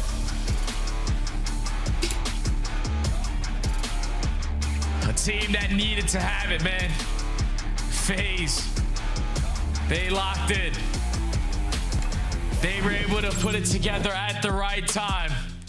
And it was the perfect play call in the round 11. You know, Paris are gonna be feeling the pressure. And if you allow them to initiate the opening round kill, that has caused you problems. But FaZe go back to what works. We take mid-map. We allow you to feel the pressure, and then we work our way through mid-cut. You're able to get the first blood out of an insane wall bang out of Abuza, while 04 the entire time was maintaining mid. All map control was for FaZe in that final round. And now the series is all in favor of FaZe. Another game 5, they get the better of Paris. The cause and effect as well of that first blood from Abuza is insane. If Abuza doesn't find that pick, the defense around Dojo still feels stable, but as soon as he drops, that forces that play out of Sib and Extra to try to reclaim mid because you just don't have that same presence from the front. Joe needs help. He can't just sit in this corner by himself. So that first blood, way more important than just playing a 4v3. What a series. What a first 2 series. Come on, this weekend's about to be lit. Oh, man, it doesn't get any better than that, man. But if there's a question of FaZe potentially on the comeback, that's a search and destroy that could be a turning point of how you end out stage 4. Unreal stuff. back to the desk. We got to speed up the day a little bit. That was a banger. That was a fantastic matchup. And FaZe fans, well, squeaky bum time is now over. You walked away with the W. Congratulations. That was so tight. Every single dub. In the losses, though, Paris looked like they were in total control. I want to talk through this series. And as we take a look at the Game 5 Search and Destroy, Ali, what was different? Because it was 6-0 in Game 2. Oh, yeah. Game 5, you're up 3-1 before Vegas comes right back. This is just what FaZe Vegas is capable of doing and what can make them so terrifying in Search and Destroy. It's just the mid-round adjustments, mid-series adjustments that they make. And for this one in particular, Paris Gentlemates was just playing very spread out for FaZe Vegas, allowing them to get a lot of first picks. So what FaZe does is they instead started to wolf pack a little bit more, play a little bit closer to each other. And what that did, Paris Gentlemates, they didn't adjust their gameplay beyond that. You saw it in the last 2 rounds. They got defense back-to-back. It was the exact same setup in both times. And in that second time, Abuza was able to get that first blood because of the predictability of where one of the ARs was on the side of Gentlemates, just sitting in the back of Dojo, peppering shots to make sure nobody can push him over on the side of Dojo. I think what I loved is just getting Abuza more aggressive with the AR in hand. I mean, we saw, you know, he gets the 2-piece pushing up the rooftops, which was beautiful. And then, you know, playing in front of that was 04. Like, when he's making these plays, it's so difficult to deal with. Even in this last round, when he gets up mid and nades Civ to back him down, you know it's a spread defense at that point, right? So now we can begin to play aggressive on the other side. Abuza plays off of that perfectly. 04 just lurking through mid, knowing the retake has to come in from elsewhere because you're not just going to go straight up through Dojo, finds a couple of easy kills. So I think for this FaZe team, that was a bright spot in Search and Destroy, but it took them a while to get to that. So despite not playing your best Call of Duty, you're still able to edge out this talented Gentlemates team. Just shows you what FaZe is capable of. We welcome Indraza to the Monster Winner Spotlight. This was the Monster Energy matchup of the week. Indraza, you guys get it by just 1 point in all 3 game modes. Can I first start with, if you could give one player from your team the MVP for this match, who do you give it to? I'm giving it to Jordan. He said he had a headache coming into the day and he needed us to carry him, but he was fine. So I'm gonna give it to Jordan. He's a fucking beast, and that's my duo. Love that call out. And for you in particular, what was it about this matchup that gave you trouble, and where were you able to get the edge over the Gentlemates? Yeah, I think map 1, we started playing a little fast, a little hectic when we were up. Map 2, I mean, we just need to keep working our S&D. I think some of the rounds were a little unlucky, but I think as long as we're playing and small talking well and trusting, you know, our plays that we're making, I think our S&D is just fine. Small little things obviously just win and lose you rounds in S&D, and I think even for the map 5, when we started doing that, like, that's why we won. Draza, it's such a vague question, but I've noticed, like, the comeback you guys lost the other day, the leads that you're blowing, and then some of these searches, like, it feels like at times you have it by the chains and then it just gets away from you. What's going on in your guys' camp where these games, it's so hot and cold, it's like a roller coaster on every map? Yeah, I think for S&D, I think we just, like I said, we just need to make more plays and be confident and kind of trust our teammates to be able to hold something or make the play, and if they die, it doesn't really matter. And just being active on the map. I think that once we started coming back, we were being very active on the map, wrapping the map a lot, taking space. We were running at mid to be cut to go B. So I think like when we do those things, it's hard to read what we're doing. And that's how we win S&D. But what about the respawn, the hard points? I mean, you guys had the LA Thieves comeback, and then in this one, both the hard points were ridiculous. You guys almost mounted the comeback in the game 4. Yeah, I think when we're up a lot, I think just making sure we reset and take a super long route just to guarantee it and have our small comms, which I think we didn't do too bad against the Thieves. There were just a few, you know, not rotating little things like that that we fucked up on.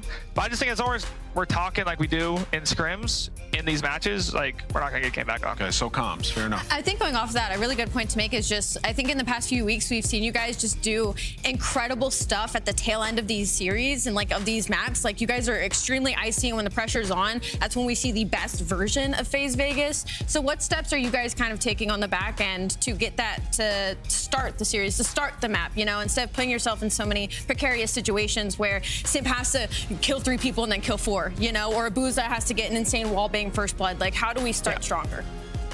I just think seeing what they're doing in the beginning of the rounds and adapting fast, and if they're kind of running at us, or if we're running at them and we're dying quick, like, make the rounds go longer, make sure we're taking map inch by inch, and not just giving them every part of the map, which I think we did really well in the game 5 once we were down.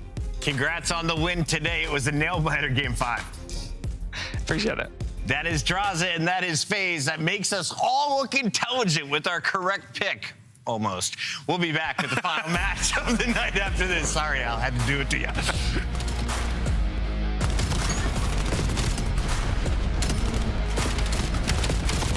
Bro. Oh.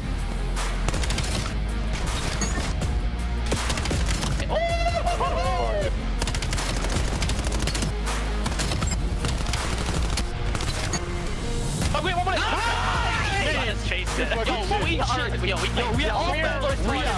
You're taking our insane. Black Ops 7 returns to the Esports World Cup this summer. Scan the QR code to get your tickets now. Scuff, official controller of the CDL. Monster Energy, the official energy drink of the CDL. Brought to you by America's Navy and the special operators who work in the shadows.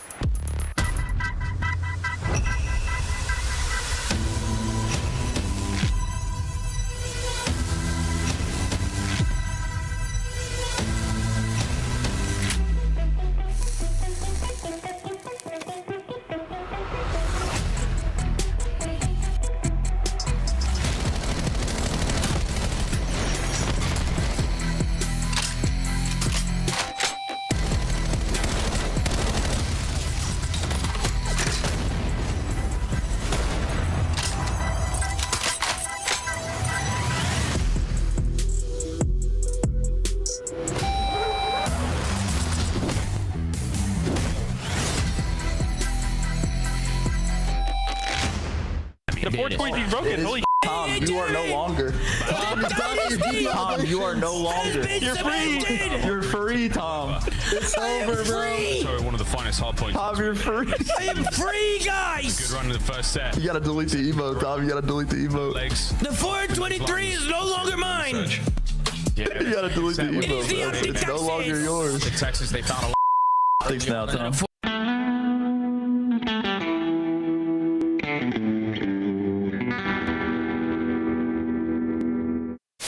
Flip for Falcons.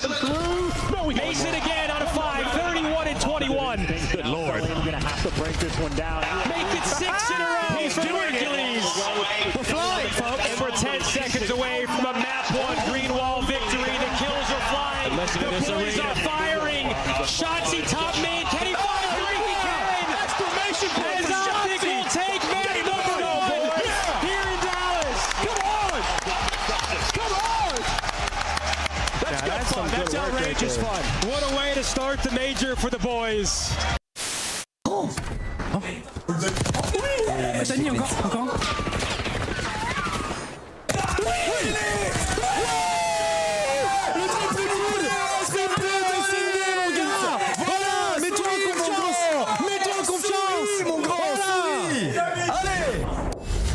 They told us what we were. Is this the end of the newly formed LA Has been dropped. Knocked down, never got back up. A mismatched super team.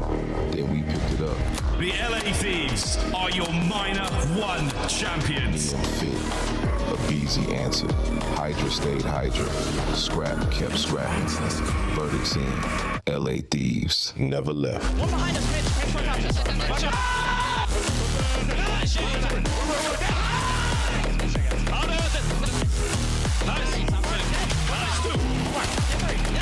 Where's the bedroom?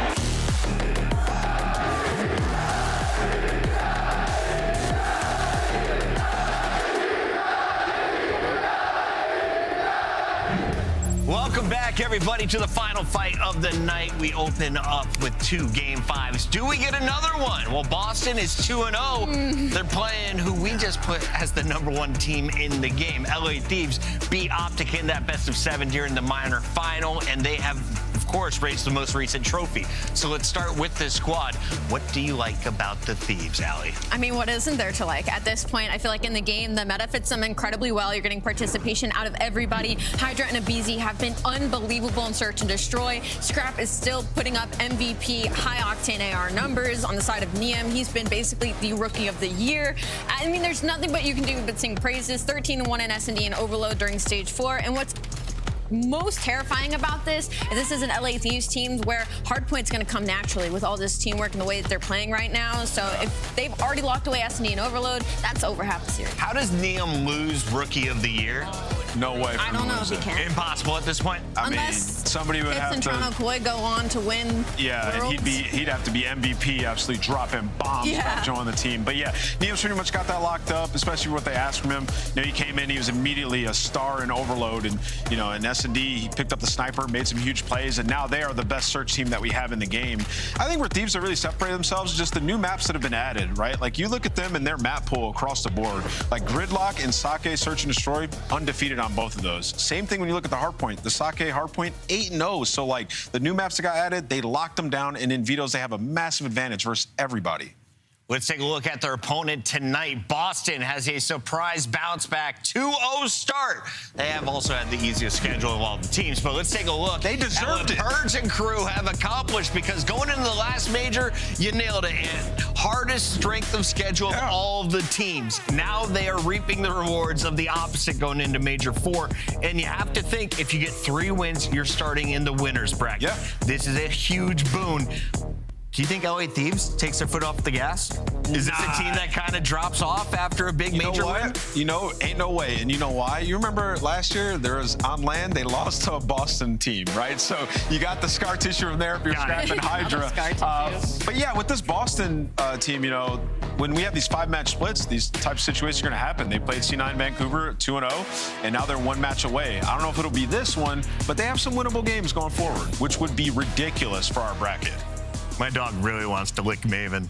They're like hidden in the bushes over there. I don't think you guys understand. Yeah, it looks ridiculous. It's been special here in the venue. We got to keep this show moving on here as we take a look at our maps and modes. Allie, best of 5. Boston has the losing numbers, but if they're going to pull off an upset, is it on Fringe or Gridlock? I love LA for that. No, I was gonna say is like the funniest thing about this is like how serious LA took this enough to ban Hossie in both the HP and S&D. So like your only setup for maps on the side of Boston was like, if they can get Hossie anywhere in this series, we might have a game. I don't know. I will say, in terms of the overload, we did see Boston on that Gridlock. They dominated. Purge had the pop takeover game. Purge. So valid. I just think about LA on the other side on like an 8 overload win spree, and that just doesn't even come to my brain. I will say this though, the last couple matches, Purge has been back. He's been playing the best Call of Duty of the season that he's had. So hopefully he can continue it here. It's time to get the final pick of the night correct, Allie. You're 0-2. I don't think you've ever finished 0-3 this season. I'm gonna pick LA, but I mean, if Boston does it, that'd honestly be hilarious. LA. For number 100, Scrap, get it done. I got the Thieves. Fans are thinking Thieves. Let's send it over to the casters. If Boston wins this, Allie will shave her head. Yes. I'm not agreeing to that. Britney Spears. No. Agree to it. I just spent, you know how expensive this hair is? No. We'll also give you a beard so you look just like this man. On the mic for the first cast, it's Maven. Clint will shave his head. Yeah. All right. So, listen, we just had back-to-back game 5s. I want to sell the story that we're going to have a thriller here, but difficult to do. I think the scary part is they kind of looted on the desk. We know a lot of times upsets, like worst teams, they'll upset and search and destroy, something like that, 2-3-5. The problem is that is where Thieves have been near untouchable as of late is 2-3-5, and the hard point's good enough. Tell me, how did Boston get the upset? Yeah, Ali talks about it. There's no Haciendas in play, and I think last year when they had upsets over LA Thieves, it was always a Hacienda map number 1. Yeah. They would kind of throw away. Like, there was the major, and then it was at Champs. So I think LA Thieves, every time they see this Boston, well, at least Hydra and Scrap probably see this Breach team, it's sort of like, don't PTSD? Yes.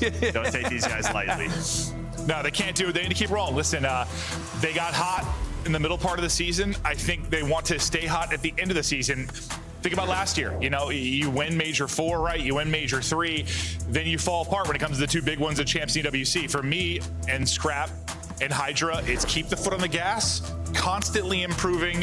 I think when they asked Hydra in an interview, like what they're working on, it's like everything. We can improve everywhere. I think it's the right mentality. I mean, you can throw a BZ in there too because of what phase they're last year, right? So the last couple years. For that trio as vets, like you just have to know. You gotta show up to work every day and put in 110%. It's difficult to do at this point of the season, especially when you're rolling this way. Yeah. But it's just one bad day at a major. All of a sudden, you get a hell bracket, and then you're eliminated. And they have to know this. And maybe there are times this season you take the foot off the gas a little bit, probably or something. This day. But like, I don't know. I don't think you can afford to do it now. Not this late. I think once like Major 3 and Major 4 hit is. That's sort of the floor. Yeah, you know, you look at Sender and Shane, they have to be talking about that. They know this. It's at the end of the season. This is not when you want to be doing it. All right, well, we'll kick things off on Dan. As you said, no Hossie in the rotation. You kind of thought maybe Thieves were just going to square up with him there, but that will not be the case. They did it last year so many times. TJ opens with a double, and new man to this roster. He'll be trying to pop takeover, but it's going to be against a very fearsome SMD G duo. And honestly, there's just no real openings on this Thieves side. You've got talent everywhere. You don't really give the edge to Breach in any position. Yeah, and Easy Mac talked about it. It's a resurgence of Abizi. Obviously, MPC is a big part of that, but he has been such an impact player. And then, I mean, just their 2, 3, and 5. Like, if there's one critique with this team, it has been a very tough stage 4 with who they have played. They've played FaZe twice, G2, and Optic, right? Those are their 4 games, 3 of them coming in the minor. They're at a 50% win rate in hardpoint, so like that should still be better. But their 2-3-5 is so good. So good that you just think this roster should be able to win around 50 to 60% of their hardpoint. Does it have you thinking about some of those peak FaZe rosters? Yeah, in a way. So good in 2-3-5, just be 50% of hardpoint, you might win a tournament? Yeah, I think so. Yeah, it seems like that's where they're at right now with, I think, more potential to improve in hardpoint than maybe those old FaZe teams, certainly. Just because the ceiling we've seen with this particular squad, or especially a Scrap and Hydra team. Speaking of Scrap, he's on 4 straight currently as they'll lock down the middle part of this P2. Some pressure is going to come from the backside, and it's going to be Hydra trying to deal with that. He's not able to deal with it from the back. Neem will try to do it from the front, but they'll lose the tail end of this hard point, so it's thinking about the rotation now. Yeah, well, I mean, they're going to get pushed out towards roof side. There's nobody towards the back, not blocked in spawn. So Boston do a good job behind Afro, able to get in this P2 and split this time. So 10 seconds left, all about the rotation. Hydra already here. He's got Abizi right next to him, and then Scrap and Neem just making sure there's no funny business on the other side of the map. Abizi will fall. Hydra will need to pick up the double, and he is able to do that. Still people pushing, but now the reinforcements are here. Hydra has done his job, efficient on the trade and getting the second. Now up to the second line of defense. Neem will be the point. Hydra's back off spawn, trying to get into the action, and from the back line, Scrap getting the kill for you. Scrap and Neem both able to find a kill. Time will stay to Thieves. I mean, the fact Neem gets one there is massive. And you continue to see, like, there's players dojo when they're spawning up for Thieves. They're watching, like, the full flank. They're thinking someone's going to be taken around. That has not been the case. Boston Breach, they've just been running through the front, now starting to pinch to the middle cut. Well, Afro's going to get 2 again, so you're splitting the time, hanging on to this lead. They've done a good enough job with a couple of big breaks and turned it into significant time. This is the one-on-one on the other side, thinking about next. TJ is able to win that with a nice stun. So no one forward really for Thieves. One out from will be Afro, and for Boston, he's able to pick you up 1 and kind of cut the rotation off for Thieves for now. After his death, Neem's going to spawn out all the way out roof side, so it's kind of going to set up a pinch here for the squad. Scrap is able to get to it. Neem literally spawned up roof and just ran straight to the hard point. Yeah, right. There was so much pressure just through the middle of the map and towards the back. The players just had to win those one-on-ones. You don't. If you're Breach, then TJ's left alone, and that's a little bit too easy of a break. But as soon as I say that, Spark's going to find a double, and it is just chaos on P4. As the dust settles, Neem just trying to get back to full HP. Does that and beautifully chows.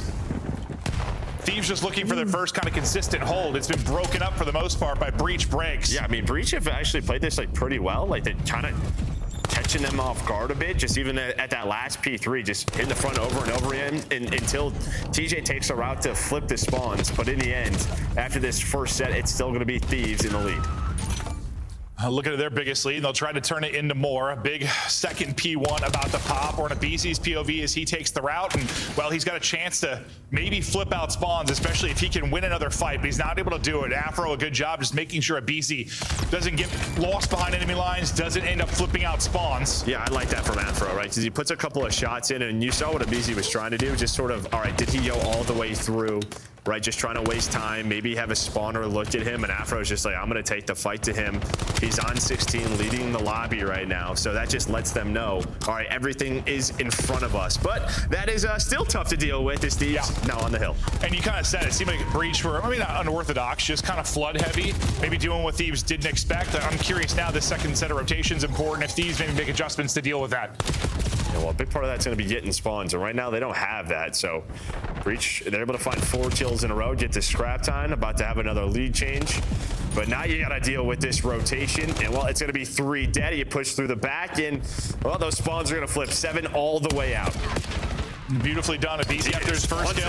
Good job just staying alive. But yeah, a friendly spawn will come in from Breach. They're still trying to hold, pushing up this lead again. Thieves in control. Check the comms out from Thieves. Out the back here. Out the back, guys. You know weak. Couches are going to the back. Nice, guys. Nothing in the back still. Charlie, purge, 1 shot. Purge 1 shot, couches is free. I got. Nice. I'll help me. Take your time. Teach. 2 on top. Not trying, couch. Missing 1.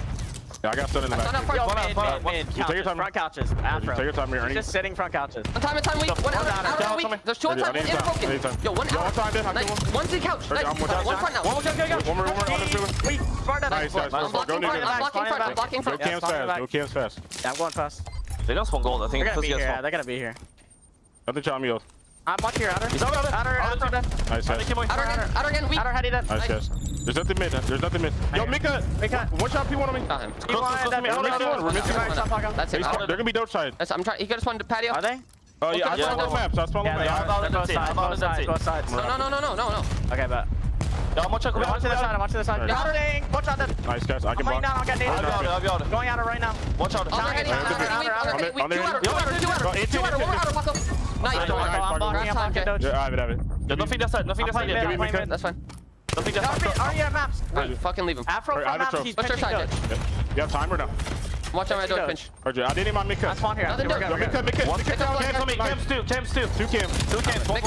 Nice, last 2 cams. Hard kills. Nice. Last guy. I'm so okay. Make sure you're right. I'm rotating from him. He just saying that. Someone back up and give me. Yeah, I will. Nice. There's nothing else. Nice. Could be map. They're gonna be new. I'm going mid fast. Where you at? They could be in 7. Hold on. I don't see anything in blue. Could be in 7. I'm waiting on you guys. Okay, go under. Yo, server Afro, 1 shot. 1 shot in server. Look at Go under. Make it. 2 on ult. He's behind the desk. Go on the desk. 2 on ult. Go on right.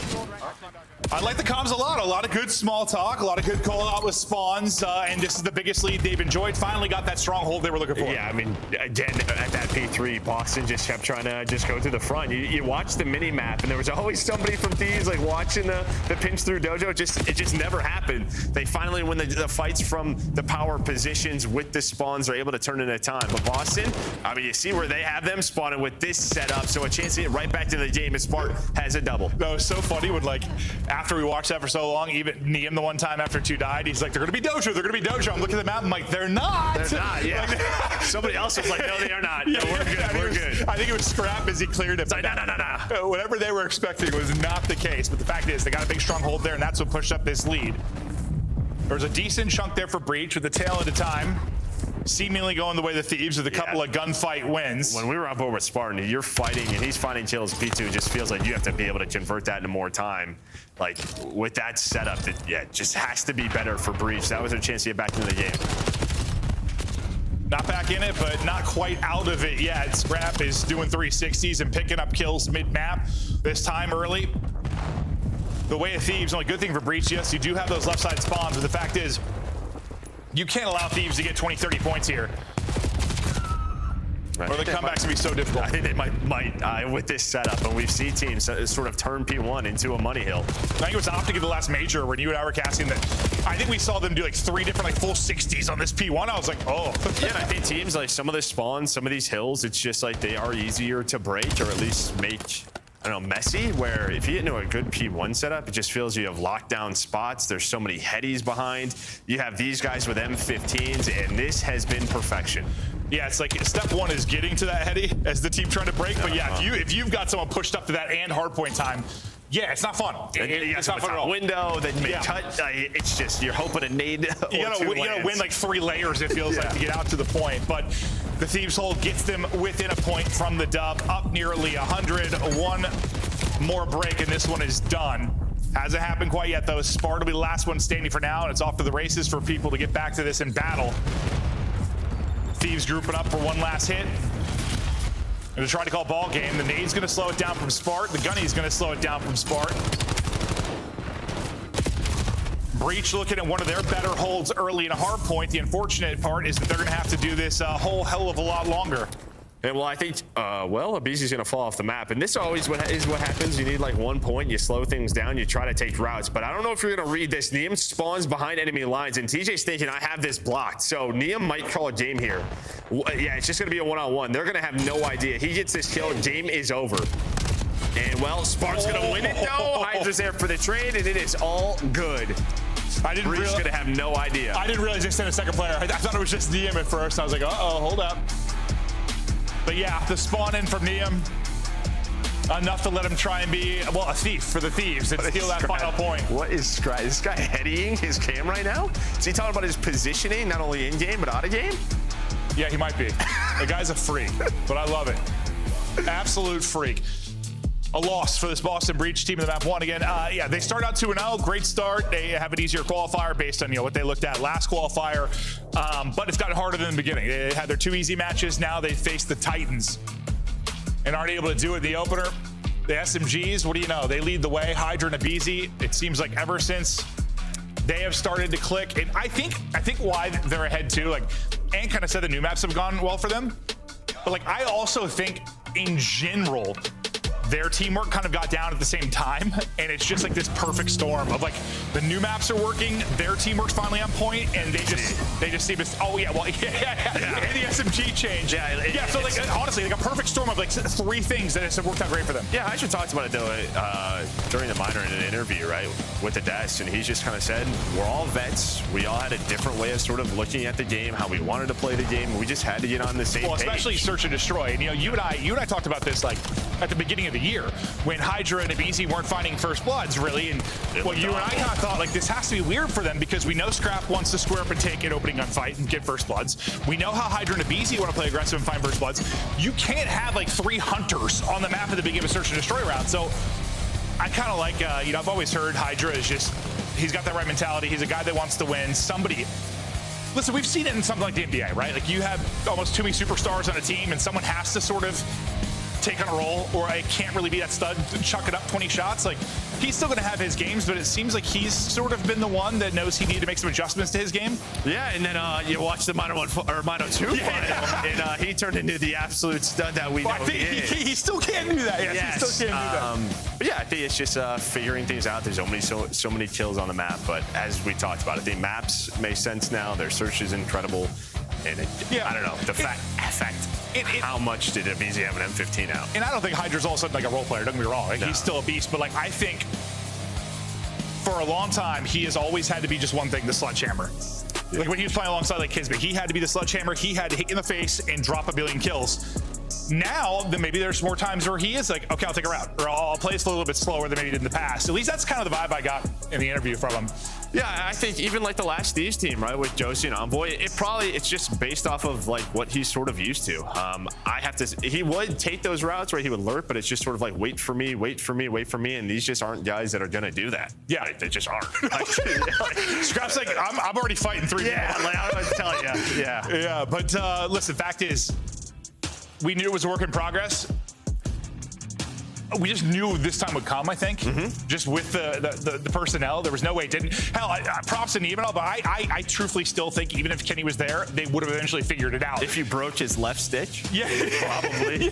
Yeah, you probably would have to break. Yeah, he would have. They would have had to figure some things out and slow down for sure. Yeah. But oh god, we're gonna look at some of our leaders here in stage 4, and you've got Abizi and Neum at top of the list. And listen, we did have the occasional maps from Abizi where he dropped like 12 to 15. He had some takeovers, but the consistency wasn't really there. It is now there really as a whole for this squad. No, it is. And I mean, obviously, you see him at a 1.6, but he's also doing this a little bit differently. He's not always the guy winning the opening duels. He can still be that first blood reaper that we know he has been his entire career, but he has Hydra and Scrap on this team. You saw Neum is in second. His opening duel win percentage is 75%, right? So it's just like, I think Abe's probably having a little fun, a little bit more freedom. Just not sort of run in there, dude, and get a kill. Yeah, no, absolutely. It's been fun seeing them figure out.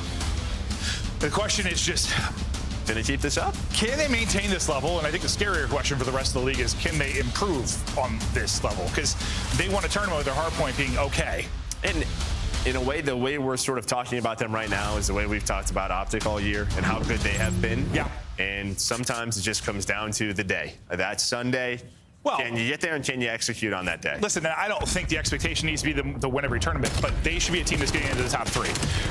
These like top 6s and not making Sundays, I don't think should ever be a thing with this roster anymore. Right, yeah, it should not be. No.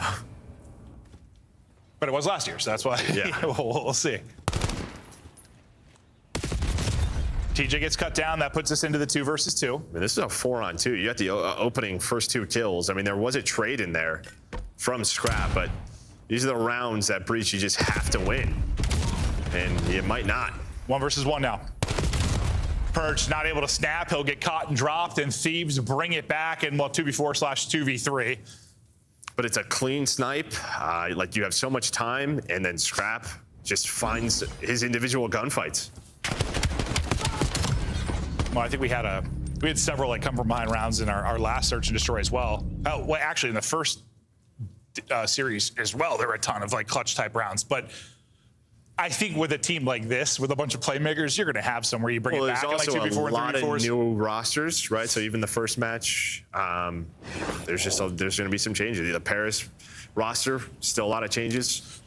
So this is going to happen, but like if you're a team like Boston, well, a bunch happened to Optic though, and that's not a new team. That's true. Yeah, I was more thinking Paris last match. Yeah. But we saw it in the Hacienda as well in the first series. Neum gets a little bit of flinch and can't hit the snipe. Just thankful, I think, to be alive. BZ will find one to keep the numbers there.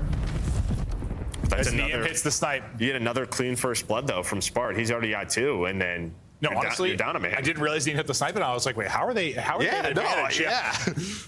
Did he hit that right off after he hopped off his POV, basically? Mm-hmm. So, Breach, you're finding the first bloods, but, well, you're not turning them into round wins. Last time it was Scrap that kind of took over. This time it was Neum in the mid-round, BZ with 1, Hydra with 1, Neum with 2. Thieves now with 2 rounds. And while they're having fun, still talking through things. One of the maps they probably want to work on. I think for a team like this, it's all about sort of just map set, expanding the map pool as much as possible. Just don't forget Champs Sunday if you make it there. It's a best of 9. Oh, so here's the one we missed. A little wall bounce and a little pick. I think the player that he had just survived an engagement from, but then TJ's just running tin by himself. And I mean, we've seen some teams sort of do that, just taking risks, but after the first blood, just not sure that's the play you need. Yeah, that's the time to take the risk.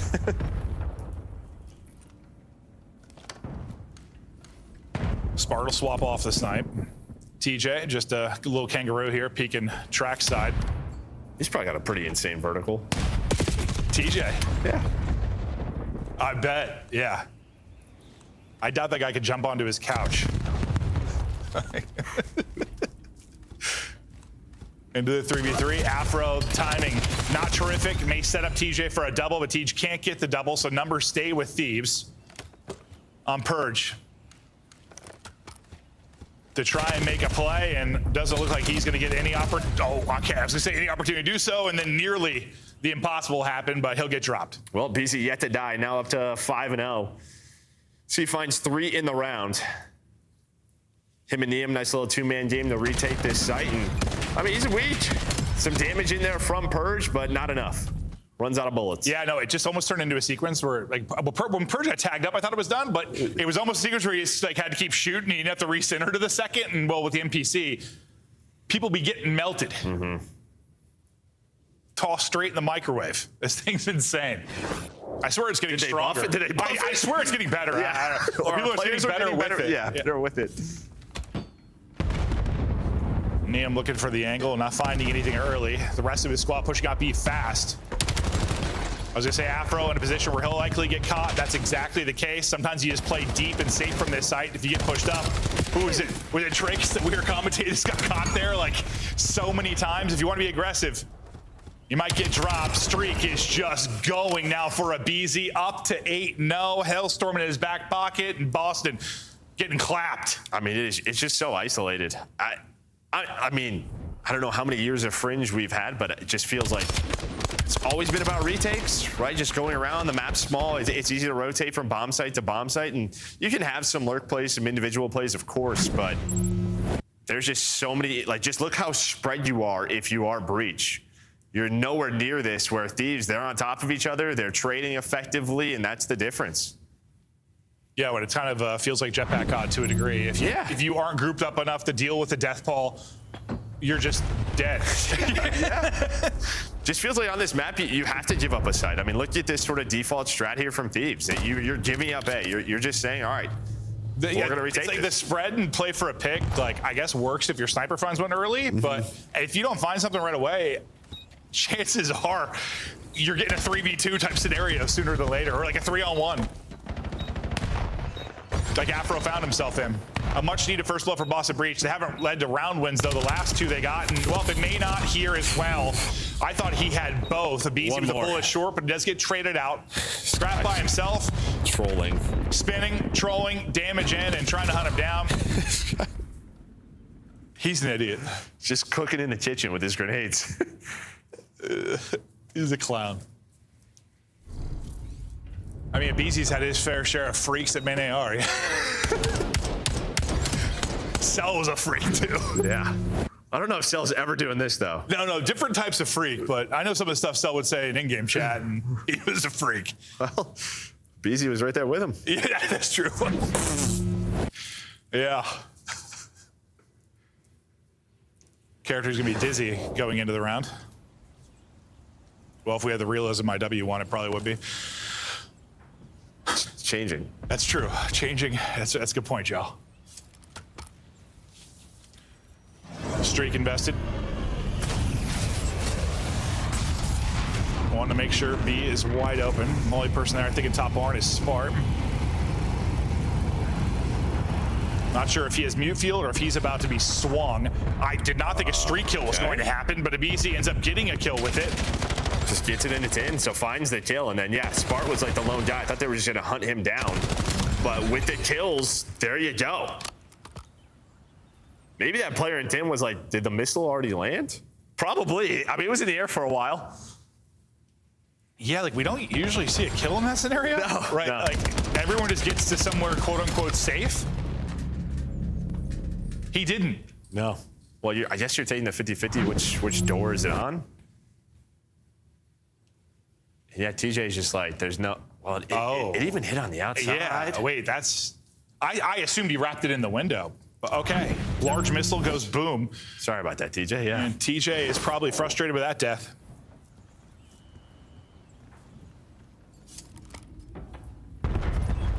Grouped up and pressuring our Boston Breach down track side. Abizi's in a similar position where we saw Afro get caught. He's playing it more aggressively. When does he go? Hydra gets pushed out in the back, and that's the cue for Abizi to go. He's got to make a play. He might be able to get one or two for you. That'd be the difference. It's just going to be one Afro on 25 HP. Was almost the second to drop. Niem last alive and traded out. Breach will get the round. And similar to what we saw Thebes do to them, they're able to isolate one in the back. Well, and little to Abizi, if he played even more aggressive, if he hit that right away, but he doesn't know that, but if he hit that right away, he's probably got 2 freebies as they pressure the back. That's just one of those scenarios where, yeah, you're going to have to work on it. If that's going to be one of the things you want to switch up on your defense, just sort of like, all right, when does Abe go? Do we wait for him to be the point man instead of us getting pushed up and caught? But yeah, still a chance there for Abizi to make that play. Yeah, I mean, one more bullet, and that might have been a different conversation had he got Afro as well. Fact is, though, still commanding lead here for Thieves. Hydra's going to be the low man on a mission over towards B, at least for now. Or maybe just throwing some utility for a fake. I think that was the case. Maybe just toss a stun. And he's wrapped back with the team now. They're grouping up, taking some space mid. Scrap, they have no eyes on that at all. And that is the easiest kill Scrap is going to get in his career. Oh my God, that's 3 and he wants the ace. Yeah. Spin in circles for me. Hunt it down. Gets some bullets in, but can't finish off the ace. Hydra will get it done. No one had eyes mid. No one was watching the window hop in, and that was the freest of kills for Mr. Scrap. And you aren't wrong. It's the Hydra nades that sort of keep them honest. They almost rotated off the A site. I think it was Persian. Well, I thought he was just going to play alert there at first, and then as soon as he backed up, I'm like, oh, he must have just tossed fake. But then I guess they saw nothing tin, and the guys inside of that site are hoping someone is watching middle of the street. Yeah, it's just not often someone walks up mid for free, hops in, and well, because normally the player on the bomb is either looking tin or mid street. Yeah. So Boston Breach, a lot of holes in their defense. Yeah, a gaping hole. Like running back would have been over 350. They get shut down 6-2. Listen, we thought this was going to be a quick and efficient series for Thieves unless they came out and trolled. Scrap might have been trolling with the spinning, but he wasn't trolling, and the overall kill count puts up a big one there in the final round. And I mean, kind of what we expected so far. All Thieves. This is, I think, too much for this Breach team right now. Yeah, just a lot of just small mistakes from the Breach side. Their hard point has been their best game mode with this new roster throughout this stage, and I think you saw some nice glimpses in map 1, but Search still a ton of work needed. And Overload, the bread and butter for this Thieves team at times. This is going to be a very tall task if Breach are going to bring it back, but we'll head to a quick break before the map 3. Stay tuned.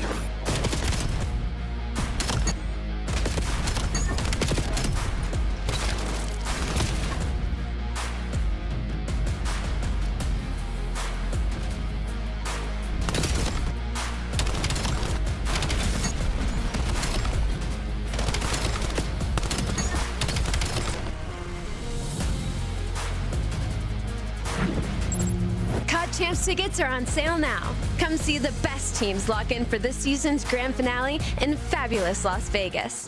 All 4-day passes come with early venue access. Head to FazeVegas.com or scan the QR code to get your tickets now. Scuff, official controller of the CDL.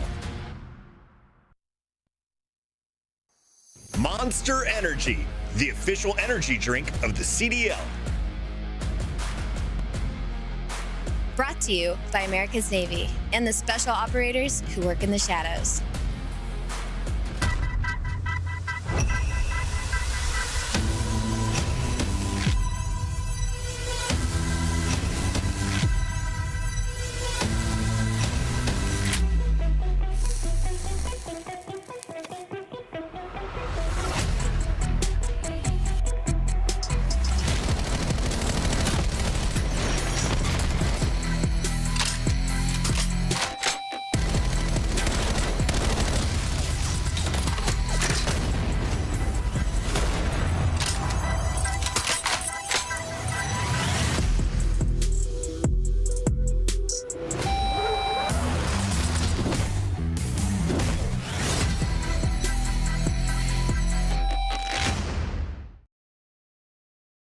This is awful. I'm going with Toronto. I got Toronto winning this series. I think they get it done in 4. You're like a mix of George Washington and a Disney prince.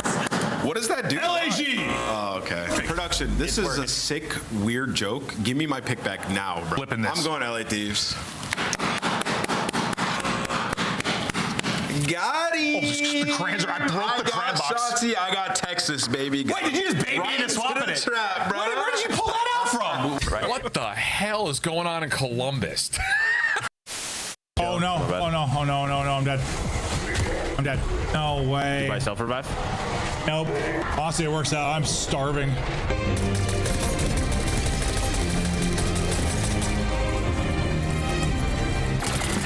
Krista calls these my old man ship.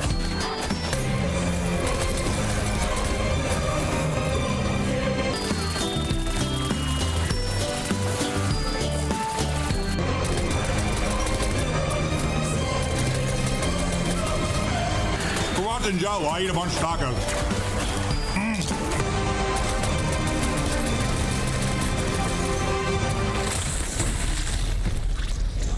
Did you win? How do I have the same amount of eliminations as you? Yeah, that's some horseshit there. There's no way that's true. Ghosty doing his best to do it. Oh, here we go. 3 are going to drop. A chance to go. One person is Rods that's got to go clutch. From the position we saw Crip do it, he doesn't do it. Ghosty able to put him down. They get on the point. Everybody's up. That's not going to hit. Second bit of progress done. They got to surge on forward. A BZ with 1. Can't get through. Oh, and Sim connect. But you win it if you're Crip. Of course it's Crip. Time and time again, he wins his one-on-one. We return to the series. So far, it has been all Thieves. Breach's toughest test with this new roster. I mean, I guess I just say, if you're them, you hope to have a competitive map. Listen, I guess the hard point was, I guess, until the final set of rotations, honestly, when they kind of took over at that P1. But this is why it's scary. Yeah, Thieves have been very, very good in upload, Joe. And what? Upload? Overload. I guys combined uplink and overload? Yeah, you did. You did. I think they would be great at that game mode as well. But yeah, 7-0. You can see what they've been doing throughout stage 4.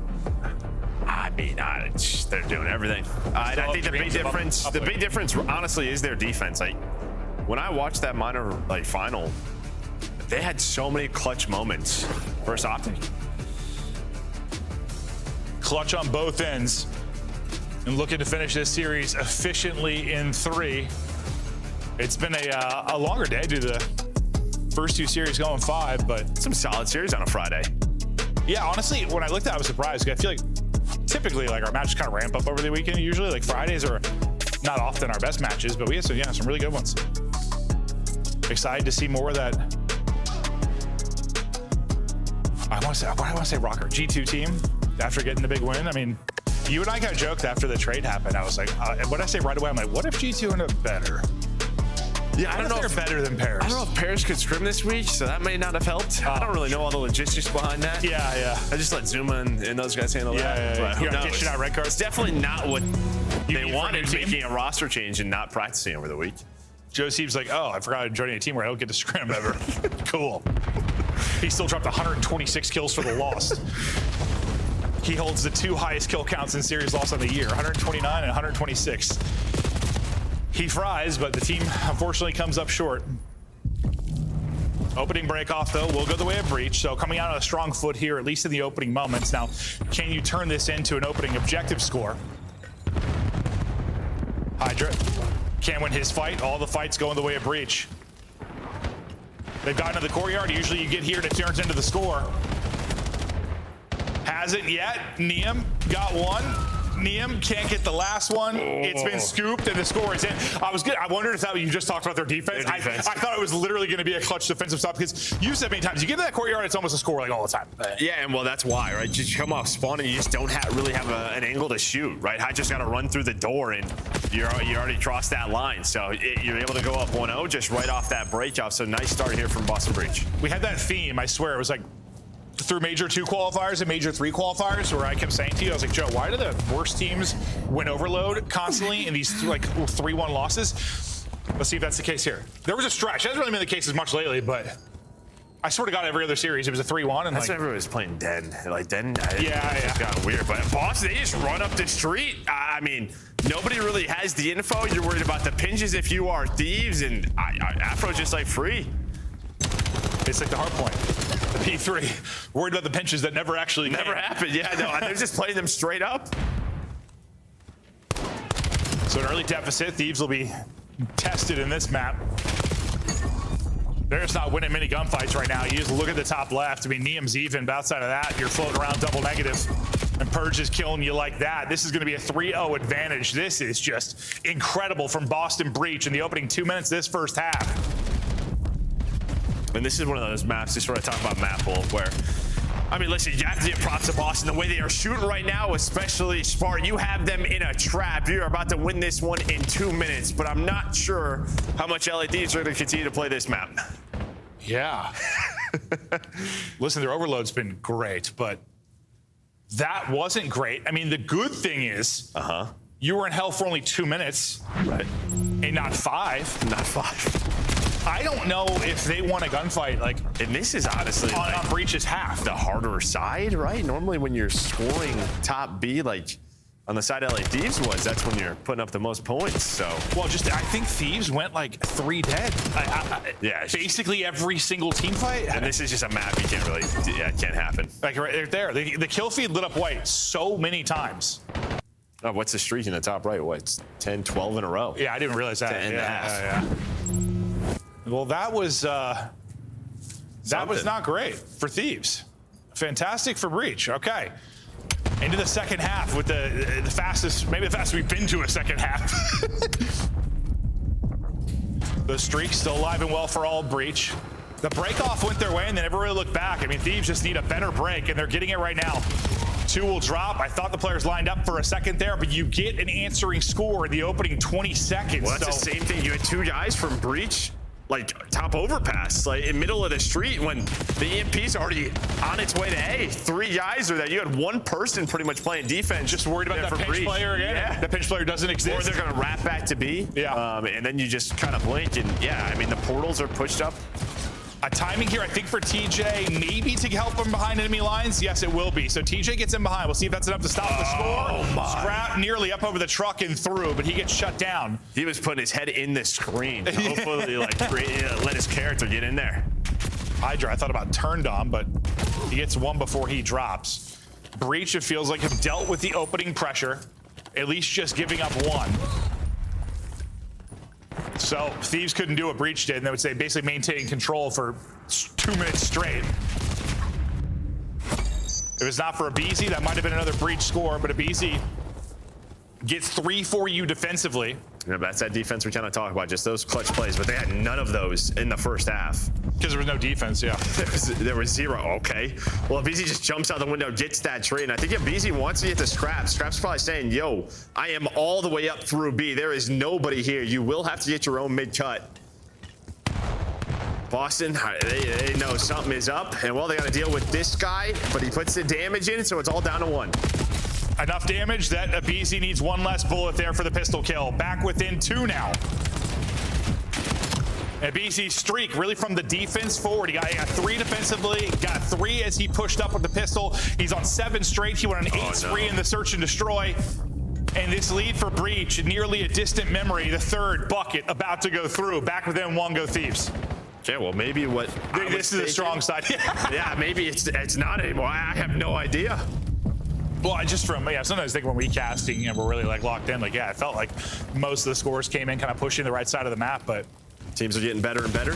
It's not been the case in this one. All right, so Breach will get a 3 dead, which they needed. Purge is pushed up deep, but he can't win the fight. Nice win from Neum. And I think that was the big thing, right? The one guy they left behind in their base, LA Thieves, throughout the first half, they just like never found that guy, never were able to take him down. Spart was a big part of it. Okay, that's 2 kills for Thieves. Mid-map guy you lost. I think it was Abizi that was around EMP spawn. It's a multi for Purge in that sequence. Hydra is trying to maybe get lost. He finesses enough that the trade doesn't come through, and now that is gonna, I was gonna say, that's Spart maybe not hunting far enough for the kill I thought was gonna turn into them both getting caught and dropped. In Breach, they were playing really aggressive off their kills. Now they're sort of just like slowing things down, trying to control EMP, which will work. But the problem is 1 set of deaths or a Hellstorm gets called in, which they do have, and then it's a tie game. So you got to be careful playing this sort of game. Just trying not to let it leave this middle street. Hydra is kind of out of the play for now. Yeah, they both He's are. all the way on the other side. Abizi, the one to do it. Spart with some ludicrous pistol shots, and you get 1 back. Now up 2 with a minute to go. I mean, it's just the headshots, right? We saw it earlier today from Sky. One of those comes that kill was in. insane. That kill was insane. That was one of the cleaner pistol kills I've seen like on the year. Yeah, that was just mashing the button. Mid backslide, just tap, tap, tap to the forehead. Spart gonna call in his streak, and he's the thing, guys need to buy a little bit of time to make it so they can't get 2 scores in with the remaining time. He's got 2 with the streak. Abizi gonna counter with his own streak to try and even the numbers. They have to stop this score. This one is done. The fact is, I mean, they're running out of time to even get it done. They score. Yeah, Purge just jumps into the top rotation, so he's just hanging out. Able to stay alive. You have to be worried here, because as soon as you die here, it's just right up the street. You have a scoring chance, but Afro's going to find one. It is down to TJ to play a little defense, and that should give him enough time, or at least his teammates enough time to get involved. Yep.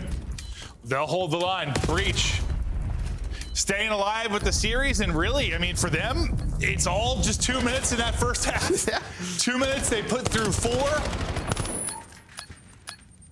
And also, I mean, they get quote-unquote beat in the second half, but they did too much damage in the first. And then it was great damage control. Yeah, I mean, I was a little bit worried when... It wasn't for a little there. Yeah, I was a little bit worried when they just started to slow things down, but then Spart made that play. You saw LA Thieves, like they were controlling the outer lanes, but those 2 players ended up getting lost. Spart gets that 2-piece. He just runs it up the gut. And maybe, he has a map. Maybe if Scrap had the 1 score where he went up over the truck, things get a little more interesting, but Breach were able to hold the line and now make this a little more interesting. And now, listen, I know it ended up being like a, whatever, 80-point loss for exactly what the map 1 score was, but they played them relatively competitive throughout most of it. That is like the least kills and deaths I've seen in an Overload. Just because the 2-minute first half, like. Yeah, but 29 and 12 though. Scrap has 10 kills and 1,500 damage. I've never seen that in my life. Wasn't a great map for maybe if it's a search. Wasn't a great map. And well, the M15 on the other side, I mean, we kind of talked about this, like Scrap, Dashy, M15s have been struggling in this meta, but Spart has put out some big games for Boston Breach this stage. Had a big one there, and the streak to kind of ice things late in the game. We check out some of the highlights. There weren't a whole lot for the first half because that was done real fast. And that's kind of what you can do. I mean, I think where teams find the most success when it's just this relentless pressure where like you lose break off and that team is never able to get comfortable, never able to win like a fight. Like, I don't know. It felt like Thieves didn't get 2 kills in a row for that entire 2 minutes. Well, that's the difference with this map, right? With it not spawning in the other lanes, you don't have like, you have to wrap back and clear your base because if not, like, you can't counter. You can't just push up, right? So they can stay in their same attacking setup. You can like literally spawn trap. And just go and go and go. Yep. So you just have to make a team decision. Are we all wrapping back? Are we all going to overextend and give up our base? Maybe you give up 2 scores. And usually in that situation, like, I don't know, that's where we've called out. I always say Stellium because we used to talk about him like control, but like you need someone like a freak just to gun somebody, like gun somebody off ahead of you. And you would think like with these players they'd be able to. Somebody like Scrap would come off spawn and just zap somebody. Been able to. But they just couldn't. Yeah. Literally, they had to. If they won one team fight in that first like minute, that first half is so different. They just couldn't. They couldn't win a single one. So props to Breach, making this a little more interesting. Now we'll get ready for our second hard point here and see if Breach can, somehow get this to a third game 5 on the day. Spart with a monster map. Purge has been playing some of the better COD he has of this particular year. We're going to take a look at some of the stats now for the upcoming hard point. We're going to stay on Gridlock. And this is what it looks like for both squads. And I think this is an important one for LA Thieves, right? When you talk about the top teams, the way that they've been playing, Optics playing this more, FaZe is willing to play this more. We saw that at the major. Now Thieves is playing this more. So I think this is one where you're kind of circling for our top 4, our top big one 6. Come major time? Yeah. Just sort of, you're kind of looking at it, all right, like maybe the best Gridlock team ends up winning the major. Yeah, could be the case. What was the one? I always think of that with, what was the map, dude? The weirdest champs when we had the EG win. What was it? Was it St. Marie that they got disgusting at? Yeah, like late in the year, they just got so good at St. Marie, and then I don't think they lost one for like the last month. I don't know why I still remember that. It was like the defining thing of that run. They were lights out of that one. Did we have vetoes that year, or was it just the? I don't remember. I think we did. No, because, well, for those of you that have maybe been watching a lot of years we've had like your typical kind of vetoes and picks, but some years we had just preordained series setups that were determined by like league ops and stuff. Yeah, I made those, and they were a pain in the ass. I bet. So you had to balance out maps in the winner's bracket versus the loser's bracket, how many times each team was playing a specific map. It was a pain. I honestly forgot that was a thing. You and I randomly probably out on a walk to start talking about stupid COD history. Yeah. I forgot that was a thing. Well, TJ and the boys trying to get locked and loaded for this map 4. They got hot in the map 3, trying to keep that momentum going forward. Spartan Purge, all smiles right now after that big game 3 victory. Thieves will try to answer back now in the hard point, and yeah, maybe a Gridlock, a really important one for them. Come major time, we're looking at their last 5. This is what I mean. Look at who they're playing in those, right? You have Optic, you have a couple of phases in there, even a G2. Like, this is one their opponents are willing to play. And those are, yeah, like 3 of the top 5-6 teams.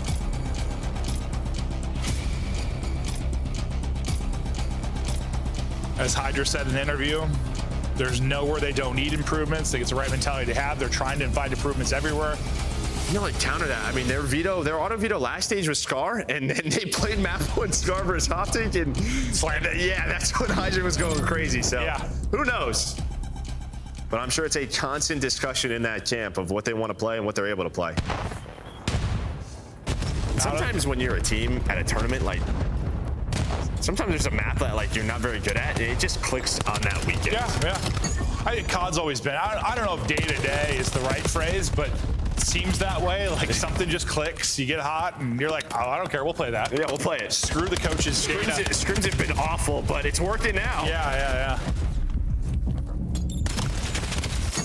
Neem up over the top and flushes through too. All time to Thieves here early. And also, this is what they struggled to do really until the third set of rotations in the map one, was just have a hard point where they put up like 40 plus. Breach was breaking over and over and over again.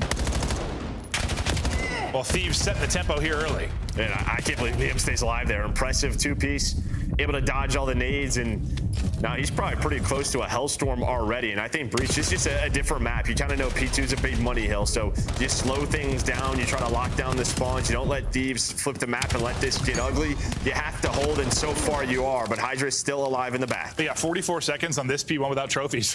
That's pretty damn good. That's for sure.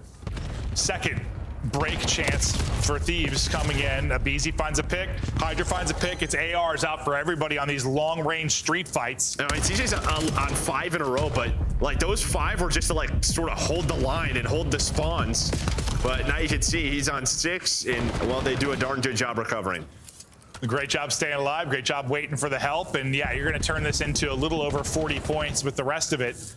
Thieves have to give this up and rotate, maybe leave a couple to try and trap them in or thin the transition for Boston Breach. They're going to send one around the long way. That'll be Hydra. They'll take a route. Hydra should have some freebies here in a second. I think he gets one and gets an assist on another, so played beautifully there by Thieves. And they get those kills right as new pops, so this is kind of turned into a little natural pinch with the new spawns plus the players coming in from old. Breach with a chance to maybe catch them. And I think it's just like, yeah, there's some splits due to, as you said, the new hills spawn. So it's just a question of, all right, where are they?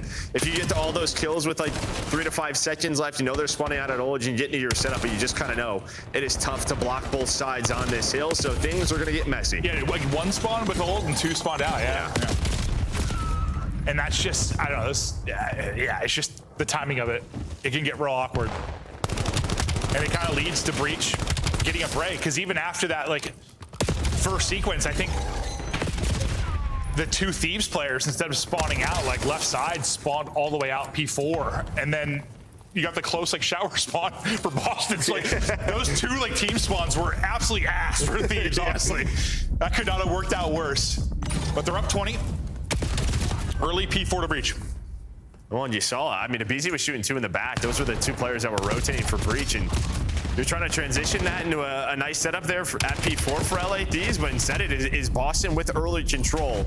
But now you can see Hydra's going to spawn up next to Abizi. There's only 2 players on the hill, but TJ trying to do what he can with Persia, finesse, and buy as much time as they can. Is Boston able to take that map 3, fighting here in game 4? Let's hear the comms of Breach. I'm bumping you. Spawn deep. I need it right there. I'm looking top. One guy top. He's flanking top window. No, spawn up. Top stairs, Abizi. Ali, one shot. 2-0. Ali on me. Go down in front door. There's still Ali on me. Front door. On the back. Ali dead. One shot. I guess front alley. Front, we can front. Good. Nice. Great shit, man. Let's go. I don't see anything else. This one more. They're all new. Should be good. Yeah, one spawned up. Play skills. I'm going right. Deep right. Trap. Right, that nice. Give me close spawn you. Give me spawn you, bro. I'm looking at it. Ready, charge. I'm seeing a little high. Yeah, I'm in the corner. Should be good. Probably deep. Nice job, bro. Yo, I'm gonna push right. Yo, I'm highway. 2. I'm nading. Trauma left. I need the guy top. I naded highway. Hold up. Nice shit, bro. Y'all might hit to the left, okay? One shot. My spawn dubs. Top out, we need him dead. I'm playing 2P2, they're gonna spawn out now. One shot, beat the trap, bro. He's low highway. I just book out of time. I spawned P2. I'm nading over, bro. He went back to time. 2 on time. 2 there. I naded over time. There's 2 on the hill, okay? I naded one time. I naded too. Only 20 on this, bro. Only 20 on this. Could be in front of me. One shot, beat. 2 right side, I got one. Yeah, beat that. Let's go. I'm flying this guy. Yeah, he's close. No dead. Nice. Spawn up. All spawn up. They're gonna hit to the left. They're gonna hit to the left. I'm gonna pick a cross. I'm gonna pick a beat. I'm looking at my hole. Do not have your cross. I'm looking at my hole. I hear you. I'm 18 bro, we killed it. Yo, 2 deep left, 3 left. One might be slow front. 3 on the left. Yeah, put him in. BZ in the back. Nice, all in the back now. D back elbow, D back close, scrap. D back elbow, D back elbow, D back elbow. One shot, he's elbow, last guy elbow. Elbow Neem, to the left. Here. Swung in the back, swung in the back. Two guys elbow, Got maps, 2 guys. Might fly me. One my debuff. Bus stop, weak. Free front stop, dead. I have your top. Bus stop again. I need time. Bus stop, I have 2 bus stop, timing. Nice, one shot, bus stop. Hey, Bail did like a one shot. Take your time. Keep that weak, bro. Bus stop. I'm trying 18. Bus stop, name me. I'm naming time. Bro, bus stop, name. I'm swaying 18. One time, one bus stop. On time, good. Nice, good shift. Give me mail, maybe. Bus stop. Backside hill, Nice shit, bro. 3, last guy. Scrap. I'm going you. Push out. This won't try. Mail, scrap. You're gonna be holding me. I'm in you in the corner. Hold weak. I want trash, bro. Scrap's one back, I think. No, right, BZ in dojo. Here, yeah, he's on the fucking front side hill. I'm waiting, you guys. I want me close. Dojo, Breach trying to work on the reverse sweep. They're up 50 with a chance to push this to 5. I mean, yeah, I think 45 of LA Thieves points are on that first P1, True. right? So, but Breach did what they wanted there. They split the P1 time, and it's just a great P2 hold to give themselves a 40-point lead. But here is a nice hold so far. I was going to say at this P3, but now things are getting messy. Hydra's trying to do what he can inside of showers, and well, it is going to be 2, and that's going to allow his teammates to get there and reinforce. I think he's lucky TJ hadn't got back to full HP yet. He was still pretty weak, so it's an easy double for Hydra, but it's a significant one in the moment. But after I say that, it comes down to a one-on-one for a second with the spawners trying to get back in time. Both players take a ton of damage. Hydra tries to find maybe a timing to lurk away or find a different angle, and he's going to get cut down. It's chaos here inside this point. Thieves are still fighting and in this game, but even in Black Ops 4, this area of the map was just always chaos, right? You're hitting slides. There's so many timings with all the headies. You're just going back and forth in between rooms. But the problem with Thieves last time, like I think the spawns were a little goofy, but they lost the P3 time and then they end up losing rotation here to P4. This time, at least, like you secure rotation here with a chance to take the lead. I think that's what really unraveled was 3 to 4 last time through. This time doing enough to still hold. You just lost a couple of players. The pressure to the people inside of the point. I was so confused how he died there for a second. The second player behind him.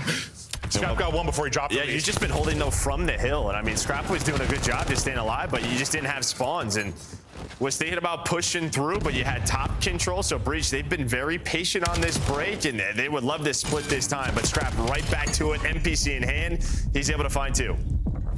They recover a bit after getting broken. Now back to a P1 where they open things up with a clinic. Gonna try to do the same here. Scrap still NPC in hand.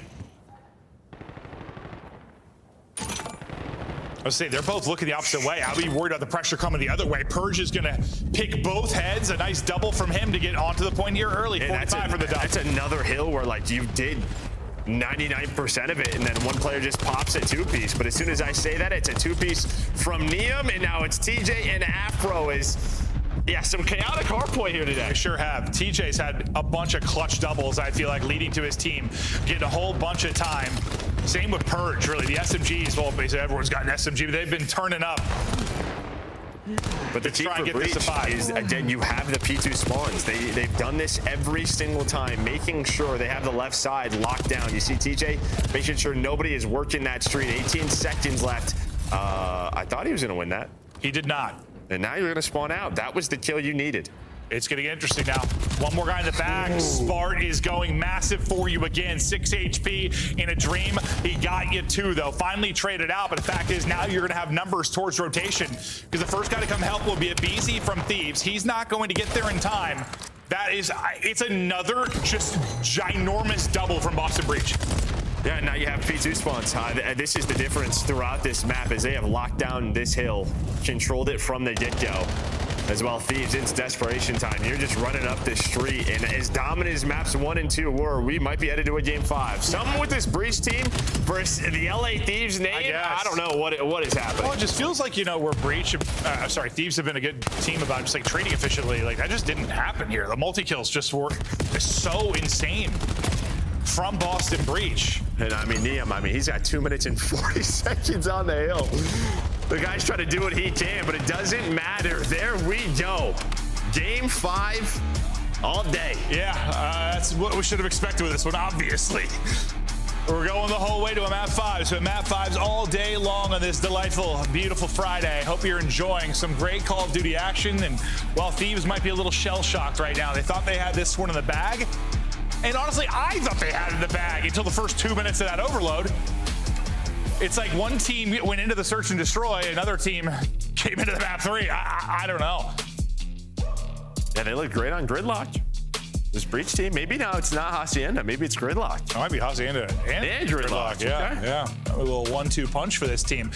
Well, we talked about their hardpoint's been solid throughout this stage. Even map 1 was competitive. They're slaying with the best of them. Everybody positive on the side of Boston Breach. And that's just awesome out of Breach. I don't know what they sipped on. They got turned between 2, 3, and 4. We take a look at the game flow, though, and how it played out. Great start for Thieves, and then you flatline for about 5 straight hard points. The first 3 to 4 is where Breach got a ton of time and started to really take that early lead. And then, well, really, it was like the 3 to 4, and then the P1 to P2 of the second rotation. Like just the P2. That 4 hard point stretch just led to that significant lead, and they never looked back. Excellent stuff there. Out of Boston Breach as we now get ready to go into the 5. We're going to go to Raid. I mean, we've been seeing this all year, right? A lot of crazy timings. Like, this is one where you should catch LADs off guard. I don't know. Their search has been so good, but who knows? Maybe a chance to do it. Breach trying to do the unthinkable, coming to beat your major 3 winners, your minor 2 winners. They push it to 5, looking for the reverse sweep. The action comes after the break.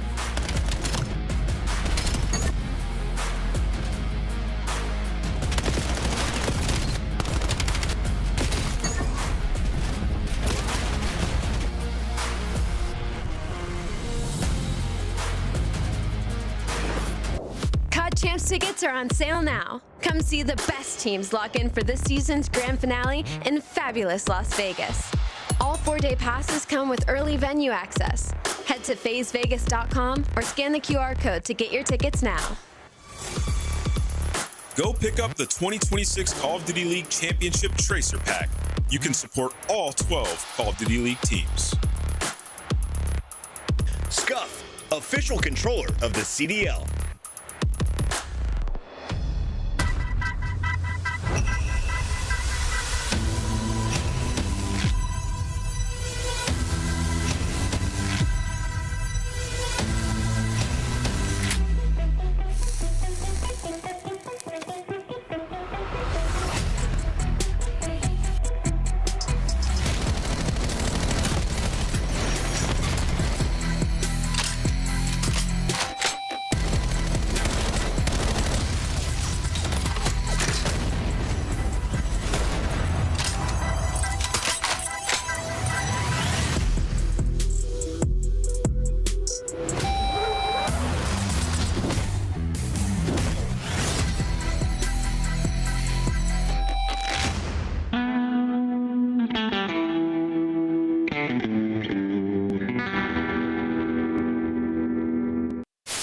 What is this 9 and 4. spot? What? Oh, that looks very uncomfortable. Very, very uncomfortable. No, it does. Yeah. You're basically balancing your nipples on a metal pole. For some, that's a talent. Yeah? Steals the record for most kills dropped in a single match. It's 115, and it's Gwyn. On the collapse, he gets the angle, he gets the kill. His series continues. Gwyn's here. And yeah, this is his place. A double headshot, 7 in a row. He is taken over. Maybe he's just trying to end the Rookie of the Year conversation. Just put himself back in front with just a dominant performance here.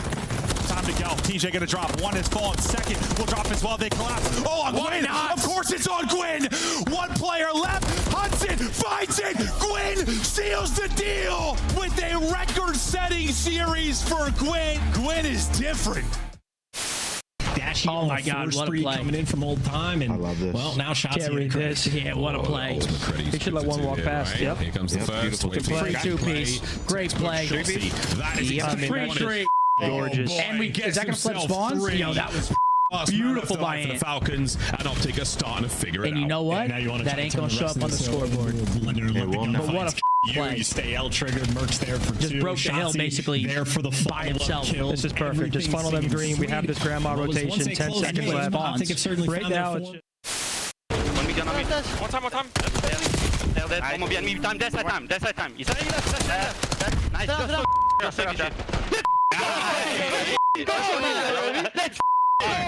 Yeah, we'll run him. I told you we'll run him, bro.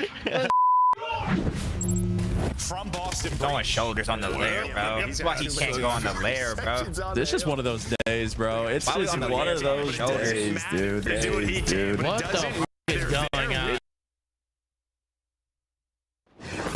Well, it's good to think the watch parties are the same boat we are. Game 5s all day. Yeah, no, it feels that way because not one expected to do it that way. But listen, we're here in Breach trying to push out to a perfect 3-0. They start 3-0, especially with a win in this particular series. And yeah, our bracket gets real interesting because they've got a good chance to be a very good seed going into the major. Which they had a couple of times last year. And like sometimes, yeah, they would have a crazy upset in winners round 1 and then, yeah, got wild. Now I'm trying to think of like the most like ludicrous placements of all time, and like them Breach getting top 3. Them getting third at champs is up there.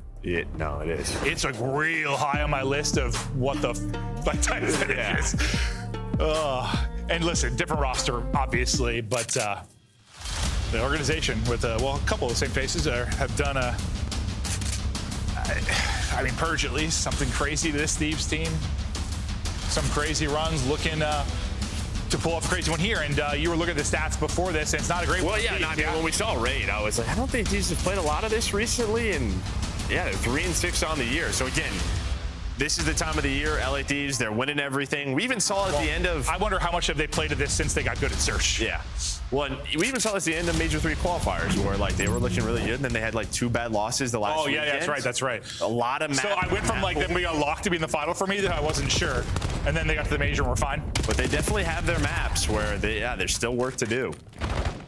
I forgot about that. Yeah, they had like some really good wins and then they just like lost their last 2 series to bad teams.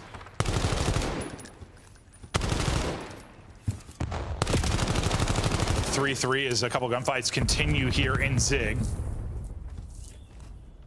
Hydra staying out middle. Okay, it looks like he's backing up to his teammates in kitchen. They're going to wrap all the way back laundry side.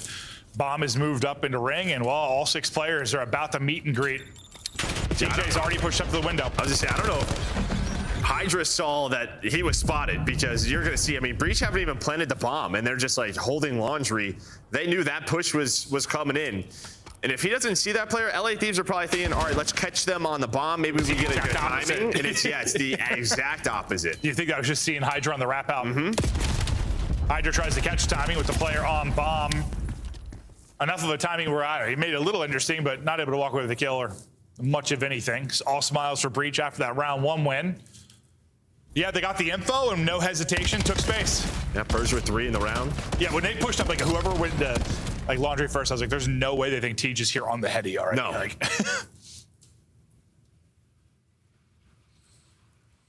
so far, so good for the comeback kids.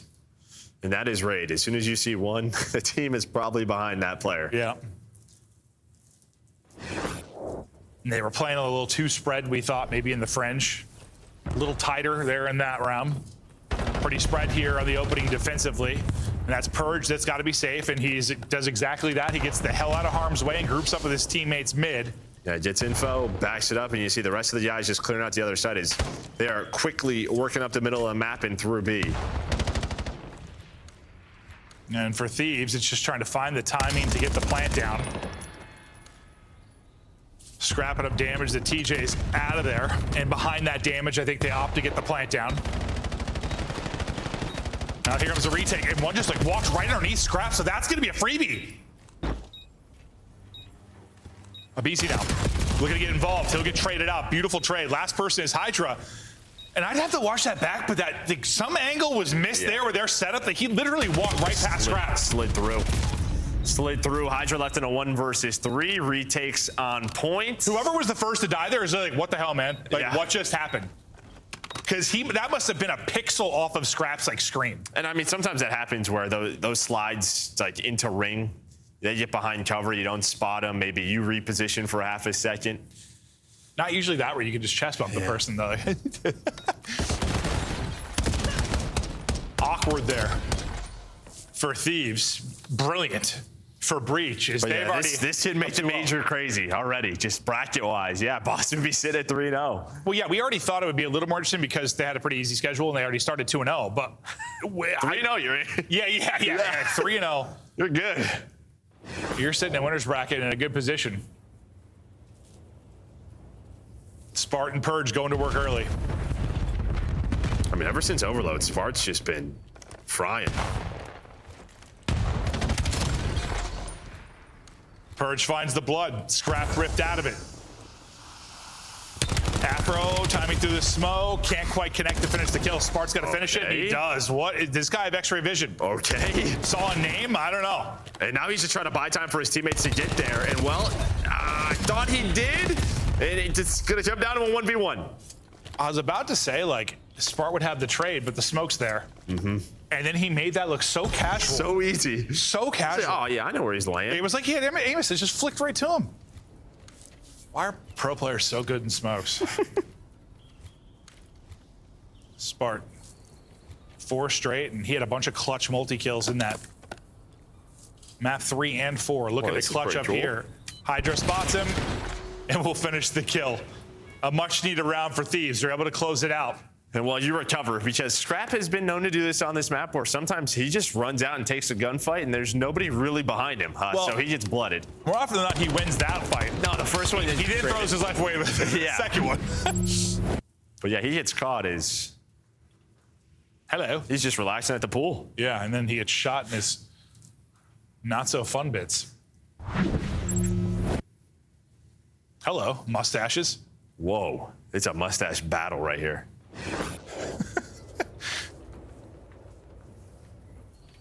See what Thieves offense looks like again. Looks like they want to bully their way out to ring, but well, they're going to get met by Boston Breach, and yep, Scrap will get his kill. Now the question is, does Scrap square up for another fight and die? The fact is he's not alone right now, though. Yeah, there's the info. I mean, there's a chance like you wrap this back towards B, and well, with Afro stunned, they're going to stay there, though, but this might help. I mean, if you can think, if you're Scrap's teammate, you think he can get a one-on-one gunfight consistently, you're saying take that every time, right? Yeah. Yeah. Absolutely. Yeah, like, yes. Just sometimes it's not a one-on-one. No, it's not. It's not, but the lurk from Hydra, gonna pay dividends. Purge checks it, but checks his late, gets damage in, but it's not gonna be able to be traded out. Afro. Or he just hits the timing. Yeah, no, Afro just goes. He's like, I'm gonna leave you, and catches the timing. He makes this playable for Spartan, a 1 versus 2. But Hydra NPC headshot, which means you insta-die. Well, that was more interesting than I thought it was. I thought Hydra's timing was gonna get there to just shoot Afro in the back quicker. No, Afro's like, peace, dude. Adios. Yeah, no, that was great. Well, Hydra just plays that little spot. Keeps the glass up so that if they flank fully through garage, he would just turn around and get the freebie. Holy. I didn't think Afro was going to have the time to do the damage he did, but nearly flipped the round on its head. Thieves now right back in it as they answer with 2 straight. Well, a big part of this is Hydra. He's up to 7 now. 6 in a row. Yeah, Hydra having himself a map.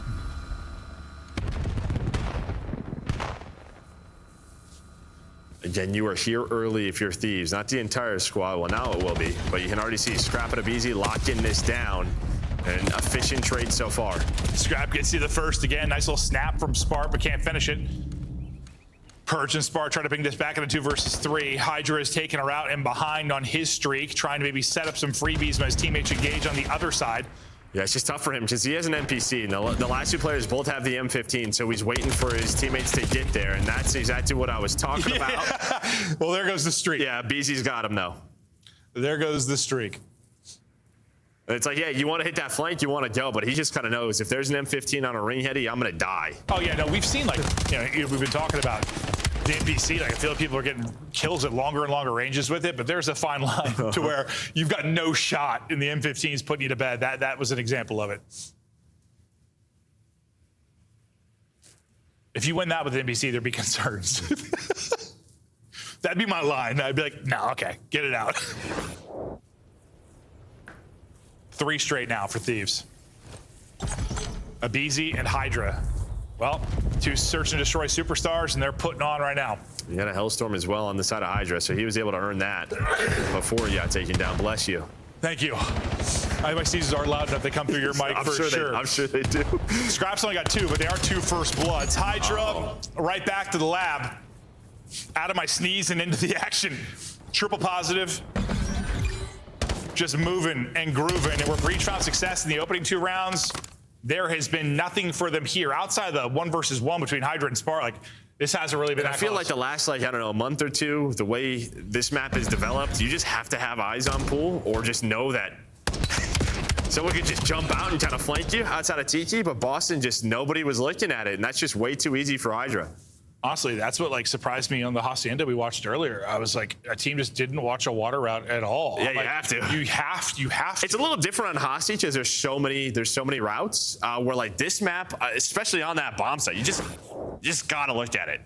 At least throw a shoulder towards it. No, but I just feel like, yeah, a player, whether it's Hossie water or they pull here, popping up and get free too, like it just shouldn't probably happen at this stage of the game. At least not very often. Scrap adds his 3rd kill and 3rd first blood. He pulled out the sniper, switched it up, and Hydra has just been swimming. It is summertime, and he loves being in the water. He is very, very wet. Afro is also very wet with his fountain. That's true. He's just thirsty. 2 versus 4. Able to take the first. Can't. I think he was using it as a bidet, actually. He might have been. Got to keep that clean. No one wants an itchy butthole, Jelp. Not in the summer. No. Thieves. Just in takeover mode right now. I mean, this is it's like this series, right? Like, I don't know. Like, you blink and the other team is running away with it. But the first 2 rounds were so good for Breach. And then since then, dude, Thieves is, that's why they're search and destroy. That's why I want to know the stat for this since they've gotten good at search. Because the fact is they weren't good at it for quite a while this year. Yeah, since like, Neum. I don't even think it's Neum. Not really started to click for Hydra, I feel like. It was more like, I guess, the minor and the lead into like the major. They probably improved a bit with Neum, but like it wasn't dominant right away. Oh, you got 8 and a 6 spree for a BZ. Hydra has a streak. Uh-oh. Yeah, you better get running. You ain't got no cover out there, boys. The problem is you can land this inside a laundry. Let's see if Hydra. He's not going to go for the land in the laundry. Oh. Maybe goes for the player out basketball court. Scrap gets another first blood. He has 4 kills and 4 first bloods for you. A BZ. Caught Afro with the position inside. Well, the key is after you go for that player, I mean, or Hydra goes for that player basketball with the missile and then tries to do it with the gun, and he ends up getting caught. So now it's a 2-on-2. Scrap trying to find a kill that's not a first blood. He's trying. Hasn't gone for him. What are these timings? That was insane. For Purge, now to seal the map, they try to spot the last person. Spark kind of threads the needle here. Yeah, gives himself a one-on-one. Timing's insane in laundry. Round and around we go. Spark. Scrap for the map. Dude. That was a circus.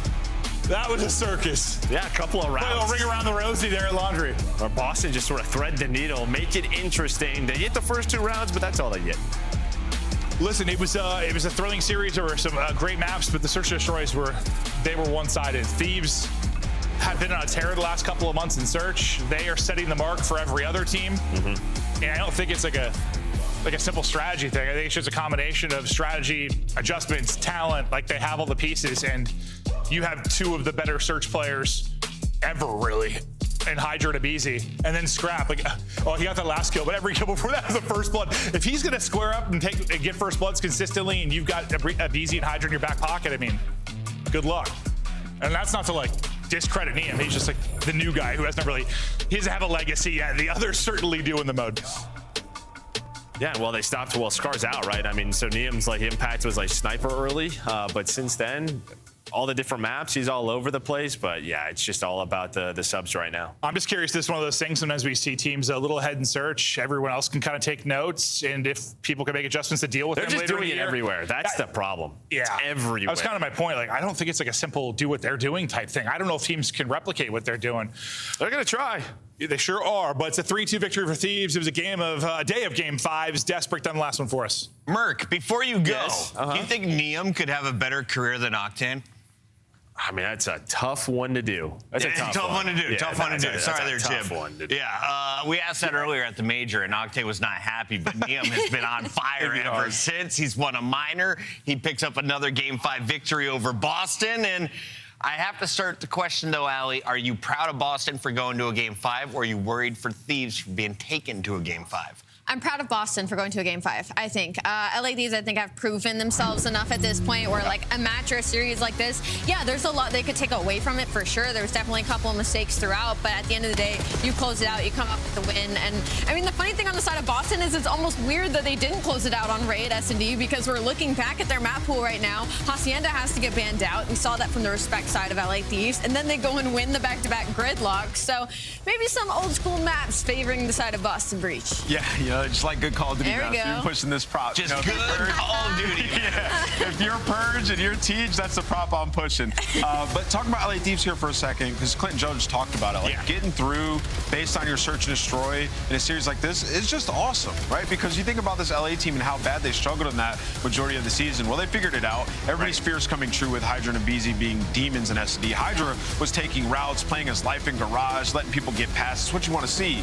At the same time, Scrap with 4 first bloods. Last split, he had 54 opening duels won. He was #1 by a landslide. Shotzi second in 33. So Scrap has elevated his early round in Search and Destroy, and it's really allowed the 2 SMGs to get lost with the man advantage and just do whatever they want. Now, does he have to use a sniper to get these first bloods, or AR can he do it with and the sniper. AR? Both of them, literally. He can get it done anywhere. And you saw, like, that mix-up. One round, he went up ramp and just ripped TJ inside of the circle. Then he pulled out a sniper and got a kill on B lane. So Scrap can do it all. He can go anywhere. Allie, Boston, of course, will have another opportunity to earn a spot in the winner's bracket. They're now 2-1 after this loss. They just need one more. Anything that you want to see from them? What can they build on from tonight's match? I think they could build on, obviously, they've expanded their map pool a little bit with this series, and also just confidence. I think overall, in general, this proves to them, I think that they have a higher ceiling and that they're able to take these teams to the distance. Or win a damn S&D. Or win an S&D. It's hard, though, when Hydra's dropping 10 kills in the first 4 rounds, and in Game 2, your scuff play of the game belongs to Abizi because he dropped 11. The double-digit Search and Destroy performance was a statement. Okay. Let's take a look at what young Abe is doing on Fringe. I mean, he's disrespected. I'm gonna be honest. Like, that's literally was his game plan in this map. Retake it inside of bricks, just challenging people inside of 10. Like, he was relentless. Abizi's full of confidence, and this is terrifying if you're the opposition. And on the flip side, this map just fits their playstyle so well. I'm glad that he's kind of found his semblance of playing it. Like, Abizi in close quarters is a gunfight that I just simply don't want to take. You can see the way that he plays the angles, that he plays the offs, that he's kind of just baiting you to make a mistake, and that can be extremely difficult to play against, especially when you know that's the front line and the one behind it's going to be either Hydra or Scrap. That is Abizi with your scuff play of the game. Final thought. I was gonna say, I think it's like a combo of the NPC. He's confident, but also like the bigger maps. Like you can make plays and then get outweigh your life. Like you know, there's not gonna be 4 people there all banging it out together. So there's some traditional Call of Duty maps, and what do you know? Abizi's back. Abizi's back, and he's joining us live here in our Monster Winner Spotlight. Abizi, I don't know if you heard that last one, but Ant's saying you're back. Is it the maps? Is it the gun? What's working for you right now? I feel like it's just a combo of everything. You know, our team, like our teamwork and everything is getting way better as the seasons went on. And I feel like obviously the meta, with it being more, you know, subs on the map whenever we need it. And then also just, I feel like I said, overall our team and everything has gotten so much better as the years went on with our teamwork and stuff. Abe, I wanted to ask you a little bit about the team right now. You guys are coming off with a big win and another best of 7. What is it about these longer series that you think gives you the edge over top squads like Optic? I just think our map pool is like super deep right now. I definitely think the map set like changing helped a lot because I feel like the older maps, I guess like Blackheart and Colossus together, I feel like it was more just like a bang out, just like, you know, head bash. You didn't really have to think much. And I feel like with this team, I feel like we thrive on maps where you actually have to think. So I think that's helped too. Big brains, got it. Absolutely. What happened in the middle of this series? It got a little dicey. The overload got away from you guys, and then the hard point on Gridlock. Can you talk me through those 2 maps? Because they were entertaining for sure. Yeah, I'm not gonna lie. I just think we got like a little lazy. I feel like we let the foot off the gas a little bit, which obviously like it is what it is. And then I feel like we bounced back in the game 5, which mattered most. And I'm happy we won the map. So Abizi, one quick follow-up, just recalling the last couple titles for you. You know, towards the end of the season, the team's kind of fizzled out a little bit. Obviously, you guys are peaking right now. What are you preaching to the rest of the team to not have that happen again with this squad? which is what may have happened in years past? I just feel like going into champs and like EWC, I feel like we want to be as polished as possible. Basically just making sure we're not getting complacent, because that's the biggest thing. I feel like getting towards the end of the season is I feel like our team right now, we're so good. I think if we don't get complacent, we actually keep putting that 110% effort in every day, then, we're going to come out on top. Yeah. Abe, speaking on past a little bit, I want to know about your comfortability in this game as we're kind of heading towards the later half. Where does this land for games for you? Where's your confidence at right now? Saying 100% is we're winning champs tomorrow based off of your own personal performance. So obviously I don't want you to speak on your other teammates. I mean, I'm super confident. I feel like I always get better as the year goes on. I feel like every season, I feel like towards champs, I'm like hitting final form. So I think, we keep it up as a team and we'll be there winning. Sure. Congratulations on the win tonight. It took you 5 maps, but you got the job done.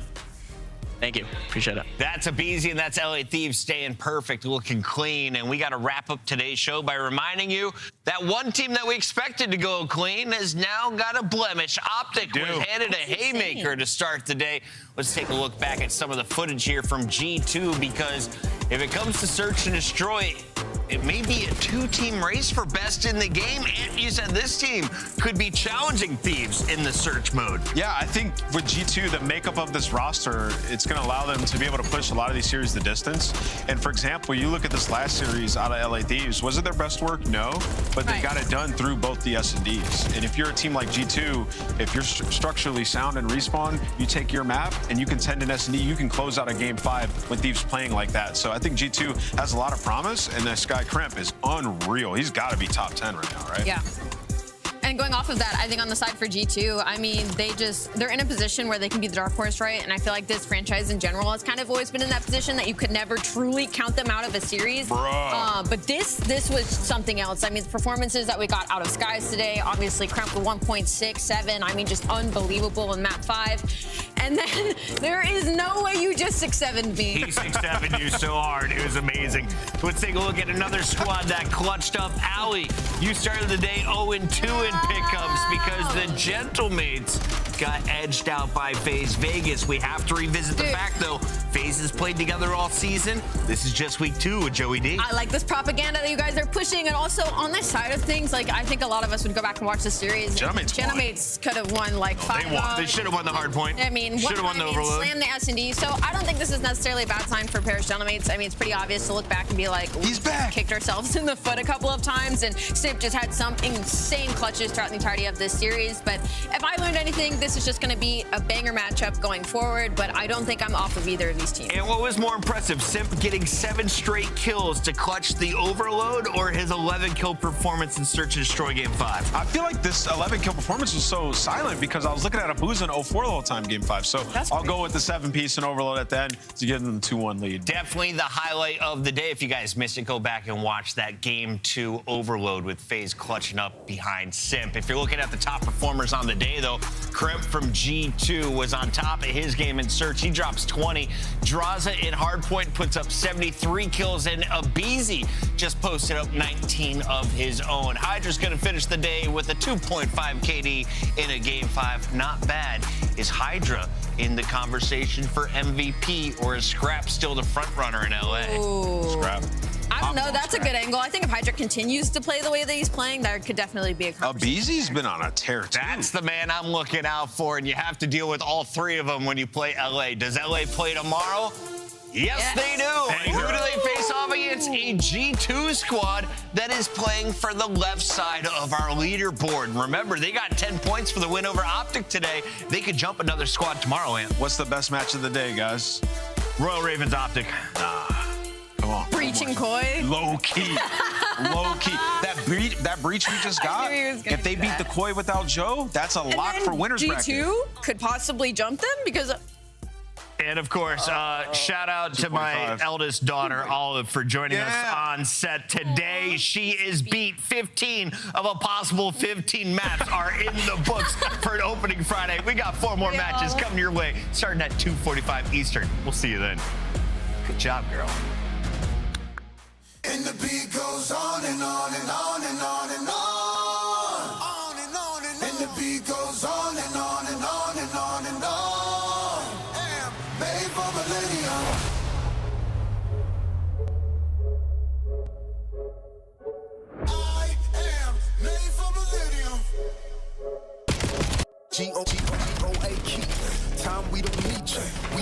greatest of all. In time, you'll believe people greatest don't evolve. Happens in defeat. See my gritty jaws. Wonder who gon' press the beaters. Hundreds and tens, hard, fresh Adidas. Thought I knew men, most of them. I'm more than man, I'm a natural. Where my medal is at? I don't pedal back. I'm too smart to meddle with the fellows. Keep the medal at. They pedal for the stacks. I'm making benefactors, landlords without the pot to hello. I know you feeling mellow. You thinking life is gonna be cinematic as these cellos, but that's just the rumble for the build up like a bellow. If they gon' hear you,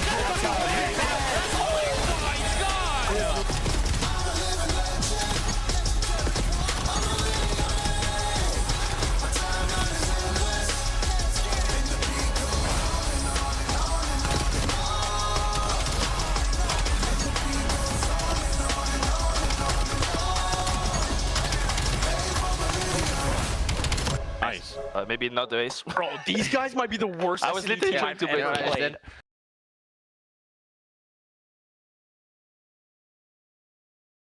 No scams here. Oh my god. No scams, please. What are we doing? Come on this kid.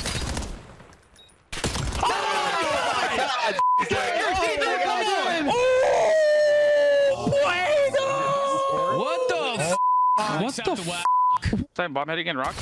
Rock's dead. Put ourselves in a better position. That's a good play by Bueno. He gets out too. Oh What? Who the is this? You're on Mars. Holy I'm not even trolling your back. I'm not even trolling your back. Yo, Bueno's tweaking. Guys is going insane. I gotta tip that. Oh my god. Oh, he's out. He's out. Yeah, he's out. GG. Oh my god. My god.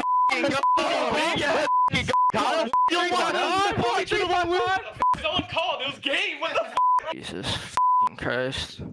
Wow.